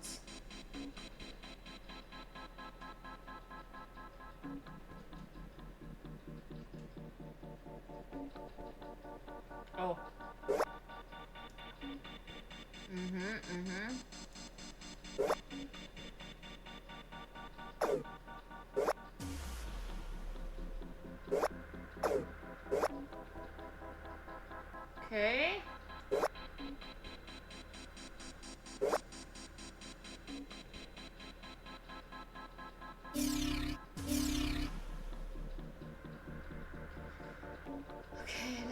the other side.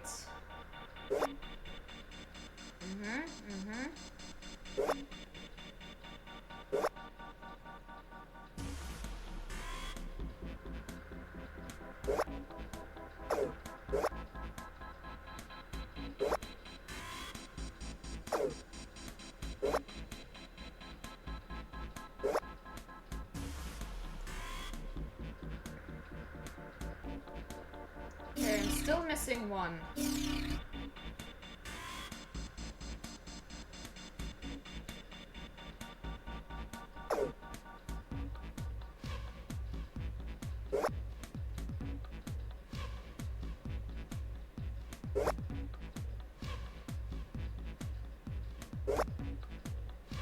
Okay, this is perfect.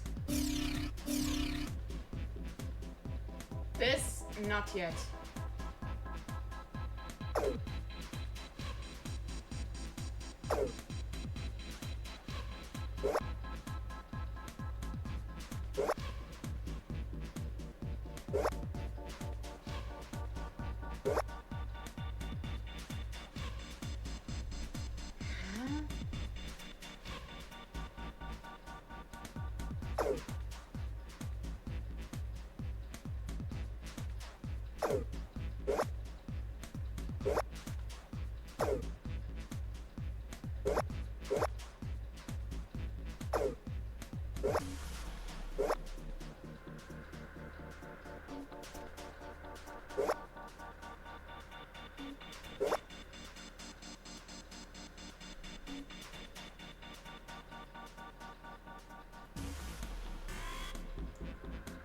Oof, das ist tough one.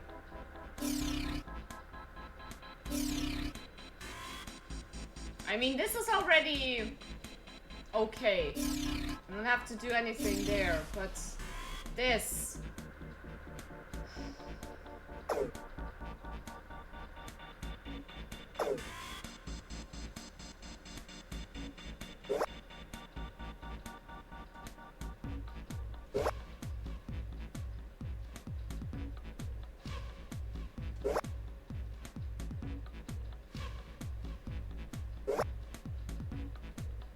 Why does it not fill up? Okay. This might take a while.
Hold on, this also.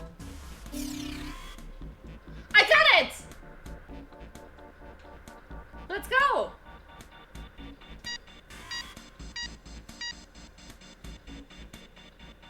Experiment has concluded. Door will now unlock. I can hear the door unlocking. Now we've got a new message. Release subject from restraining device. Lotus, are you alright? Yes, I am. I'm glad nothing bad happened, but I do think my life just got a little shorter. Hold on, I'll get you out right away. Shouldn't take long for Seven and me to get her out of here. Let's get up here now. Being a guinea pig is not for me. Damn straight. I don't even ever want to see this thing again. Alright. In that case, let's fuck off! Food is heating up. Ooh, sounds bloody lovely. The hallway goes to the left. Yeah, but I don't see any doors. Yes, we just need to keep going. Right. Let's go.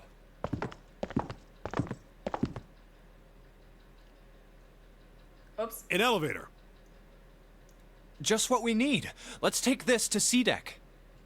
Silenced, they jogged up to it. Junpei pushed the C button.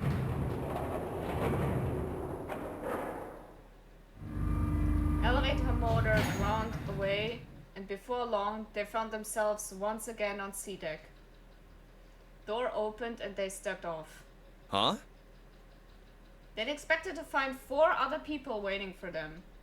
There were none. No one's here. Where did they go?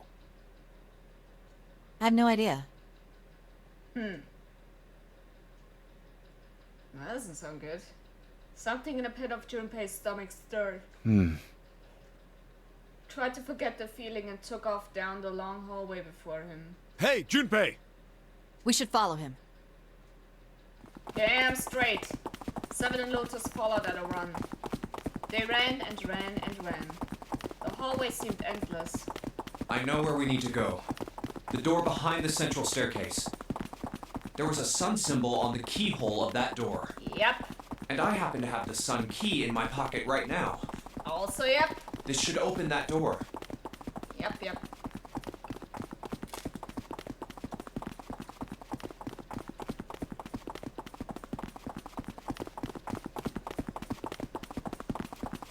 They had run for quite some time when they arrived at the door that ended the hallway. Junpei stopped. All right, time to open this. He laid his hand on the doorknob, his breathing heavy. Seven laid a hand on his arm. Hold on a sec there. Huh? We don't have the key for this one yet, right? Oh. There's the Jupiter symbol engraved over the keyhole. That's... Oh, it's the Jupiter symbol. Seven was right. They had no Jupiter key. Then we can't open this door. Ah! Unfortunately, no, we can't. Ah! Jeez, the sun door's gotta be just on the other side of this, you know? We can't just stop... Frustrated, he twisted the doorknob. Door opened. Hey, it opened. What? LMAO? And the others must have found the Jupiter key. I mean, makes sense. Well, what are we waiting for? As he spoke, he shoved the door the rest of the way open. They rushed through and stopped cold. What? Terrible scene before them made their blood run cold.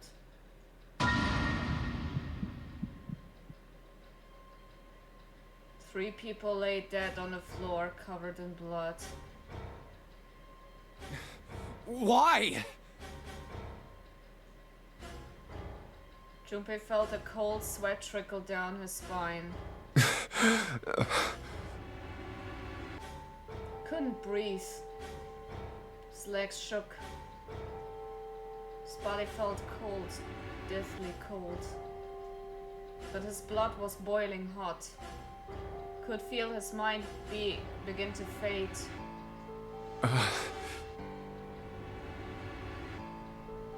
Someone is missing. You're right.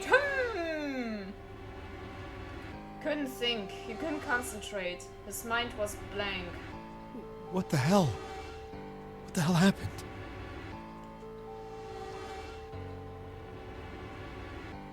Seven's voice was weak and broken. He edged toward the bodies, his movements stiff. Clover. He bent down over Clover and pressed his fingers to her wrist. Nothing. She's dead. Suddenly, Lotus moved. Before he understood what was happening, her hand was in Junpei's vest pocket. Hey, what are you doing? Ayo, now is not the time! He leaped back. Lotus looked at him, terrified. The key! Get me the sun key! Why? Why do you think? We have to get out of here before the murderer comes back! The murderer? The murderer. The murderer. Once again, Junpei looked at the dead bodies. Santa, Clover, and Ace. 3 people, 3 dead bodies. That means that the person who had killed them was... Huh. No. No, it can't be true. Give it to me! Okay, calm down, woman. The sus! Before Junpei could react, Lotus dove back into his bucket and came out with the key. Let's go! Without waiting for Seven or Junpei, she ran straight for the central staircase. They followed. Junpei shut his eyes and swallowed his emotions. Morning would have to wait. Soon they stood in front of the door. Open!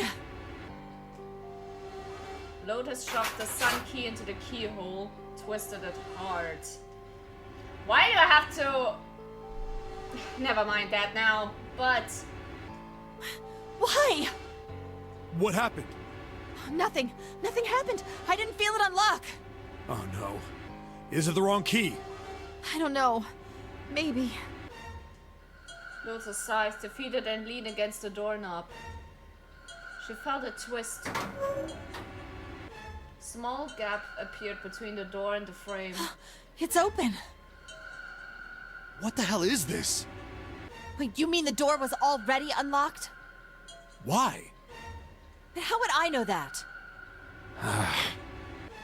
Whatever, let's just go. Lotus took a deep breath and slowly opened the door the rest of the way. They stepped inside. In front of them was another hallway. It stretched out towards the bow of the ship. They began to run.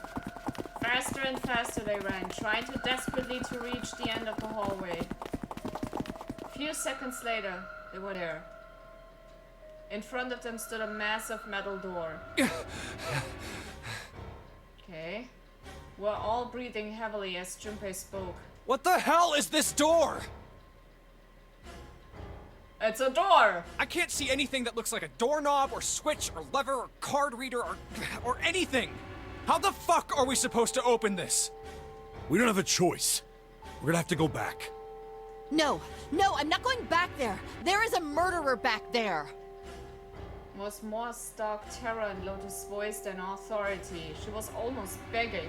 But I don't see any other doors. Jump scare. As he spoke, Seven stepped toward the door in front of them, as if to illustrate that it was the only door. Did you say jump scare? No way. It opened by itself. It's an automatic door? Look, guys, I've got a really bad feeling about all this. The other doors were already unlocked, and this one's automatic. We haven't seen anything like this before. Bad feeling.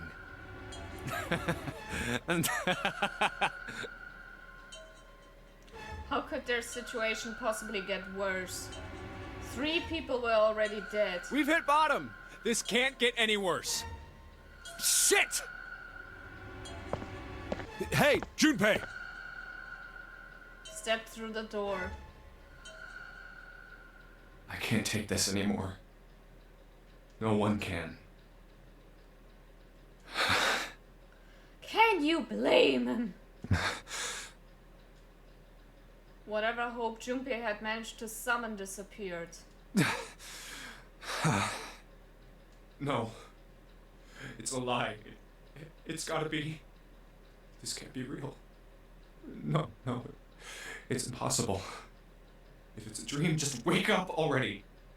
Someone please tell me it's all just a joke. I'm imagining things. Yep, that's it. This is all obviously a lie. It's a big, elaborate trick.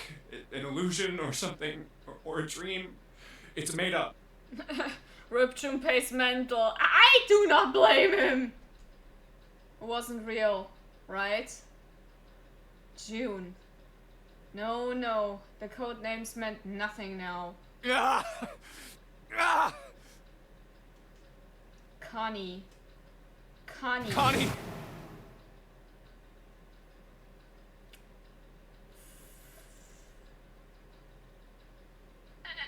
Yeah, that's it. Junpei cried out and leaped through the door. He flew to her side, his heart like a stone in his chest. Connie, hang on!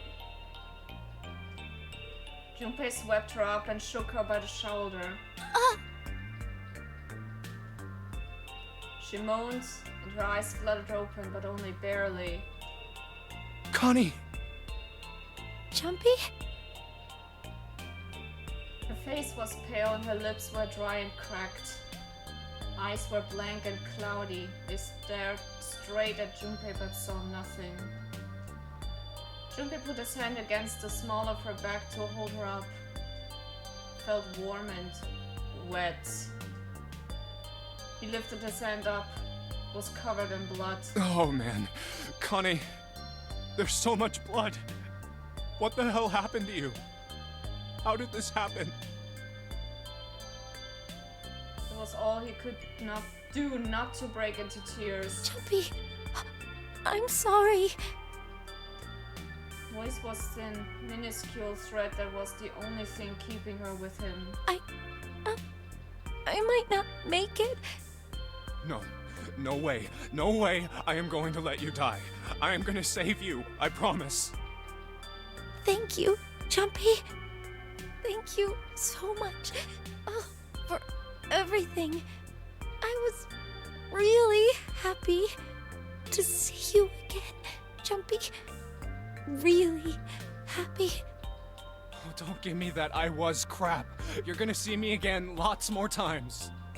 You just gotta hang on, all right, Connie? You... Ow, what can I do? Damn it! He looked up from Connie's, desperate for something. Anything. What's that? Is this an appropriate time for a yellow submarine joke? And then he saw it. Small submarine. A submarine? What on earth is a submarine doing here? No, that didn't matter. Nothing mattered except saving Connie. That was the only thing he wanted. That's it! Junpei turned his back to look down at her. Hang on, all right? There's a submarine over there. I'm gonna go see if it works. No!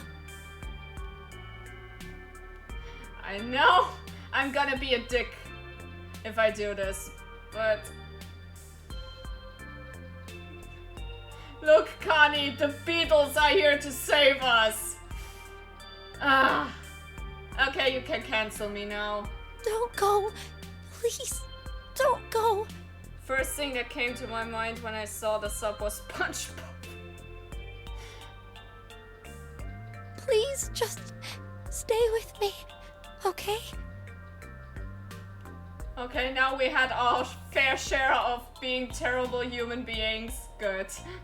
I want to be close to you, Jumpy.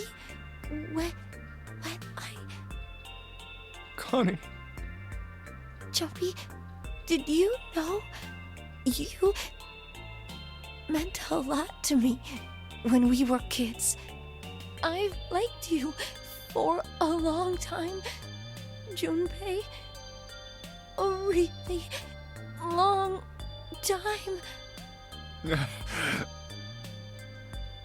Junpei's vision had gone blurry. It took him a moment to realize his eyes were filled with tears. He could feel a piercing point of heat deep in his heart, like a white-hot flame. Jumpy, do you remember how we hung out a lot when we were kids, we went to the pool and to the fair. Do you remember playing snowball at the school? Didn't get the Beatles thing you said, man. They had a song that went like this. We all live in a yellow submarine. Yellow submarine. Yellow submarine. They're all memories I'll never forget. All of those moments are treasures to me. But I also wanted to go to a lot of other places with you. A lot more. But that won't happen now. No. I mean, yes. Yes, it will happen. We'll go all sorts of places, Connie. You hear me? I promise. We'll go wherever you want. Really? Yeah, really. I swear. That makes me happy. Really happy. She said it to herself over and over, weak smile creasing her tired face. Jumpy, I feel sleepy. Oh, this is bad. No, Connie, don't fall asleep. Thank you, Jumpy. Thank you so much.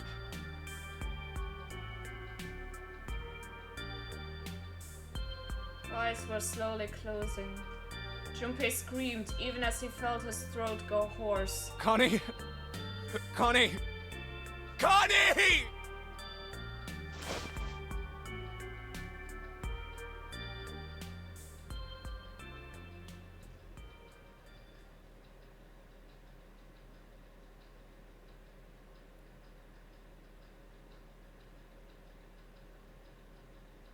Time passed. Junpei wept, curled around Connie's body. He cried and cried until he had no tears left. When the last tear fell, Junpei was no more. His body remained, but only as an empty shell. Somewhere he heard a bell ring. It was the clock at the central staircase.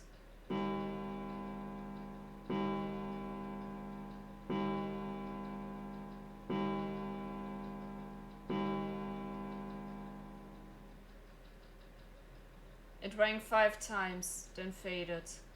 5 o'clock. Quietly, gently, softly, he set Connie down on the floor. Slowly, Junpei stood. Only then did he realize that Seven and Lotus had not followed him. Where had they go? Slowly, he looked around the room. There was nothing. No sign that they had ever been there. It felt as though every part of Junpei's body was made of lead.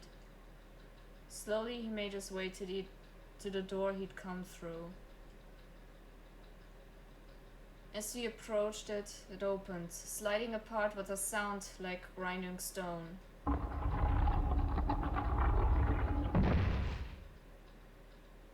Junpei passed through the gate and into the hallway.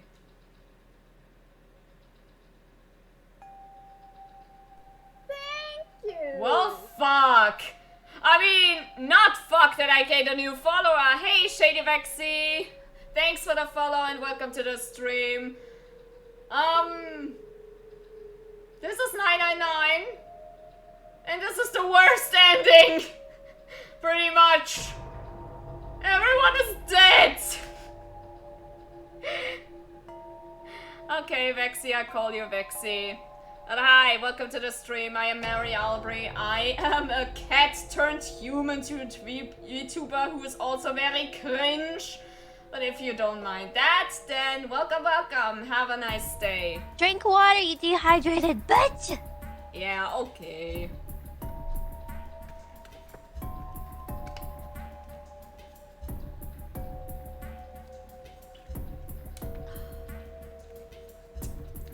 Oh my god.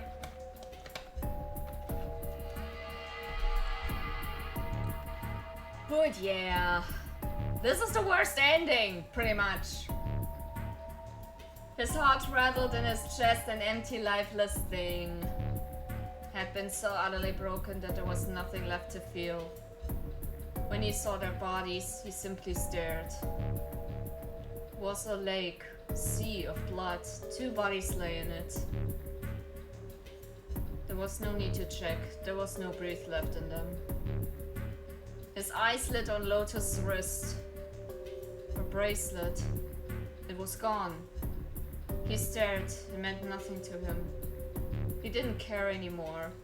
He couldn't care anymore. Junpei's body felt numb. Part of him knew the lump of lead in his chest had once been a heart. He couldn't quite remember what it had been for. Tears poured from his eyes in great streams. He wasn't sure why. He gave up trying to make them stop. He turned around. The door opened again and slowly, numbly, he walked through. Towards the Beatles! They came to rescue us! He kept walking. Why stop? An object set in motion. Simple inertia carried him forward. SpongeBob. Eventually, he found himself in front of the submarine. His arm reached for the hatch.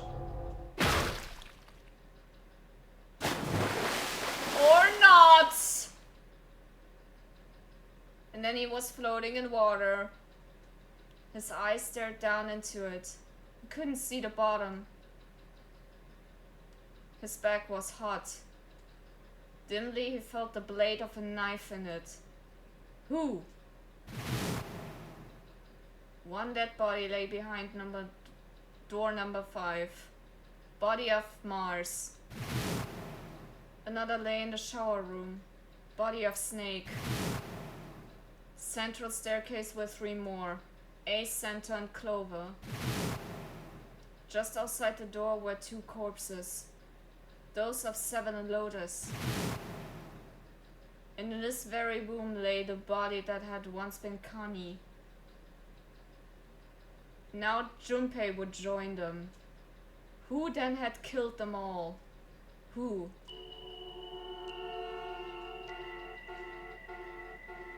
Junpei let out one last breath, faintly. He felt the bubbles creep up the side of his face.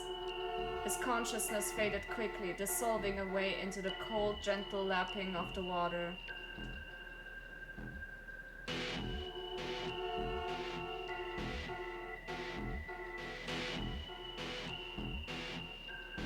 Rip.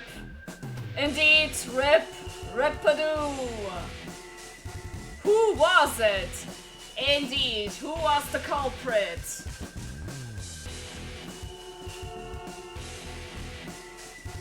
Who could it be?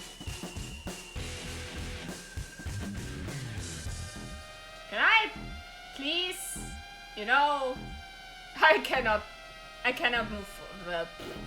Okay, guess we get credits! For now. Can't just blue ball me. Yeah, that is me now, isn't it? That is indeed the worst ending in the game we get. Yay! Great game. Uh-huh. Everybody dies.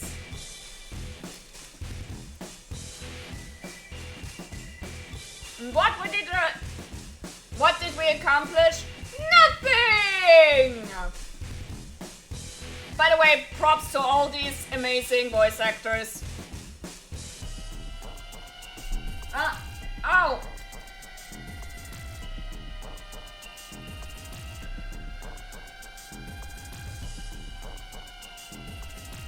So are there many endings?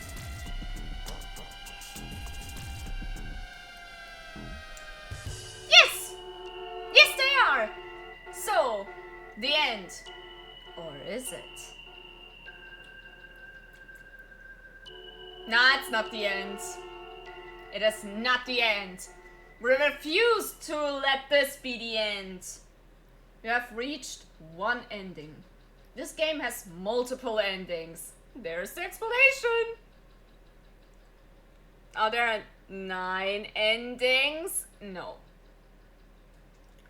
In order to experience all the endings, you need to play through the game multiple times. Make sure to save your progress now to retain all information you've required. Okay, Memory of Escape enables you to replay the escape rooms you have completed. Okay! Then... yeah, the submarine ending! Look at it. And here is the flowchart. This is the route we have been taken. We went to this one room.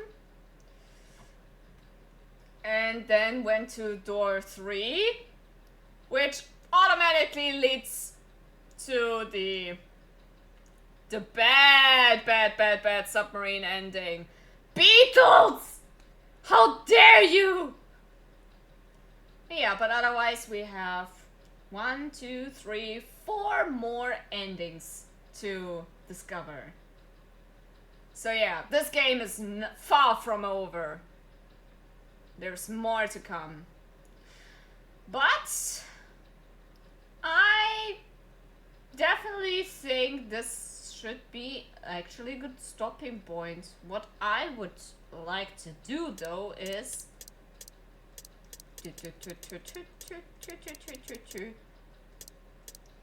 because what I can do now is be very, very clever and jump over there. I thought we were finished with that topic. Oh.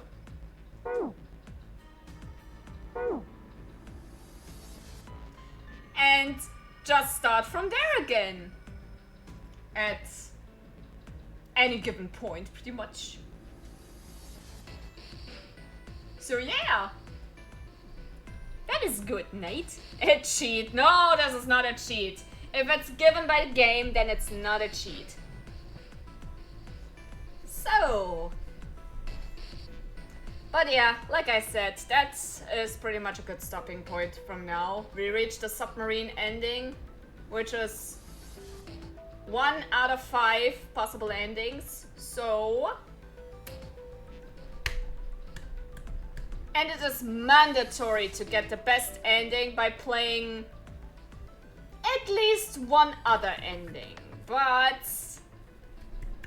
yeah. I was gonna go sleep. Yeah. Fair enough. I should head off as well, since I have work tomorrow again. Even if it's late shift, but still. Life. Life of a hard worker. At least I earn good cash. So yeah. You plan on getting all the endings? Yes! Yes! They're definitely all worth a watch. Even though, like I said, to get the best ending, only 1 or 2 are mandatory, but... still, looking at all the others, fills pretty much all the holes in the story, as well as showing some character moments, you might say. Hard and honest. Well, honest, yeah, maybe too honest. Hard, maybe too hard. Alright, anyway, I don't want to keep you any longer than necessary. Thank you very much for stopping by. I honestly don't know if I'm able to do a stream before the end of the year, so we can leave it as the last stream before the beginning of 2025. So, yeah. Which does not mean that I am not giving out any Happy New Year greetings over Xitter and Blue Sky, or like I to call it, Blusky. But yeah, thank you for stopping by. Wherever you are, have a Good morning, good day, good evening, good night. Do something nice. Eat tasty food, spend some time with friends and families. And gonna see you next year. Okay, bye-bye.